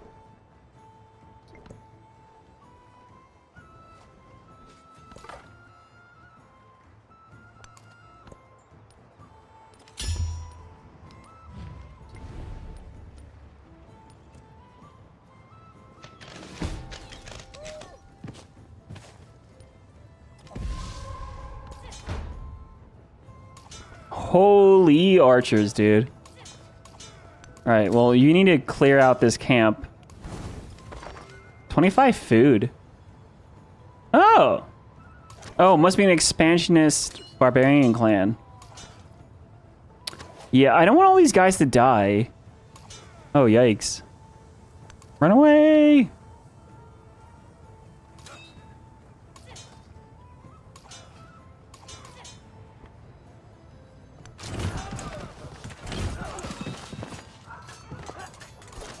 I might have a lot of guys die.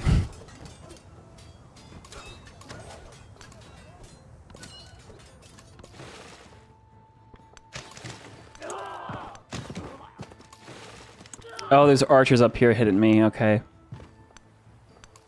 Oh, shoot.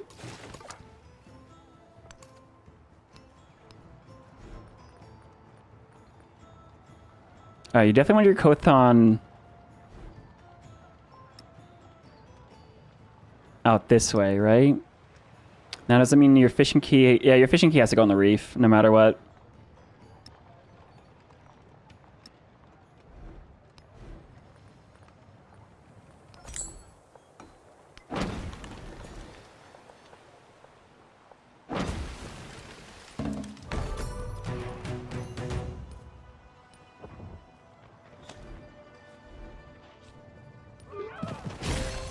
There we go. The grains of sand.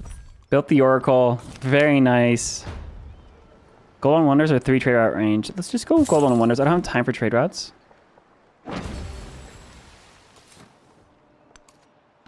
You can settle there. We have a wildcard attribute point now. Now we could go militaristic, reduce gold maintenance.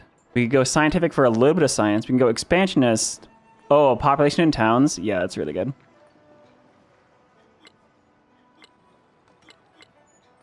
I could also go for the gold on resources in towns immediately, but I really like just the expansionist tree. The +1 pop here is going to be very good. And let's just grab some tiles. This city can grab production, right? Because this is a production-focused settlement. Get the one with the happiness as well. Grab the silver. Settlement's gonna grab a nice little farm. Grab another silver. Grab another river fishing boat. Hell yeah, dude. All right, so I need 3 more wonders for the cultural golden age. I don't think we need that. So instead, I just need to build out what I think I need for the next era. Now, remember, things aren't going to transition like merchants. Boats will not. Settlers will not. The things that will transition are these buildings, like the Bath and Lighthouse. Their adjacencies will drop, but it's still worth getting them for their base yield.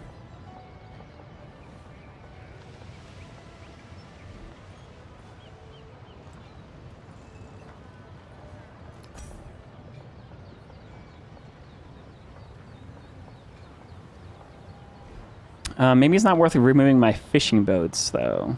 Let's just get the bath. The bath can actually go on the monument tile.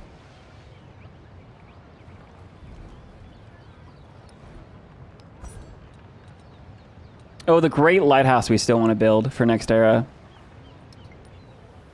And that's 1 turn. So yeah, we got 1 turn. Let me just go ahead. Actually, the merchants are fine. This town can get a focus. It has all of the resources that it needed. Let's actually go ahead. Do I have any... Yeah, this is actually going to go be a trade outpost.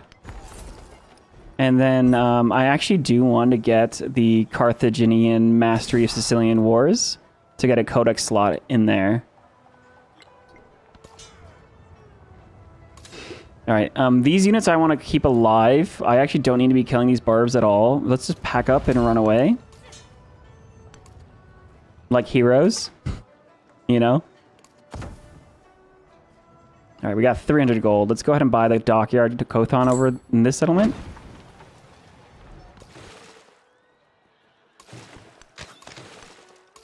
Dude, I'm losing all my boats to the Goths. Oh my god.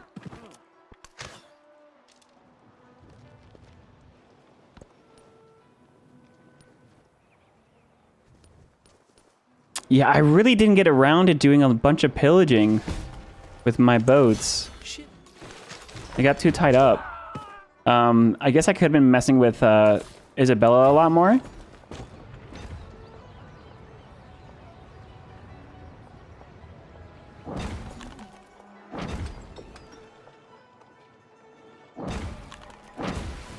Oh, 3 population from towns off the bat is really awesome.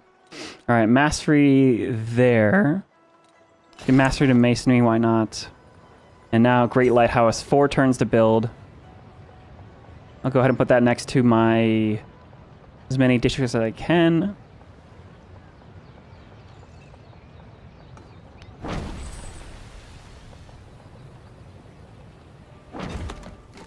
Carthage is very big.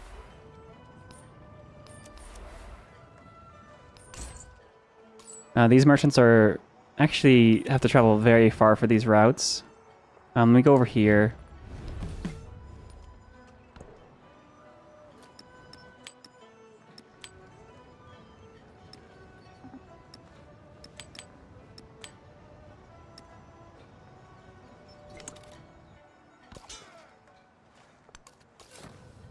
Oh, I lost my commander in a one shot.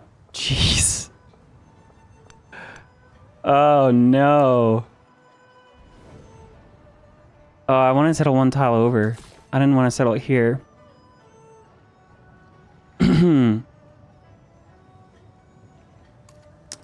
My commander will be back next era, right? Surely. Surely my commander comes back. Oh my god. Alright, the barbarians are the worst.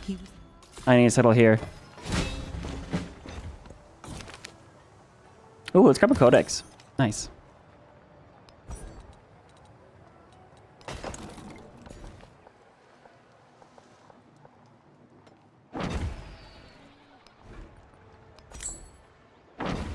Finish our Kothon here, and as well as the harbor. Bam. Yeah, we're getting a lot of stuff planned out. I'm 3 settlement over my limit. So I'm getting negative 15 happiness in all my towns. All my settlements, that is.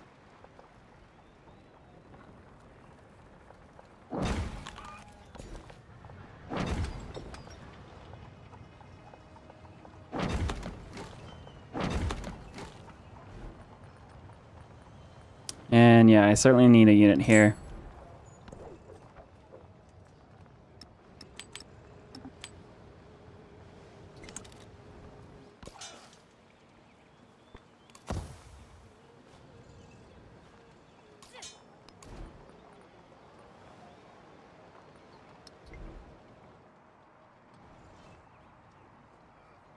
All right, some of these towns I do need to actually set the focus.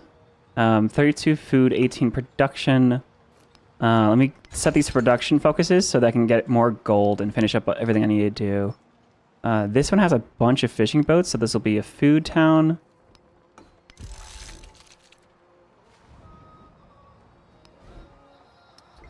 And yeah, we do have a codex slot in this city hall. Nice.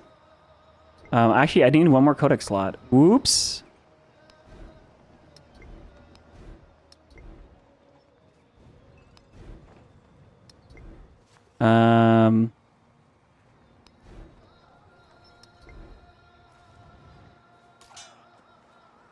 All right, well, we're just gonna dump gold into a town to get it to grow. so I can set another focus town. Probably Hippo up here.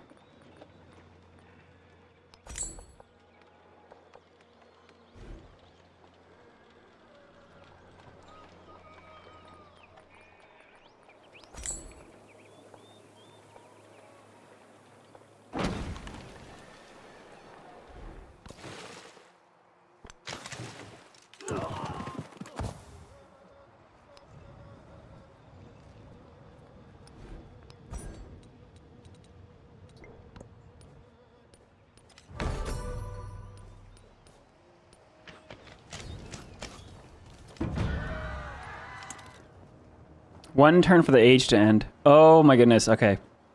I didn't realize. I didn't realize how close we were. All right, so 200 gold. I need to get 2 billion. I need to get this population. Oh yeah, if I get one more pop, we're good here.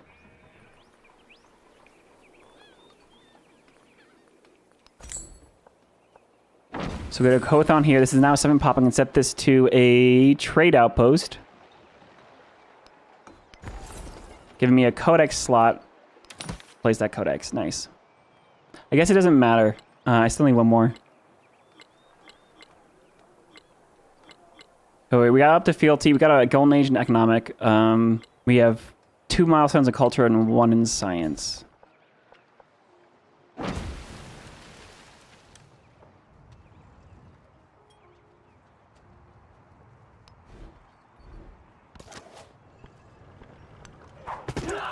Oh, I should not have killed that slinger. The spearman's gonna hit me now.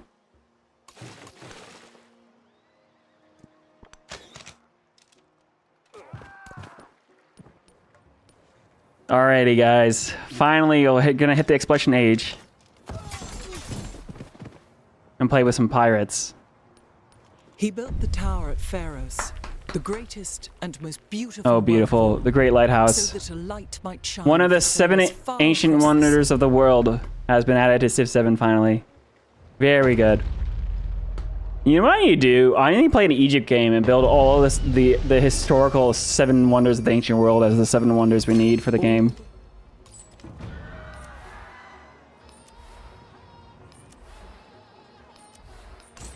That merchant's not getting there. Alright, last turn of the age.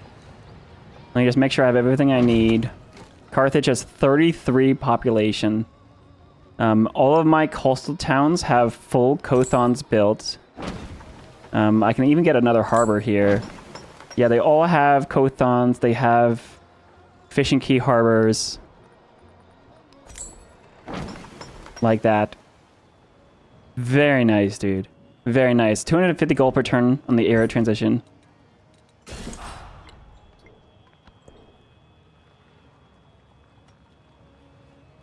We have the 23 Silk Road points. Yeah, legacies. Look at that. 8. Nice. Someone will var Mayans with the Great Library. It's very nice for them. And the barbarians are at the gates. Doing the thing that they do. 24? Excuse me? 24? Is that 24 promotions? That can't be right.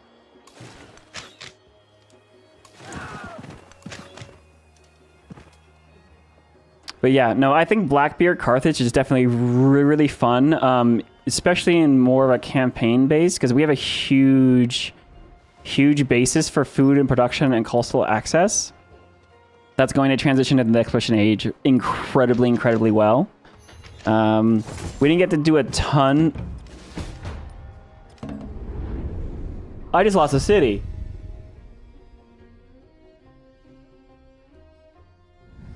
I just lost a whole city. Wait, no, that means I lose fealty. Wait, no. No. Wow. Ruh-roh and oh no. Wait, I still have fealty. Wait, what?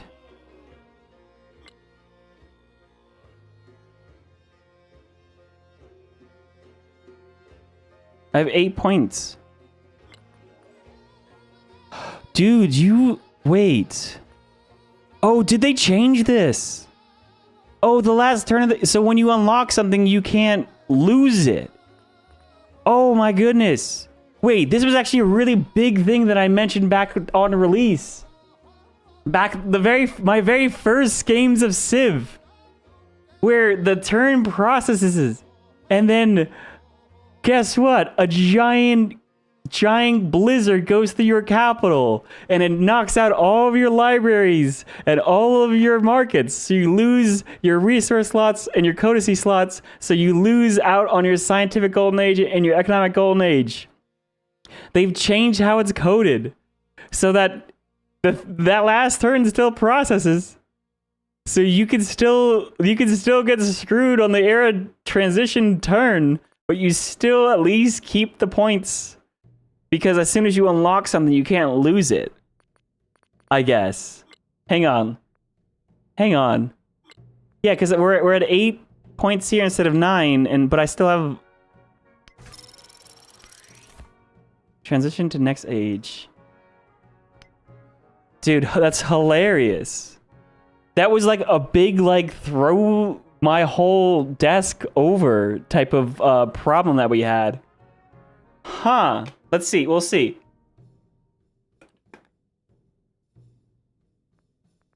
Obviously, we're picking out Republic of Pirates. 100% yields from pillaging and coastal raiding with naval units. Settlers cannot be trained to purchase, but you can capture civilian settlers. Yeah, so that's where I got confused earlier. Naval, treasure convoy, and buccaneer units can be moved into civilization's borders without being at war. Here's a sloop. You have a unique light naval unit. So this is your cog replacement. Can cross borders with other civilizations. Plunder trade routes between non-allies. Wow, there's actually a lot of repeat.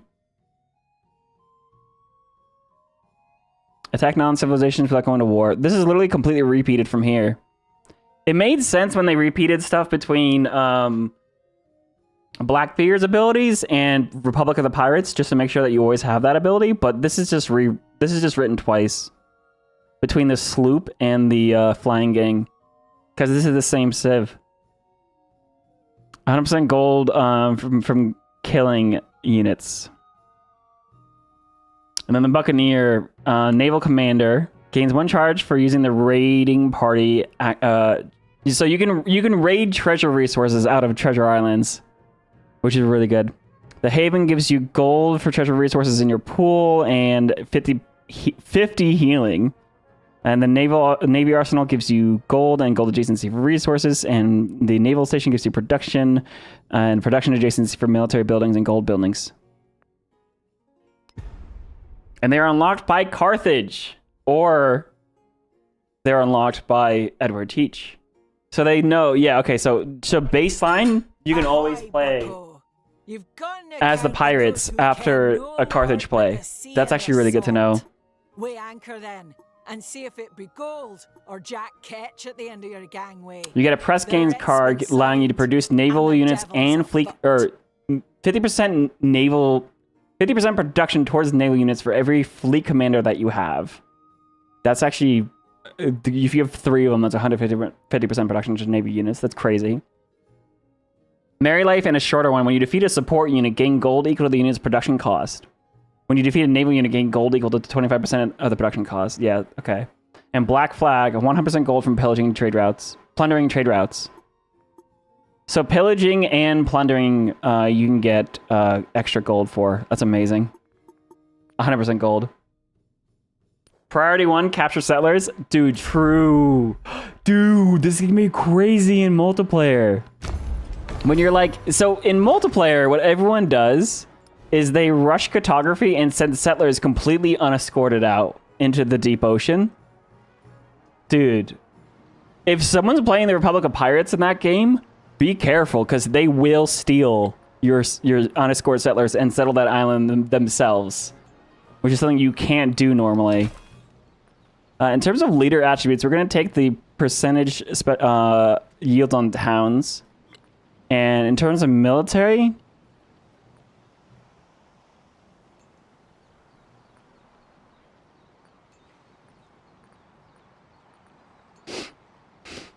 We could go for reduced gold maintenance on units. Yeah, sure. Let's go for it. Oh, we have an expansionist city-state right next to us. Amazing. Oh, hang on. Did we keep fealty? We did.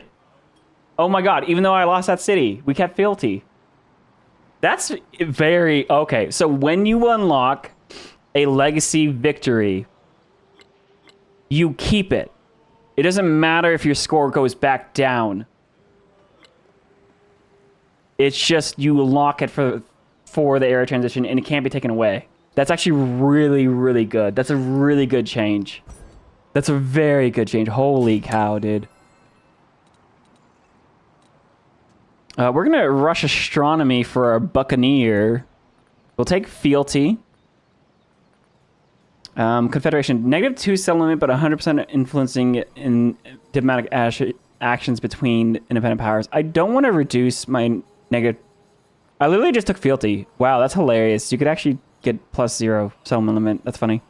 Wonders you can construct one culture and one happiness. Wonders heritage needs buffed. Period. One culture and happiness per wonder is not a lot. That should at least be 2. You could easily double that. It doesn't matter if you have 7 wonders. It's only 14 culture. Diplomatic attribute and cultural attribute. We'll get both of these. Why not? Master Carabiner. Get a little bit of gold. 15 gold per turn. Yeah, sure. And an economic. You know what's funny? Silk Roads is not available because I only had 1 city. They just are like, please don't. Don't waste it. And yeah, Maleth is my new capital, the one I wanted. I'll take a scientific point as well. And lastly, let's take an expansionist point. Huge. Oh my goodness. Confirm legacies. Nice. We now have the city in Nassau. Let's go. Edward Teach, Republic of Pirates. This is finally it, guys. We'll take culture on our city halls. I'm going to take happiness on city halls. Actually, I really needed that. We'll take gold on resources in towns. We'll take the 1 food in the cities per town you own or settlement limit. What am I at? 8? Oh, yeah. Yeah. I don't need the settlement limit. We'll take the food in our cities, and scientific will take the city hall science.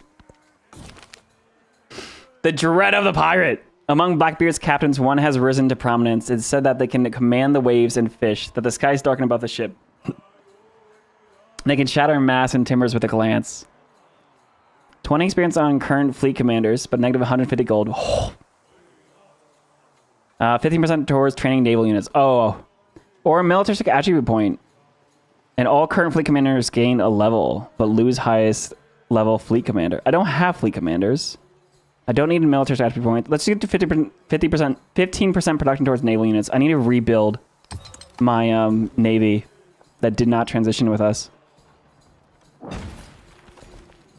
All right, we'll get our towns to grow here. Wait.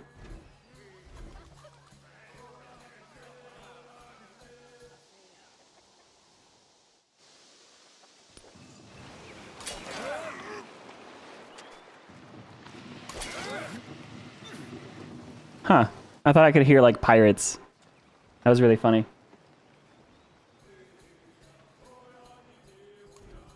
We're also in the exploration era, so let me switch to... Oh, we've been exploration era music the whole time. That's funny. All right. This independent power I need to befriend immediately. My army commander is back, even though they were dead at the top of the era. That's fine. Oh, here's my sloop. Let me actually grab a goodie hut. 60 food and 150 happiness towards the next celebration, but you lose production for 1 turn. That's actually a lot of happiness, dude. Well, that's actually 1 turn of happiness. It's basically 1 turn of food of happiness for 1 turn of production. I'll take just the food here because I want to build things fast. Like this stonecutter, the bazaar. Alright, civic-wise, we can go religion, we can go economics, we can go straight for piracy. Press gangs, 50% production of naval units for every fleet commander you have. Yeah, let's go for that. Obviously, going for religion early is generally a good idea and something we can look into. We'll start getting... yeah, we'll get all these towns to grow.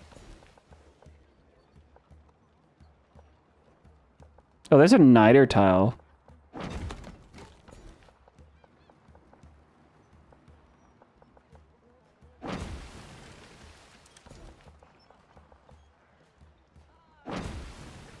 Grab our reef tiles. All right, so Carthage, we're gonna get ready to spam boats on the very top of our first era transition, or sorry, celebration.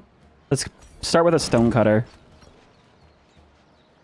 Now Nassau, we're gonna figure out what to do. Let's see, what's this? Pitch. Gold on water buildings. Ooh. Put that in Carthage. Holy cow. All right, that's really nice. Also, Cowrie is now 5 golden cities, but 3 science in towns. That's very good to have in our towns. Now, 44 production. Gold.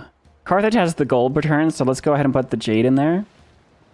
And then Assam I want to grow, so put the food in there. Carthage also does have culture, though, so the silk's going to go there. Meanwhile...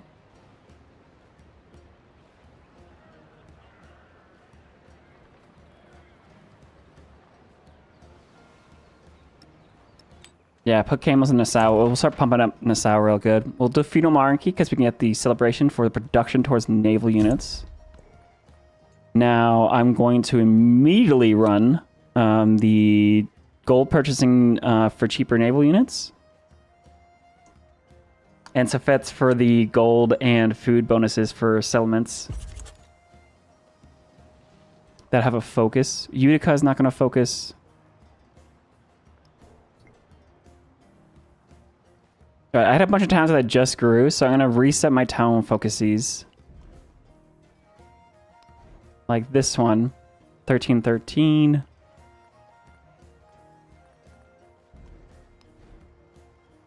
I'm going to quickly buy a boat up here. A sloop or a cog. Wait, a sloop is not a cog replacement. Oh, wait, a cog... is a heavy naval unit. A sloop is light.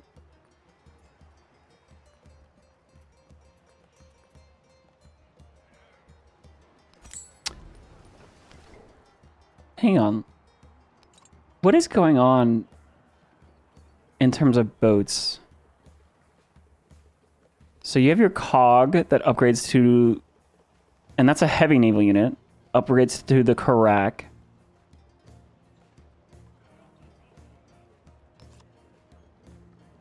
Which upgrades the galleon. That's the heavy... that's the heavy... Now the sloop is light. This is unique. But what... does it replace anything? Karak, cog, galleon, privateer. Oh, privateers are light units. And our sloop, so our sloop is a unique privateer.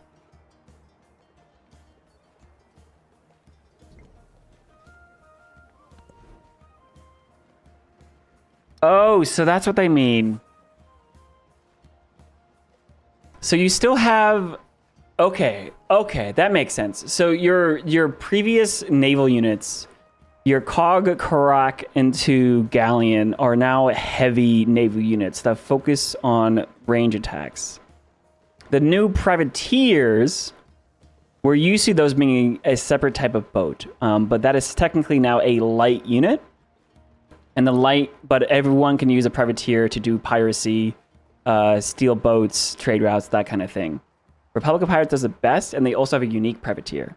And that is a light naval unit. Interesting.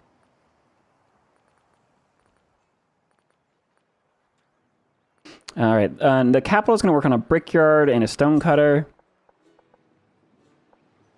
The capital is also going to have places for its science. So, a bunch of resources here. So you have a nice observatory and university potentially. You do have a mountain, so we'll have a place for a kiln and a temple. And you could probably put a wonder between them. And that means we could also put the inn and the... not guild hall. Bazaar over here. Mm-hmm. Oh, and then I can overbuild the altar with the brickyard.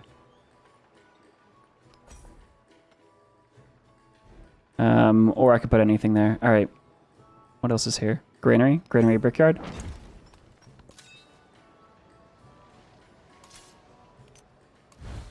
All right. We'll put a bunch of units into this army commander. Now, our army commander is probably going to sit down here towards the south. And just hold off any funny business that happens.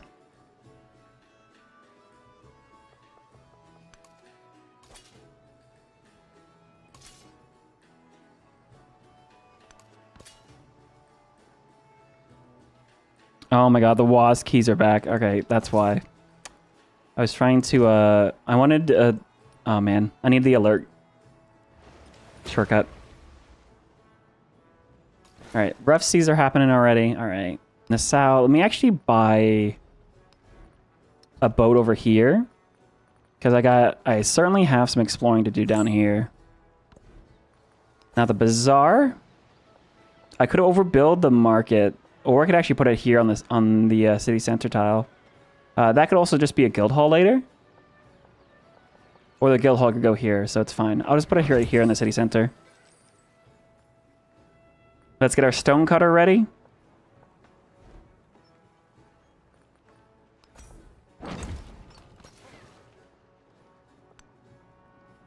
Alright, our sloop is going to go ahead and sail through here. I always get confused at what I can do. Plunder trade routes. 100% yield from pillaging and coastal raiding. Naval treasure convoy and buccaneer units can move into civilization borders without being at war.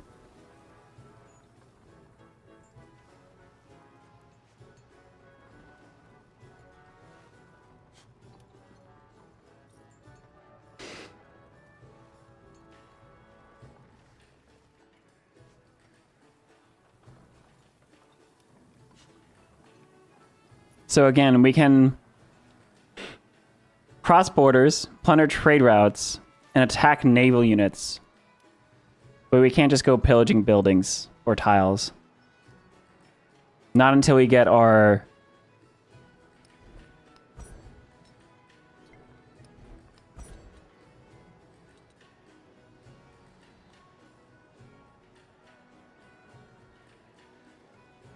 Oh wait, no, it is a sloop. Ooh, Namadal. New wonder. 3 culture, happiness, and production on the palace and city hall islands. Wait, 3 culture, happiness, and production on the palace or city hall if they're on an island. A landmass with a maximum of 15 tiles. Oh, okay. Okay.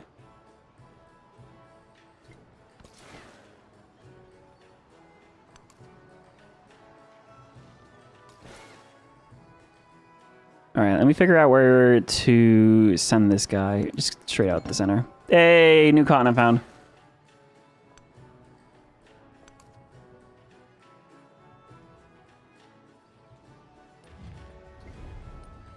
We definitely have some gold to throw around.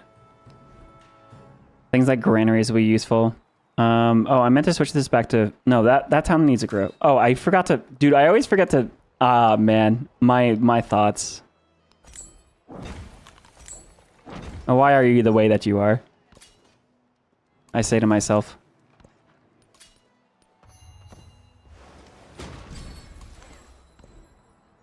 All right, let's go production towards naval units bonus. So let's very quickly just get a bunch of sloop. I guess we got sloops and cogs. And then in 2 turns we can get army commanders as well. Also, maybe I make one more city. Utica has 17 production. Thane has 22. Lepsis has 19. 21.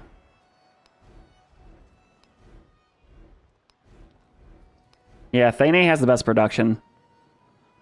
It actually has a good place for us to get stuff built too. Well, what about in terms of buildings? The best buildings we can get are going to be things like, I guess these bazaars are good.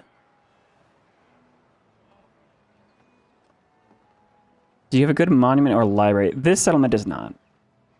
This settlement does.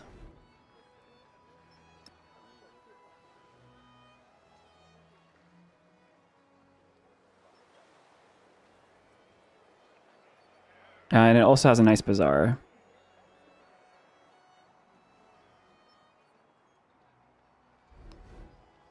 $21 production, 22.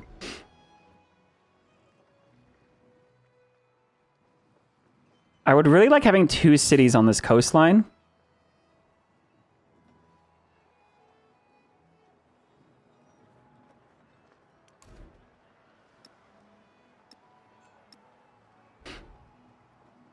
Also, what is our victory condition here? Treasure fleets by stealing treasures? Yeah, probably. Economic, military. So let's go economic, military.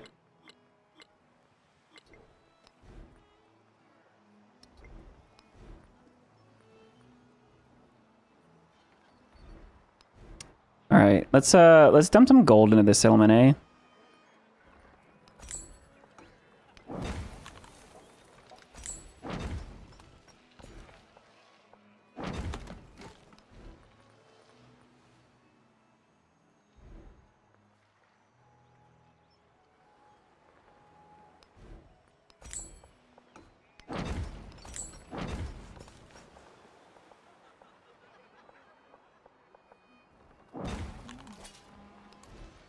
And then next turn we'll make it a city.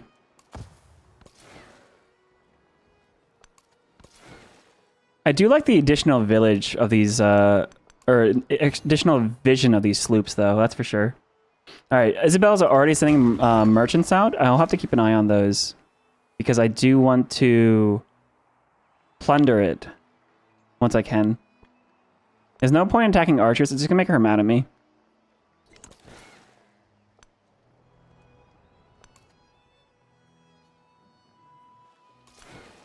Hey, Zimbabwe has been found. And there are treasure resources over here. I could actually befriend and incorporate them. Oh, wait. I don't have anything against incorporating city-states, right? I hope not, as the Republic of Pirates.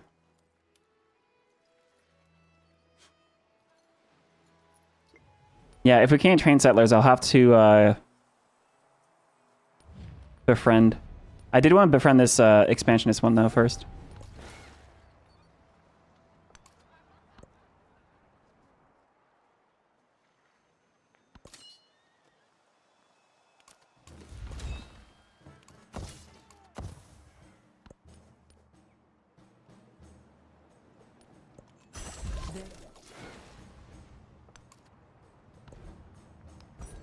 All right, so we got astronomy. I guess cartography is not immediately necessary. Food on fishing boats mastery is really good, though. Let's get machinery for gristmill, sawmill stuff.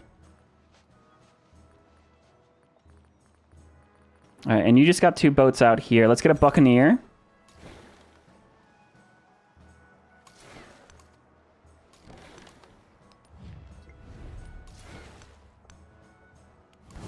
Grab a goody cat. Food or production. Let's get a production. Boom.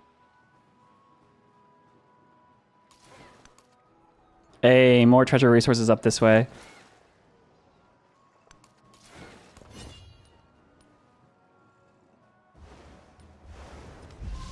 Sweet. There's my buccaneer. Oh, what'd I find? Oh, natural wonder. Very nice. Oh, man, dude. Oh, Zimbabwe's out of range of the natural wonder. Bro, this is such an easy island to go settle. Oh, and I can't train settlers. All right, we are immediately going down here and looking for a settler to steal.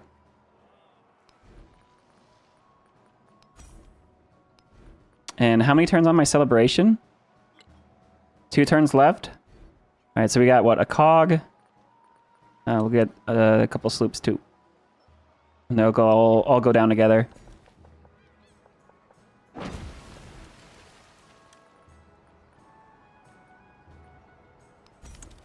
I do need to have a buccaneer up to this direction.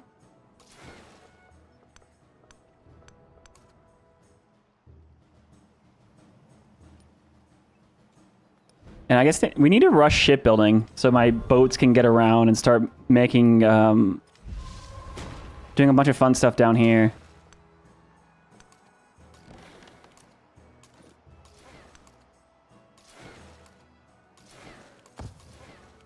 All right, these 2 boats are going to be explorers. They're going to heal for a little bit.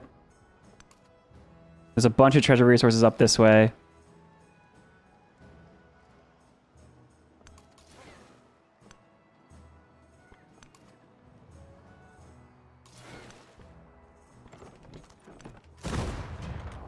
Oh my god, the sloops have cannons. Oh my god, we have cannons already. That's the thing I was talking about. Oh, let's make another city here.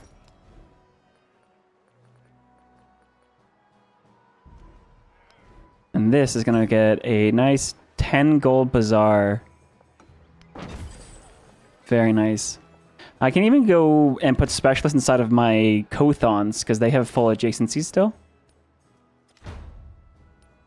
Yes. Press gangs, 50% production towards naval units for every fleet commander you have. I have 2 fleet commanders. Or I will.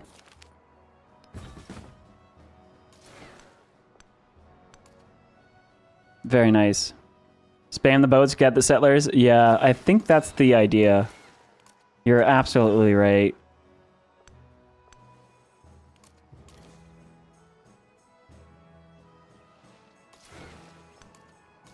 Ooh, migrant.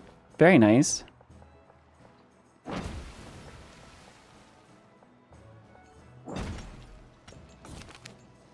Ooh, influence on the... Wait, the what? Pirate Code of Conduct seems a contradiction, but here it stands, drafted, ready for ratification by Council of Pirates. Bit thin, remarks a haggard old seafarer. Could use some more notes, says another. Give it more heft. Unlock... Wait, selecting this option begins quest. Unlock 2 more policy slots, and you'll get 2 influence on your wharf. Or it's fine, it is 1 influence on a wharf. Oh my goodness, dude, wharfs? I don't have my wharfs built yet, so we'll go for the long-term one. That's hilarious, dude. Master Articles of Agreement. Buccaneers gain looting promotion for free. Enemy of all nations. When you capture a treasure convoy unit, it's worth an additional treasure fleet point. Man. Oh my goodness.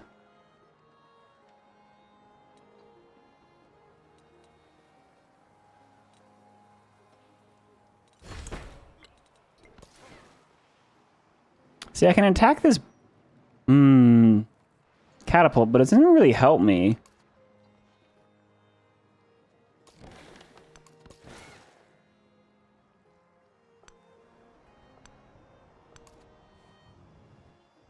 I'm still trying to figure out how to plunder trade routes properly. Get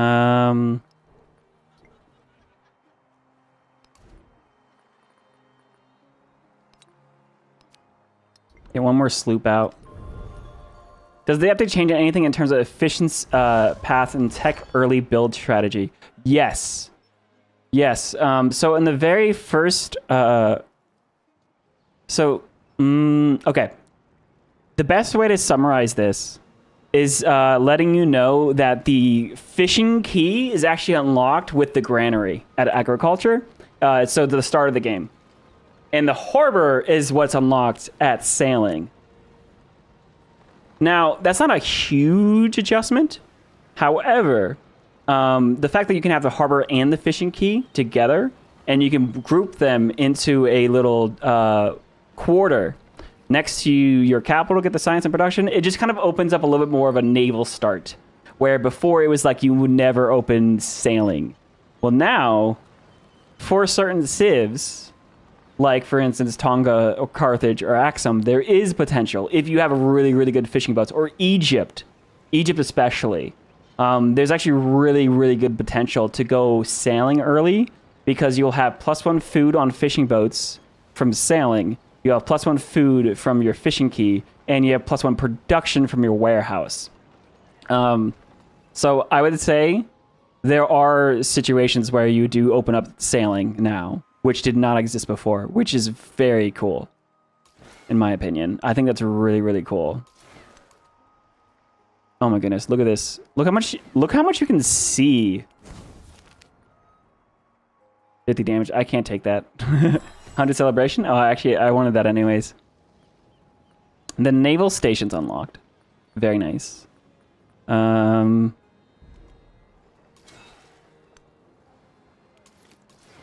right, we'll get this buccaneer over here. I'm still... Man, there's not much to do.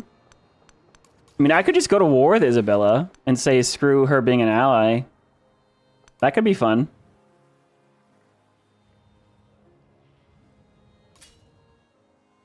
Oh, look. A merchant. So the naval station has production for gold constructibles adjacency and military constructibles. And then your naval arsenal you want next to resources. So if we want to maximize this, this gets production for being close to gold constructibles, like our market here. So that's why that's +6. But this needs to be next to a resource. You actually have a decent one over here, because there's a wonder here too. All right, that's actually very nice to know. Our observatory can actually get immediately though. And in terms of the best spot to put it, I have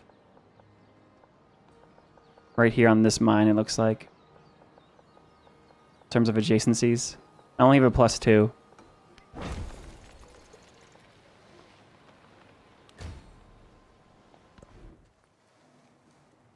By the way, yeah, okay.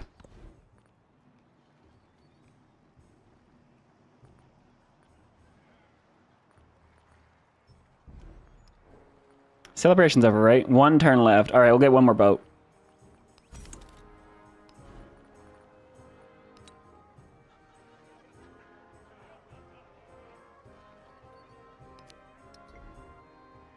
And by 1 more, I mean 2 more. So what? We have 4 sloops. Let's get cogs.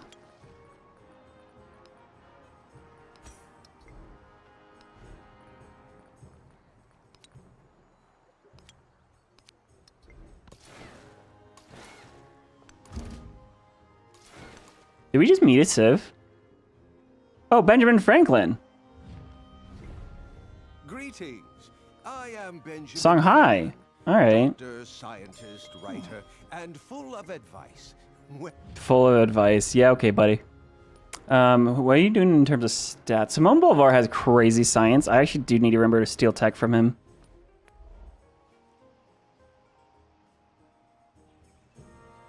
I do actually. Man, oh, Zimbabwe. Oh, I need to. Like, I want to settle here. I guess Zimbabwe we're going to kill.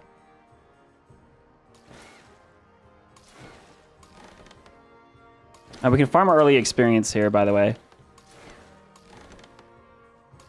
So we now have the focus fire. And both these units should be attacking. Oh, nope. There you go. Here's our first... Okay, so here's what we can do in terms of promotions. It looks like the bombardment has been changed slightly. +1 range attack distance for naval units within the commander radius. Apparently that only applies to heavy units. 3 combat strength for naval units within the command radius when attacking land units. Bombardment. Oh, the text here hasn't been updated. It's the splash damage is supposed to be reduced to 25% instead of 30. I could go engagement to get additional movement though. 3 combat strength for naval units within the command radius when attacking other naval units. Oh, I want to attack the land units because I want to steal settlers specifically. Let's go bombardment here.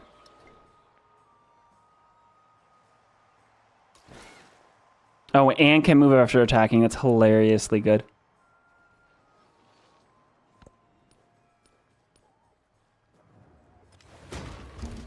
I worked. Екатерина Алексеевна, императрица. We have 1,400 gold. Holy crap. Let me befriend this independent power here because it's on our border. So the reason why I'm looking at Madrid is like I could be attacking their boats, I could be stealing their gold, their treasure fleets, but I actually don't need to go to war with them. If I went to war with, I could do all the pillaging on the coastline here. Like we could go some crazy pillaging up this way. But I really wanted to see what he looks like without actually doing the war stuff first. Maybe something we look into later. Maybe we just start stealing her treasure resources because I saw she had boats coming out this way. Let's master machinery for a production boost. Oh, dude, we can do... Okay, let's do a food boost this time. And let me actually start selecting town focuses again. This town just grew, so I can get another fishing boat. Fishing town. That's a city. This town is growing, but I'm going to go ahead and make it a... I could go...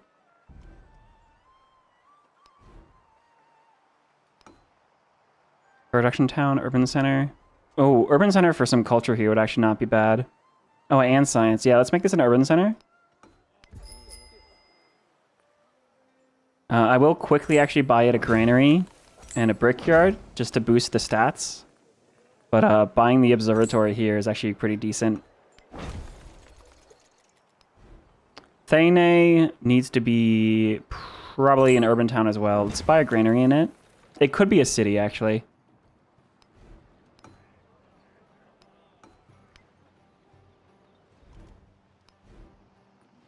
This is certainly going to be a food town, too.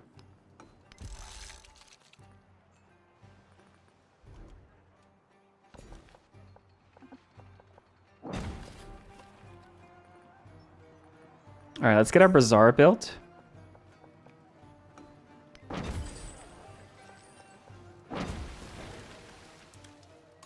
right, yeah, 2 cogs coming.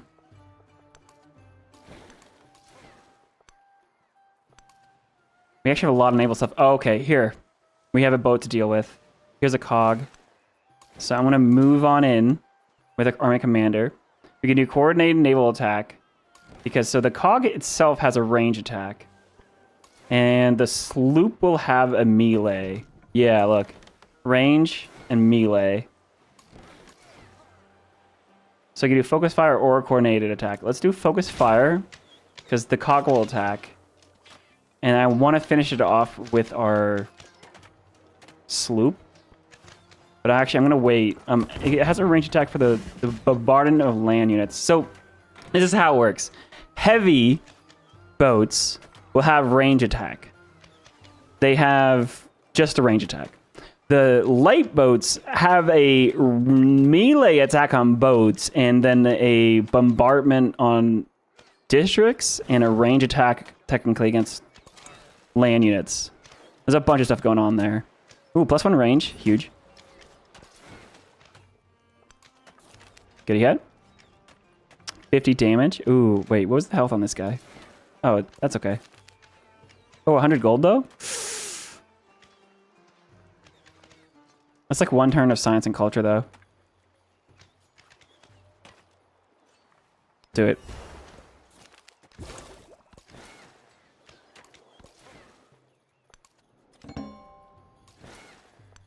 I do like seeing the atolls for the wow, look at this freaking island. So what? I guess because I can't settle a treasure island, I could just have boats hiding by treasure islands, so when I see a settler, I steal it. That's actually really funny.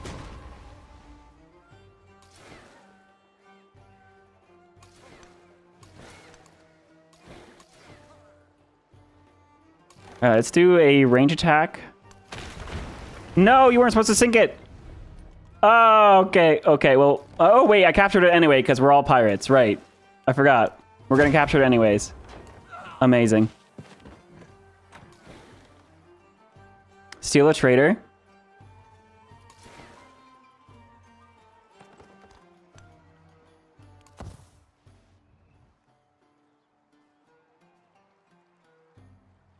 Oh shoot, you're right. Let's go. Bam, 90 gold. Huge. Oh my goodness, dude. That's too funny, man.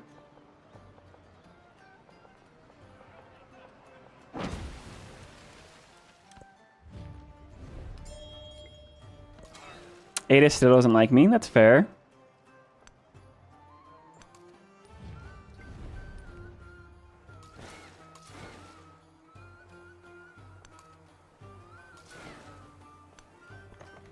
I'll just have the pirates just sail around her land, see what we can find.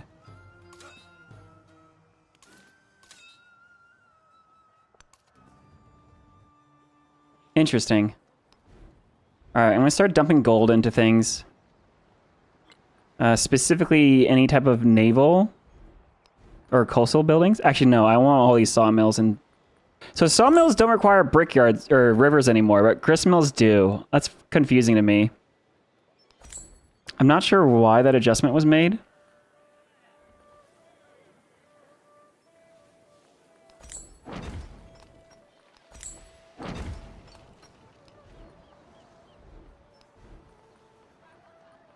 Saw pit and sawmill are going to throw me off a lot, to be honest.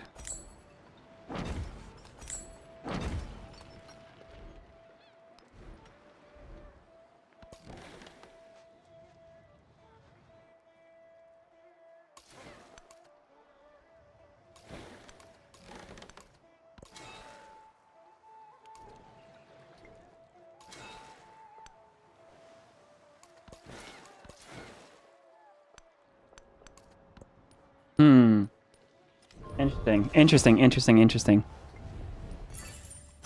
I worked my... All right, so expansion to city-states back. We can get the 4 food on food buildings again. Oh my goodness, dude. 9 food fishing keys. Hell yeah, dude. All right, so let's go cartography. And I also want to get food on food buildings there. And then we can expand from there.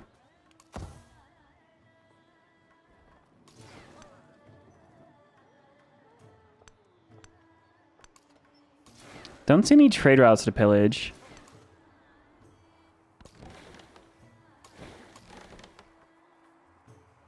The fact that this stuff is all unlocked immediately is kind of crazy. Right?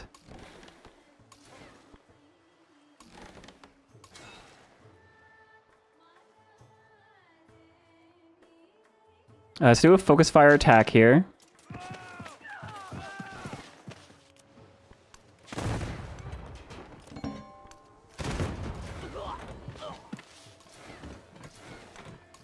Oh, dude, the sloops being able to attack and then move afterwards to go back into a defensive spot is actually really good. Oh, there's an army commander.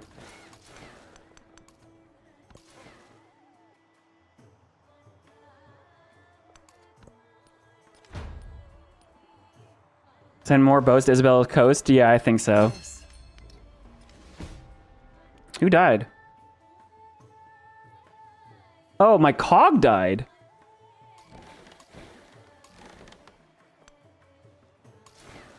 I can also fight Benjamin's cog here to get a cog.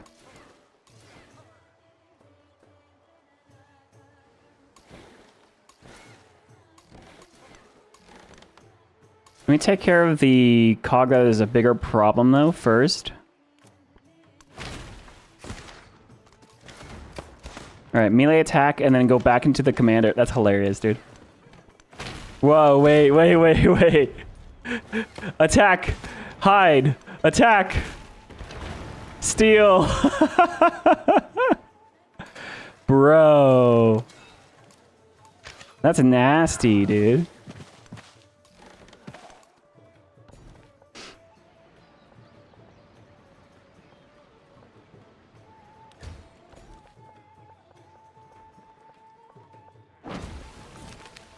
Been months since you played? It's gonna take a while to get back into the relearning everything. Yeah, there's a lot that's changed if it's been months. Production towards naval units. Ooh, let's go. More production to naval units. We might just go to war with Isabella, to be honest.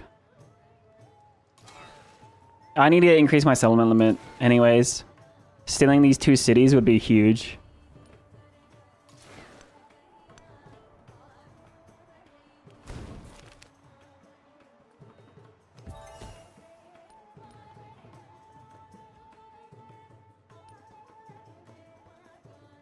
So I can just attack this fleet commander, huh? I can just tell him no. And then that fleet commander is going to try to sail away and then die in the ocean. Oh my god.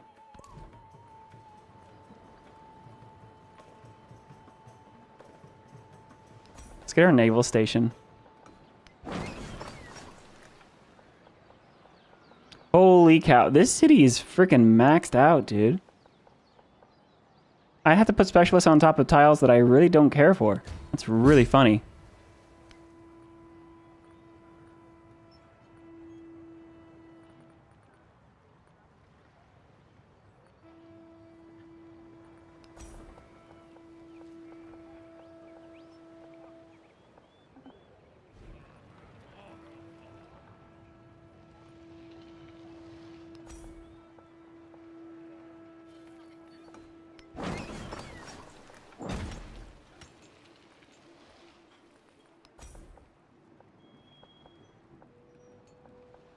Okay, there's my science tile.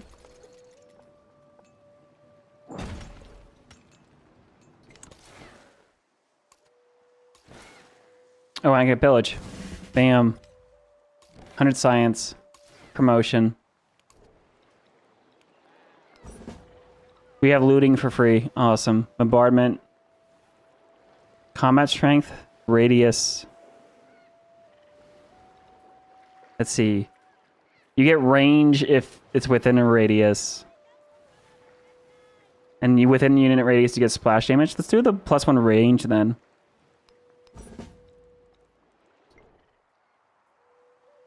New Civ Give pick number 1. Dude, this is the chaos pick. Like, look at this. I just attacked this naval commander for no reason. And now he is forced to sail away into the ocean and die. And then I can also just keep moving afterwards. Like I had a bunch of sloop privateers over here. They would come in, they would attack a unit, and then they would hide into my commander, and then come out and attack the unit, and then into the commander, and then come and then attack, and I killed a unit and stole it. Dude, that's so funny. So you cannot, as the Republic of Pirates, you can't train settlers. So you can't settle this crazy treasure island, but what you can do is you can just hide your privateers in the water, and as settlers come to settle this island, you can steal settlers. As someone comes to settle, you can just kill it and take it and settle it for yourself. Like, unescorting settlers is a really big no-no again, if anyone's playing pirates. There are relationship penalties to attacking someone, yes. But let's see. Let's look at Benjamin. Oh. I didn't kill it, so it didn't actually affect him.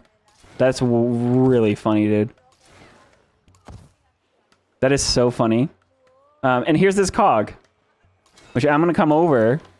And usually you can attack with only privateers, but because we're the pirates, we can attack with all of our boats. And I have 3 cogs here.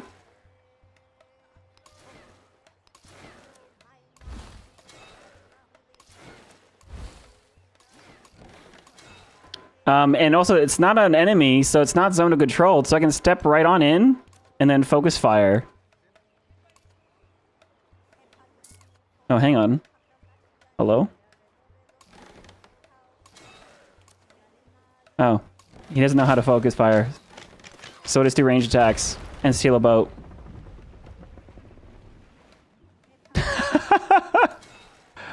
Like, he didn't even know I was gonna do that.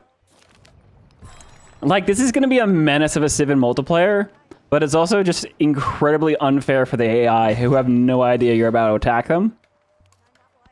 That is so funny. And then they can just heal anywhere.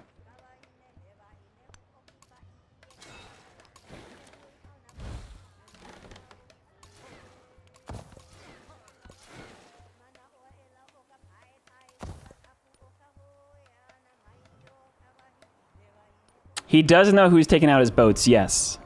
Like, he just didn't know I was about to attack him. Let's see his relationship status now. Yeah, from a privateer or pirate attack, -4. But it's only -4 for killing a whole boat. Which is so funny.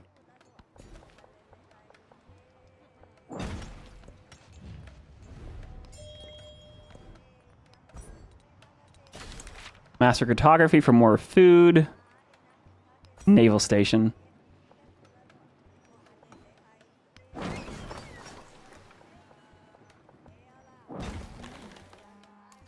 So, I mean, obviously, like, you know, the same thing with Mongolia when you just get a crazy horse army horde.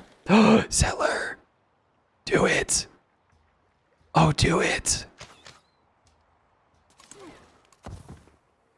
Oh, are you in? No, they're in.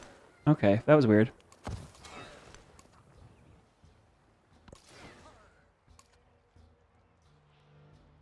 Any relationship balance? It's -4 for killing one boat. I don't know what it is for killing a settler. But that's what I gotta do. Is I gotta keep an eye out for the settlers specifically as the AI go to settle.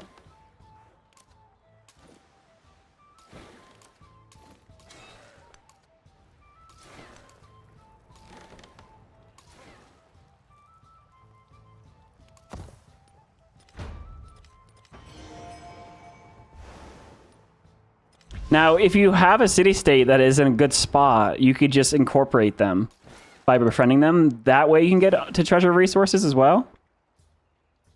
But it's so funny because you can attack and they're not going to reciprocate the attack. That's so funny. Unless you do it so bad that they declare war on you.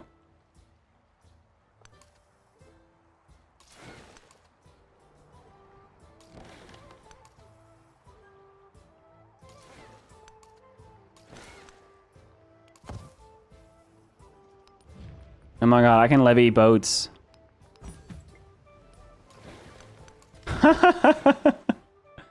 Oh my god. Dude, this is so much fun. Ridiculous. There he is.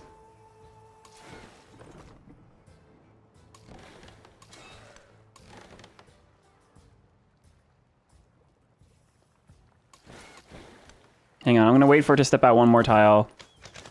Oh no! It went on land! Come back! Wait, is she attacking my boat?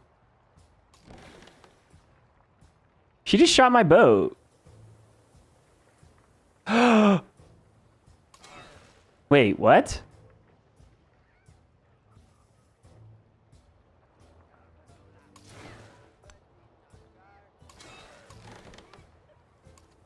What just happened? We're not at war.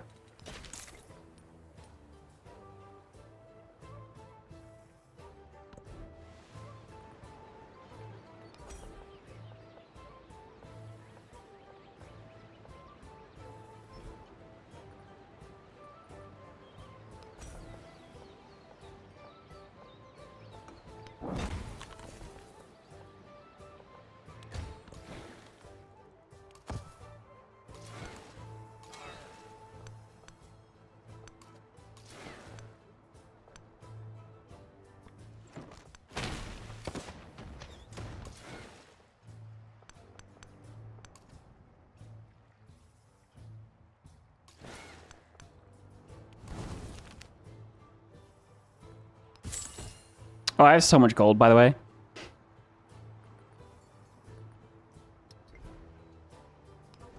Let's pump up our towns with all this good stuff.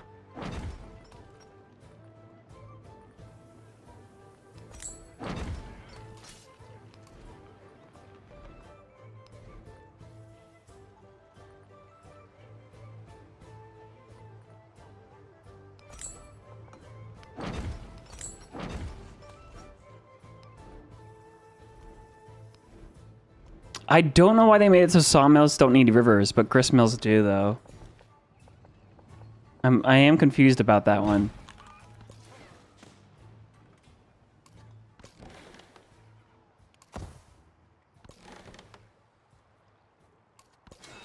Hang on. What the...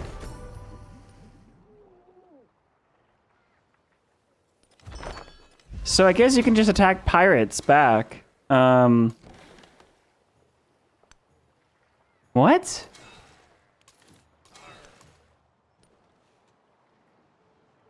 Huh. She just shot my sloop. Also, what the heck is happening here? Why do I have a privateer?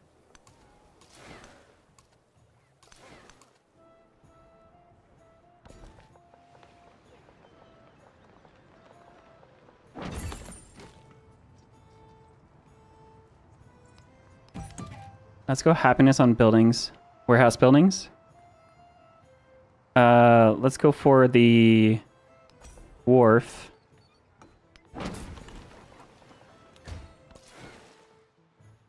I am so confused right now.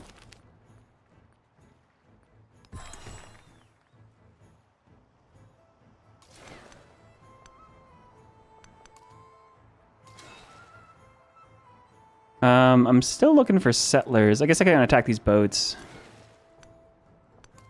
Nice treasure resources here. Your boats must appear as hostile independent powers to other civs. I guess so.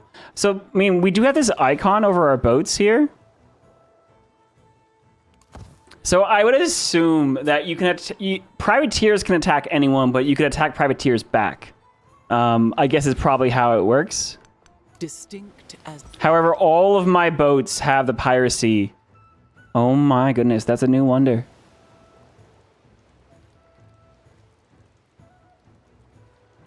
Two culture on land tiles adjacent to coast and settlement. Nice. Oh, I want to come settle this now. Yeah, I guess we can add, wait, but I can only attack the units that are embarked. Huh. Okay. So it's definitely a lot less one-sided than I thought it was. All right, let's build more boats, dude. Oh, I'm out of policy cards. That's too funny.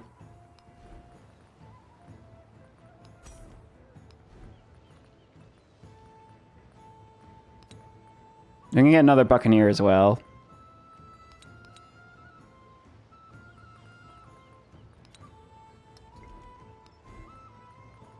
I'm gonna make this into a city so that it can also buy or build out sloops.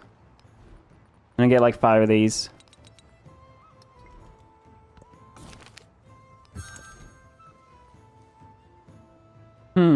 Interesting. All right, we get stuff on our wharfs now too. We get influence on a wharf. That's so funny.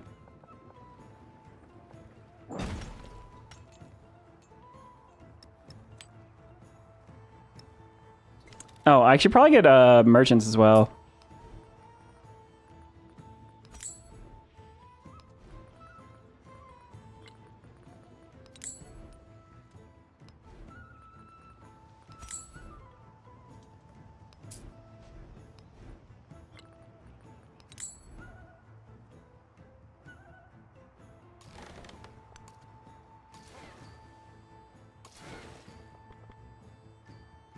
Aha! Look, a privateer.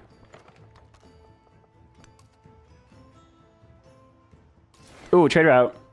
Bam. 60 gold. All right, these guys are gonna come and deploy. Oh, I have to wait. So wait, are we literally the barbarians? There is one tree. Ooh, redwoods. Because that's amazing if that's kind of how we're coded.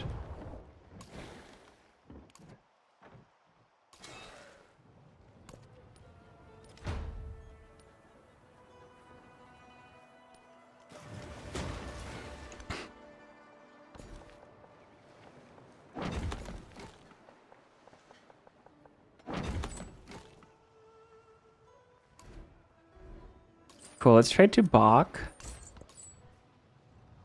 Let's trade right here.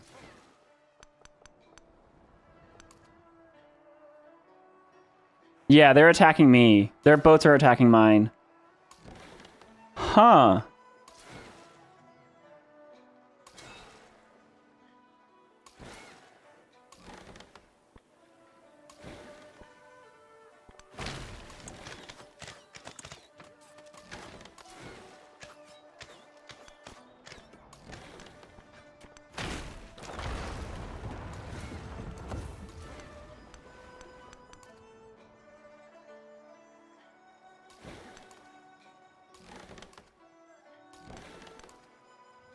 So I have to somehow keep an eye out,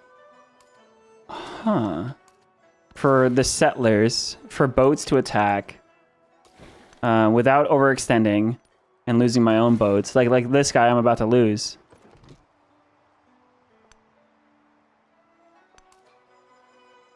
Huh. Sloop is a privateer. So the sloop is a privateer, so can they only attack that? If you're playing as any other civ, they can only attack...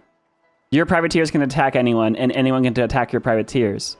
But because we are the pirates, and we have the pirate ability on all of our units, we can attack with privateers, and we can attack with cogs. And we just saw they were attacking my cog here. It looks like they can't attack my fleet commander. But yeah, so pretty much everyone's attacking me back. You literally play as the barbarians. That's really funny.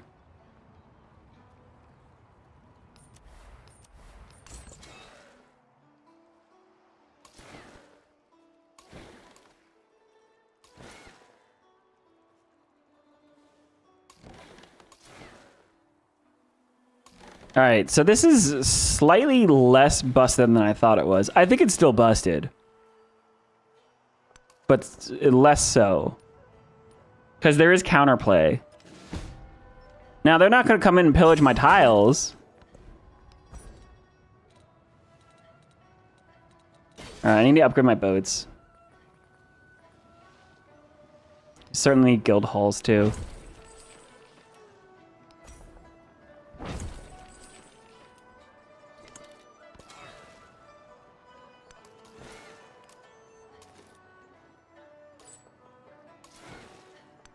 But it doesn't remove your trade routes to do this. Oh, I have a trade route here already, I guess.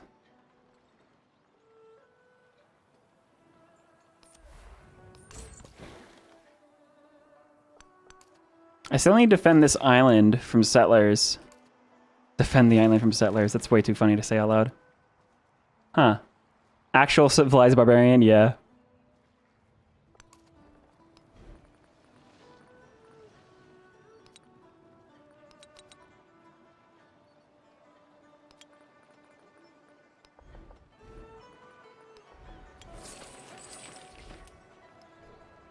What is it? 3 turns left on my celebration. We have a huge boost to building boats, so...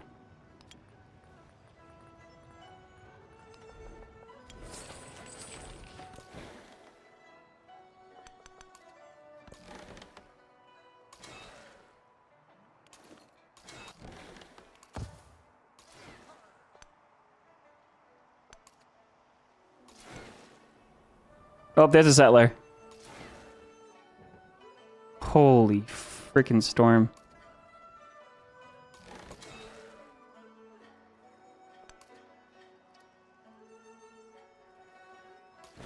And independent power boats don't take any damage.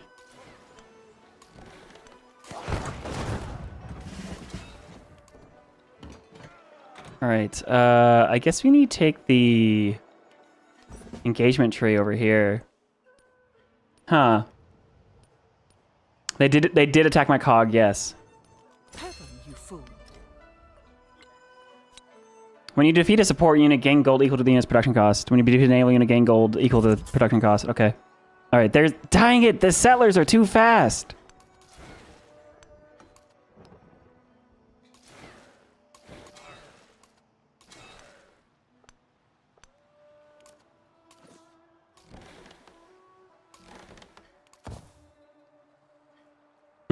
There's a settler.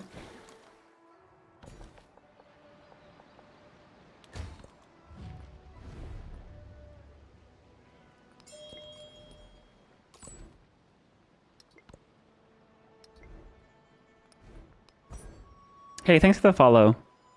Havana Harbor is unlock.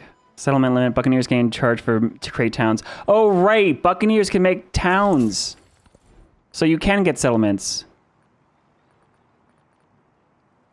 Huh.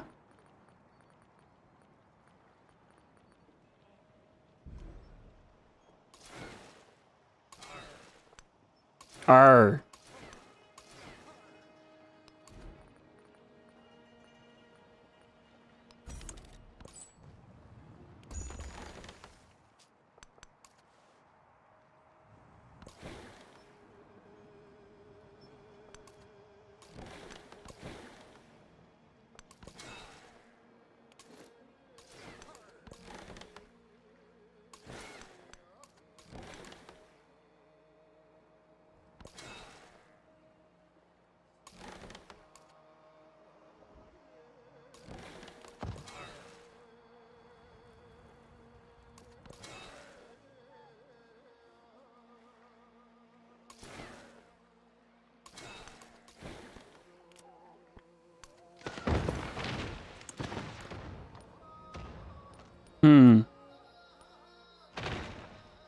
Is the Buccaneer theme a shanty? I hope so. Oh, there's that settler.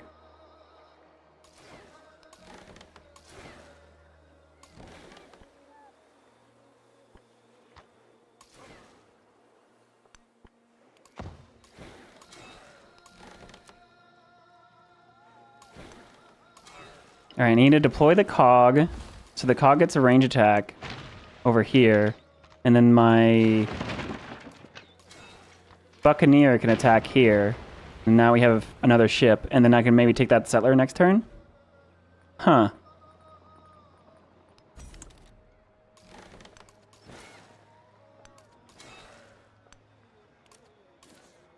And then I'll have a whole bunch of boats up this way.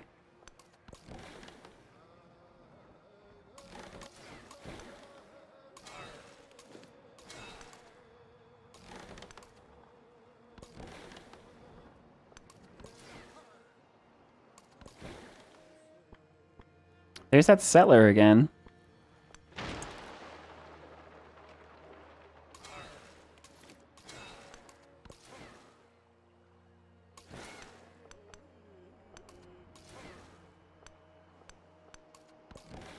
Huh. So you can attack anyone, but anyone can attack you too.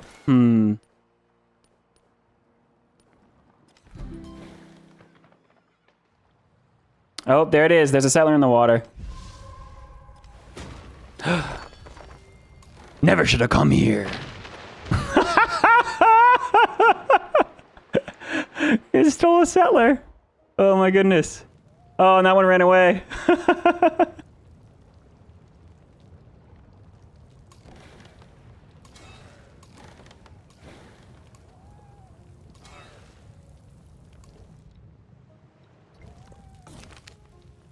Hands-off approach, culture, or let's take the gold. Yeah, I've been making so much gold, guys. Holy cow. Let's keep grabbing the happiness tiles. I'm gonna need those.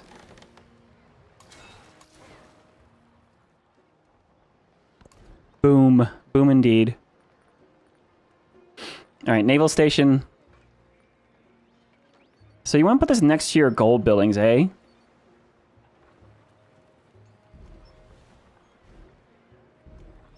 Yeah, so that means putting this here?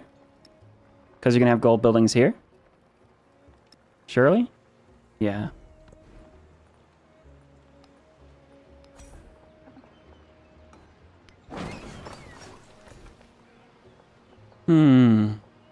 Very interesting, dude.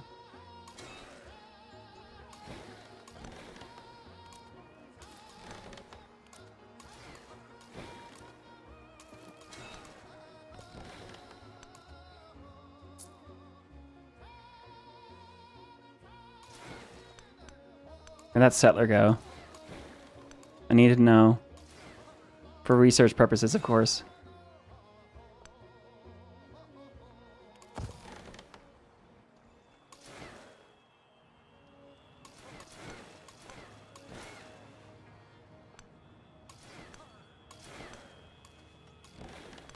Alright, so we got all these pirates.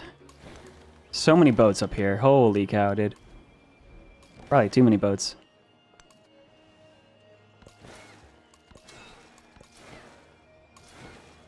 They really can't do much here, but they can get shot. I mean, I feel like I should just go to war.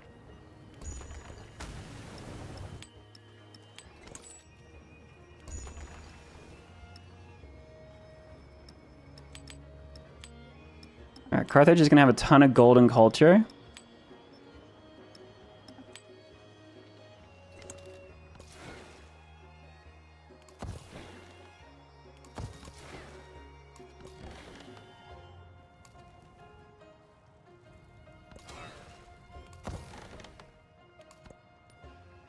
Alright, see, his settler ran away.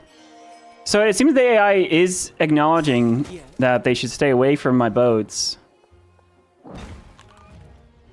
Denounce military presence. Oh yeah, she's like, are you going to war? Well, I guess I might as well, right? I got all these boats. Madrid's so easy to siege. She has a casa built already.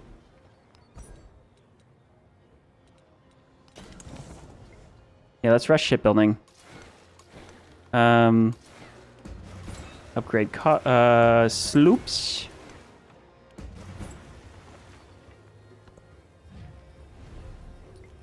So, okay, the fun thing is that you can do small skirmishes, right? If you're just like stealing settlers and plucking trade routes and like units here and there, right? Against like this guy here. Or just like, you know, yeah, stealing settlers.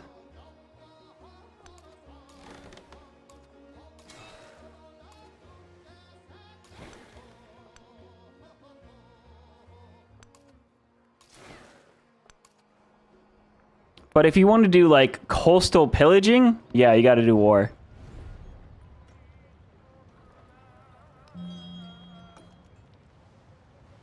Surprise war. Oh, right. 5 combat strength on me, huh?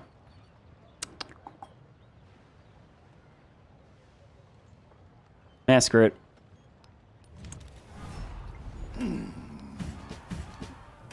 Okay, it's only +3, but they also have +8, so... But I should be able to do a bunch of this.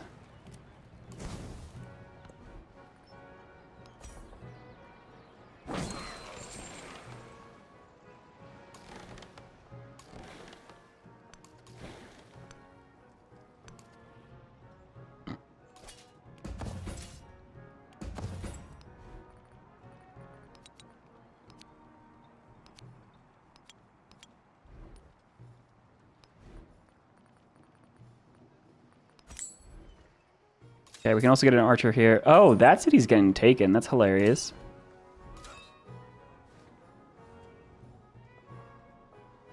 Bring my commander up here.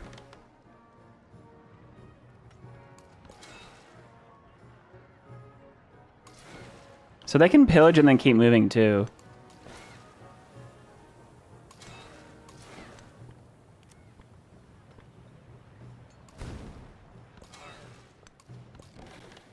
And we do have the looting promotion.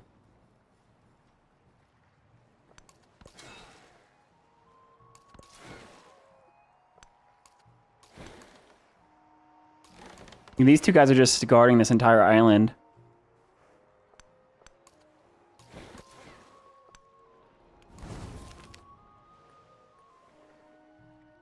Let's grab some influence here. That settler really ran away. There he is. Pirates don't do war, they pillage and hightail. Yeah, the thing is I need to, we can't pillage without war. You can plunder trade routes, which is fine. Oof. Oh, she has Karoks. Whoopsies.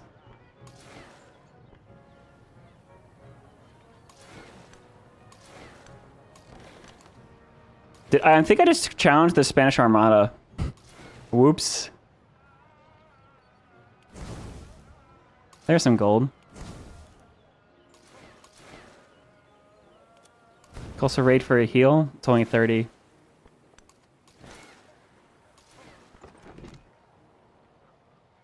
So they have 35 melee strength. But I can do... Oh, that's not what I meant. Dude, wait, I got gold for attacking there. I got gold for killing my own unit? Wait, that doesn't make sense.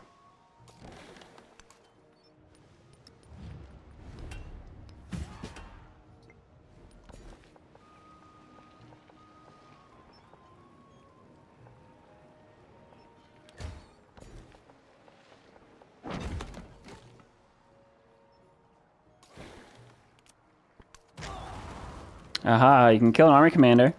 You cannot steal army commanders, though. Or fleet commanders. That's probably for the best. That would be kind of insane. Become hostile to Zimbabwe? Yes. Oh, the +1 range, they're kicking in. Alright, so this settler needs to... Oh, how do I get this settler across the deep ocean?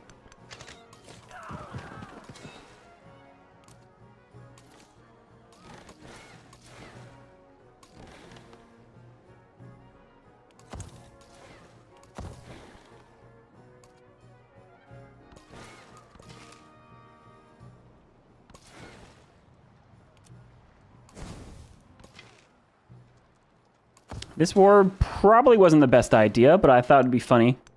So. Make a ton of sloops and lurk 2 tiles off the coast of the AIS as early as possible in exploration. Yeah, I think so.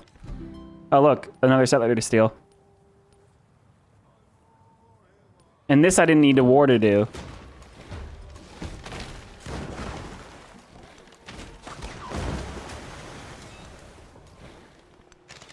Oh, shoot. Alright, as soon as you see Karoks, though, it starts getting complicated.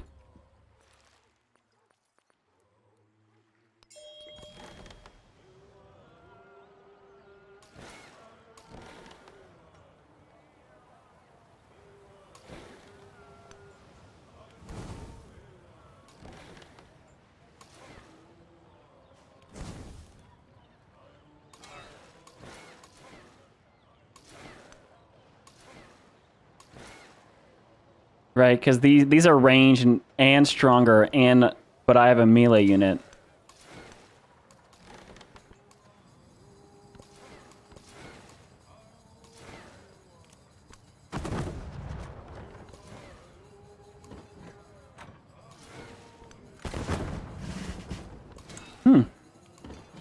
Promote, though.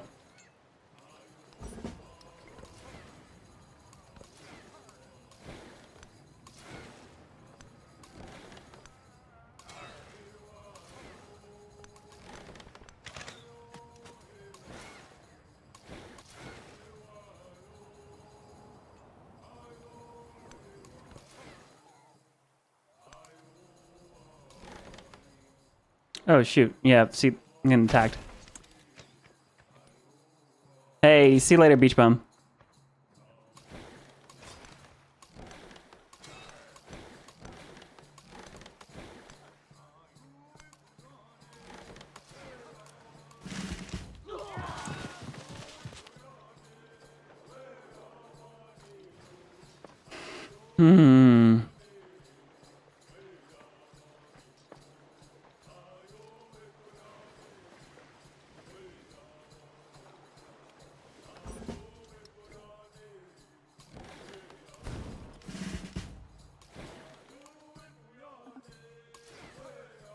Double promotions, nice. There's a militaristic attribute point as well. They need one war support here. Yeah, because we started a war.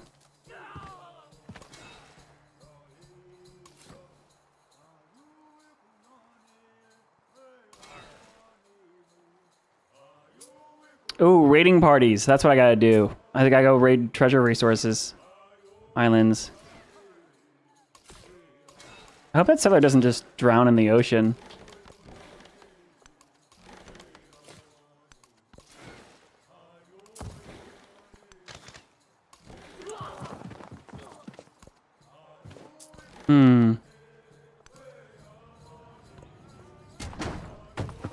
Ooh, they got catapults. Heaven, you fool.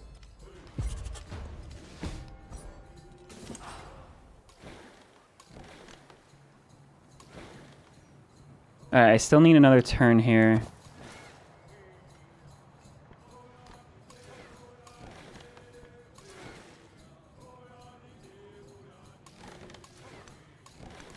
Oh, shoot.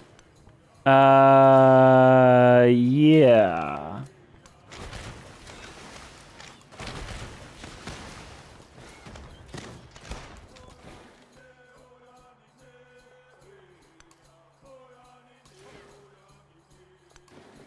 I lost the boat.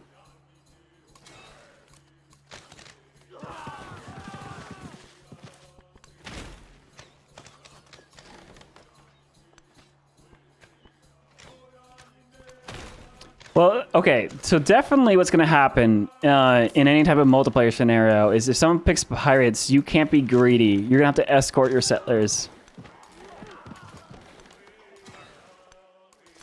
Which is not a bad thing.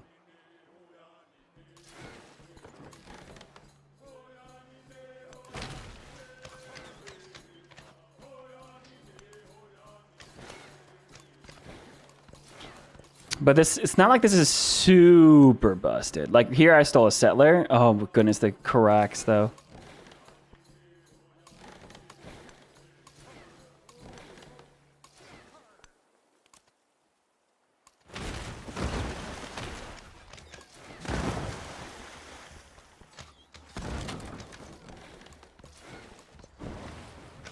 Like all my units are really weak in terms of health.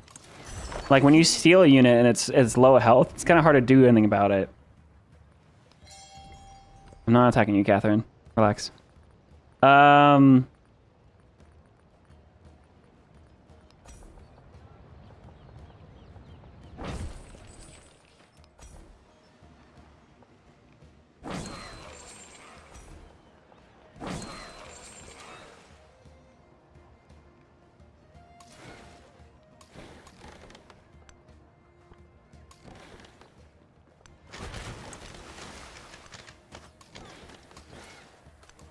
Get a couple of ranged attacks here. Maybe we'll take it out. There we are, we sank it.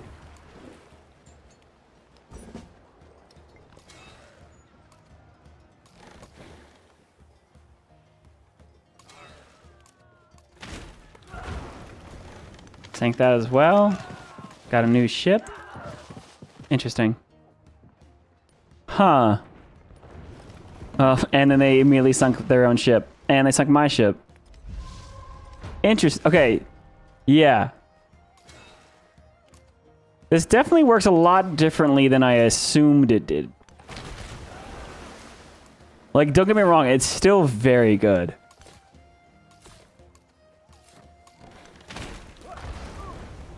Like, I'm just capturing boats.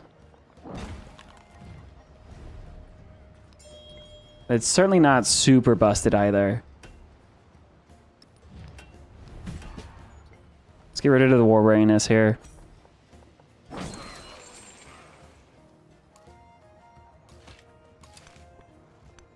Yeah, she's trying to come in through here too.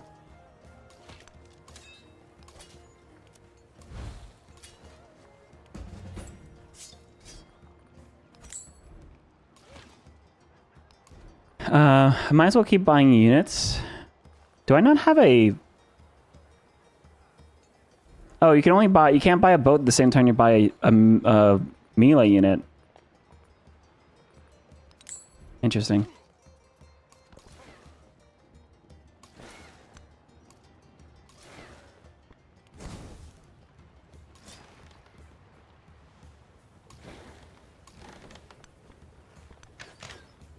I might be able to still take this cog.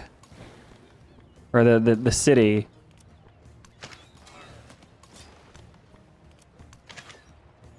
I did steal her Karak, though. Oh my goodness, I stole her Karak. That's amazing.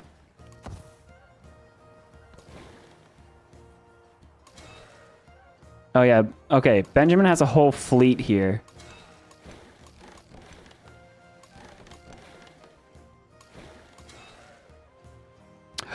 Buccaneer can found a settlement.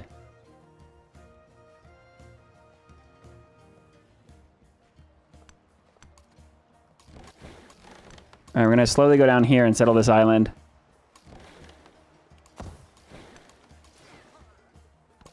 Once shipbuilding happens, the game completely opens up, though.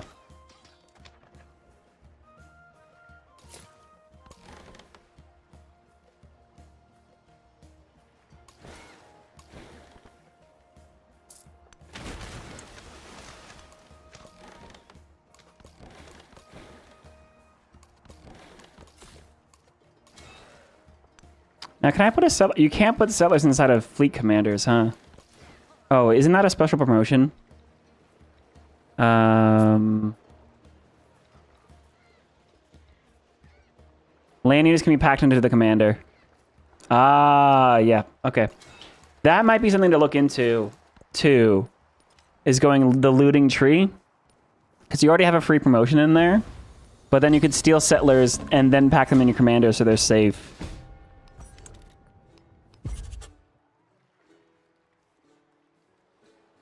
Instead of doing what I'm about to do and just walk in.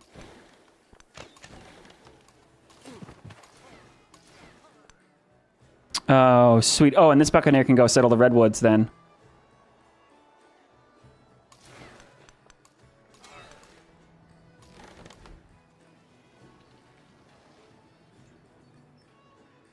So interesting.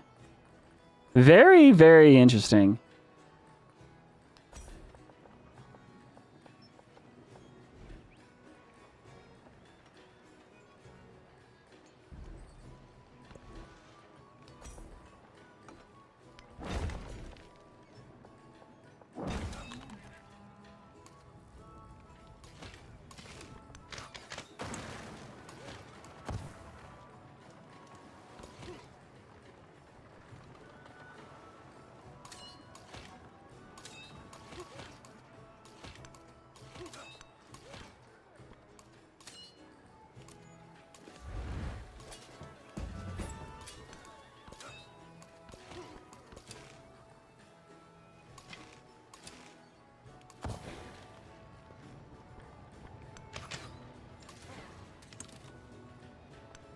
Oh, also if I try to go to my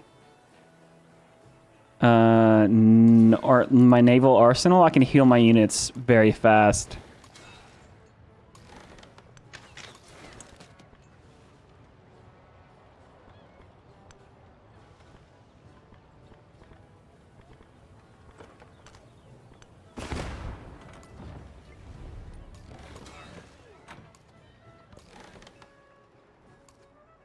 Okay, so not being able to train settlers is really not a big deal.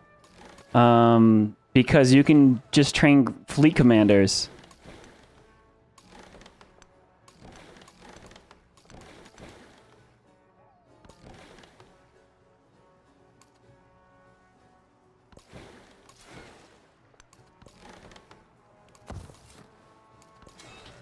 I would not want to be on the same seas as the pirates, though, that's for sure.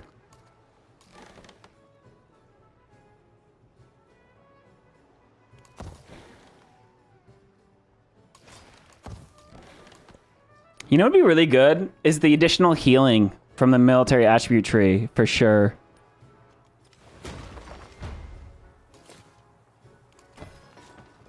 All right, still a settler. We got our first city.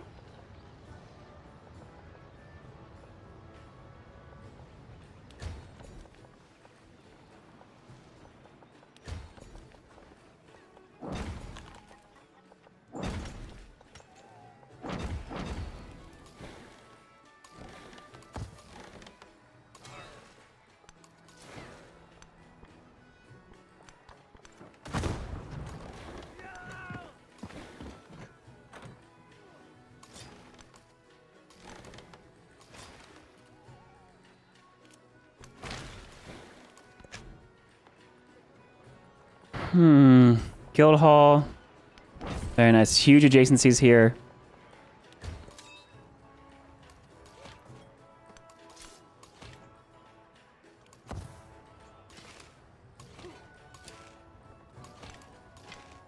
I get my archers here to shoot back at this catapult.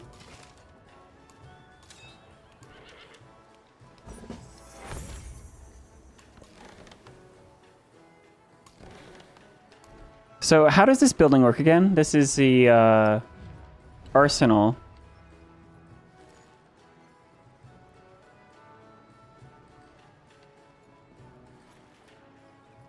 Friendly naval units receive 50 healing in this tile. So if you sail back to the tile, you'll heal immediately.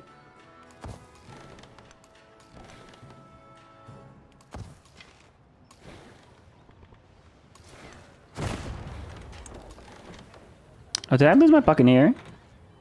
Oh, there's a catapult here, that's why.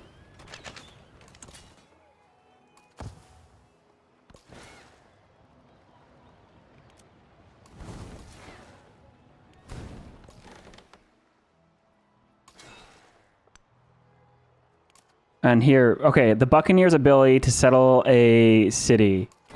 Bam. Tortuga, dude. Tortuga? Oh, that's amazing, dude. I love seeing that.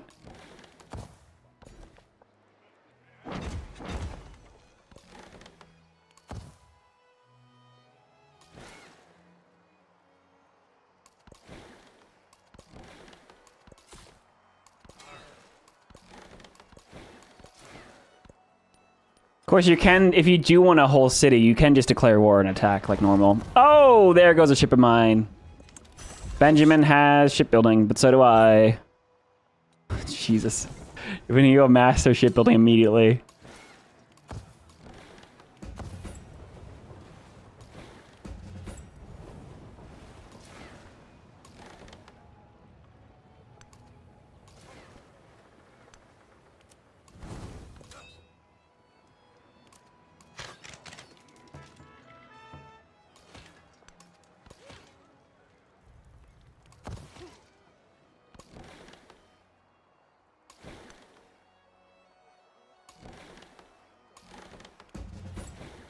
Let's upgrade all of these guys.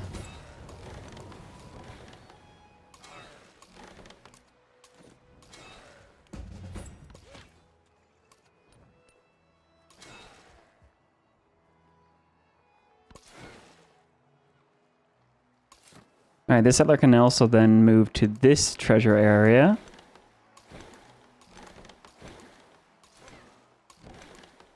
Yeah, shipbuilding is definitely going to be the part where when the pirates really open up. They're definitely a menace beforehand. But it's much worse later.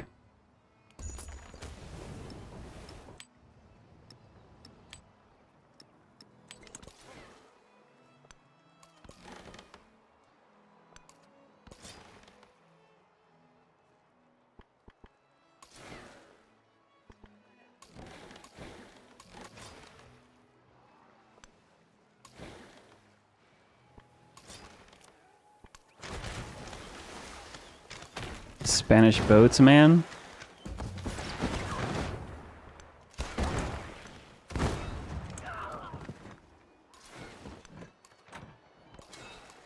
Huh. Oh god. Oh god. So yeah, I don't know. I don't know if you avoid wars or not. I did not take Madrid.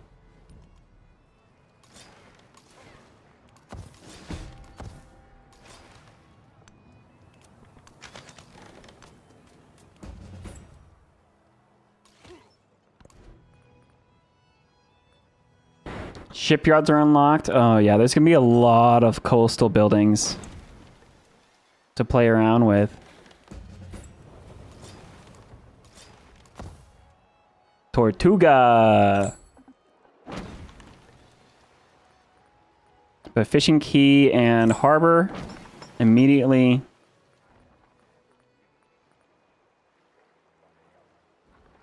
Very nice.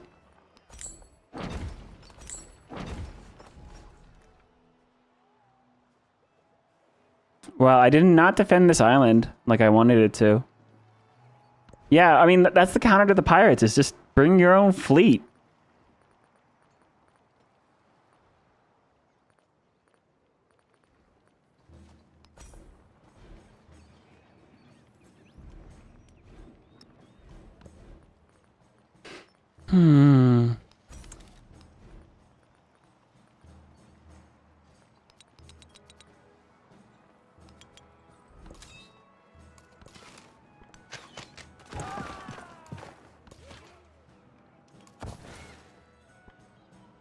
Uh-oh.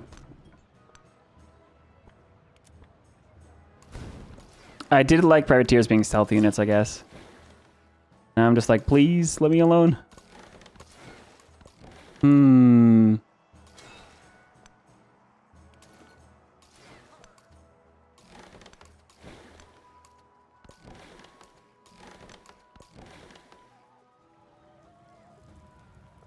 Oh shoot, they're coming.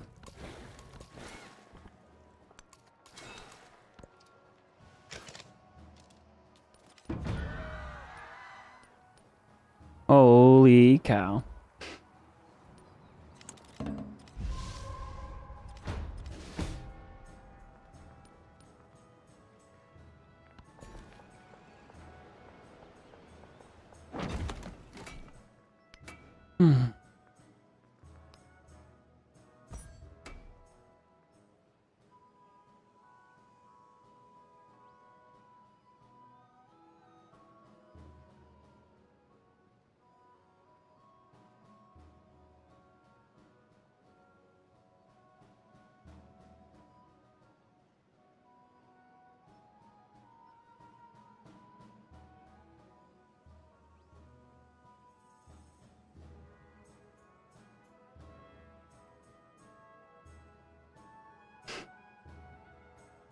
All right, guys. I just realized what time it was. Classic nerdy, playing Civ for way too long. I'm gonna have to run. I have to go do a couple errands, do a voting thing, go vote, and wrap a bunch of things. But guys, if you enjoyed today, make sure if you're over on hang on a second. Boom, boom, boom. If you're on YouTube, make sure you follow me over on Twitch for some more casual live streams. There might be some coming up. And if you're over on Twitch, go ahead, go over to the YouTube. Make sure you subscribe. I'll be editing some YouTube content. I definitely want to do a Tonga into Hawaii Let's Play style video, and I'm really excited for that. Otherwise, major announcements are I'm going to do a big Civ Give 2024 30-mile run here on Friday.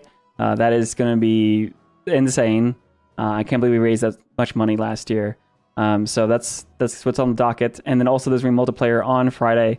So if you guys are in the Discord, we will be organizing multiplayer. Sorry, not on Friday, Saturday, because my legs will be shot completely Saturday morning, I'm sure. So I'm just going to sit and play Civ with you guys. So anyways, guys, I'm going to end the stream here. Thanks for those that are hanging out. Thanks for all the questions. I'll catch you all later. Bye.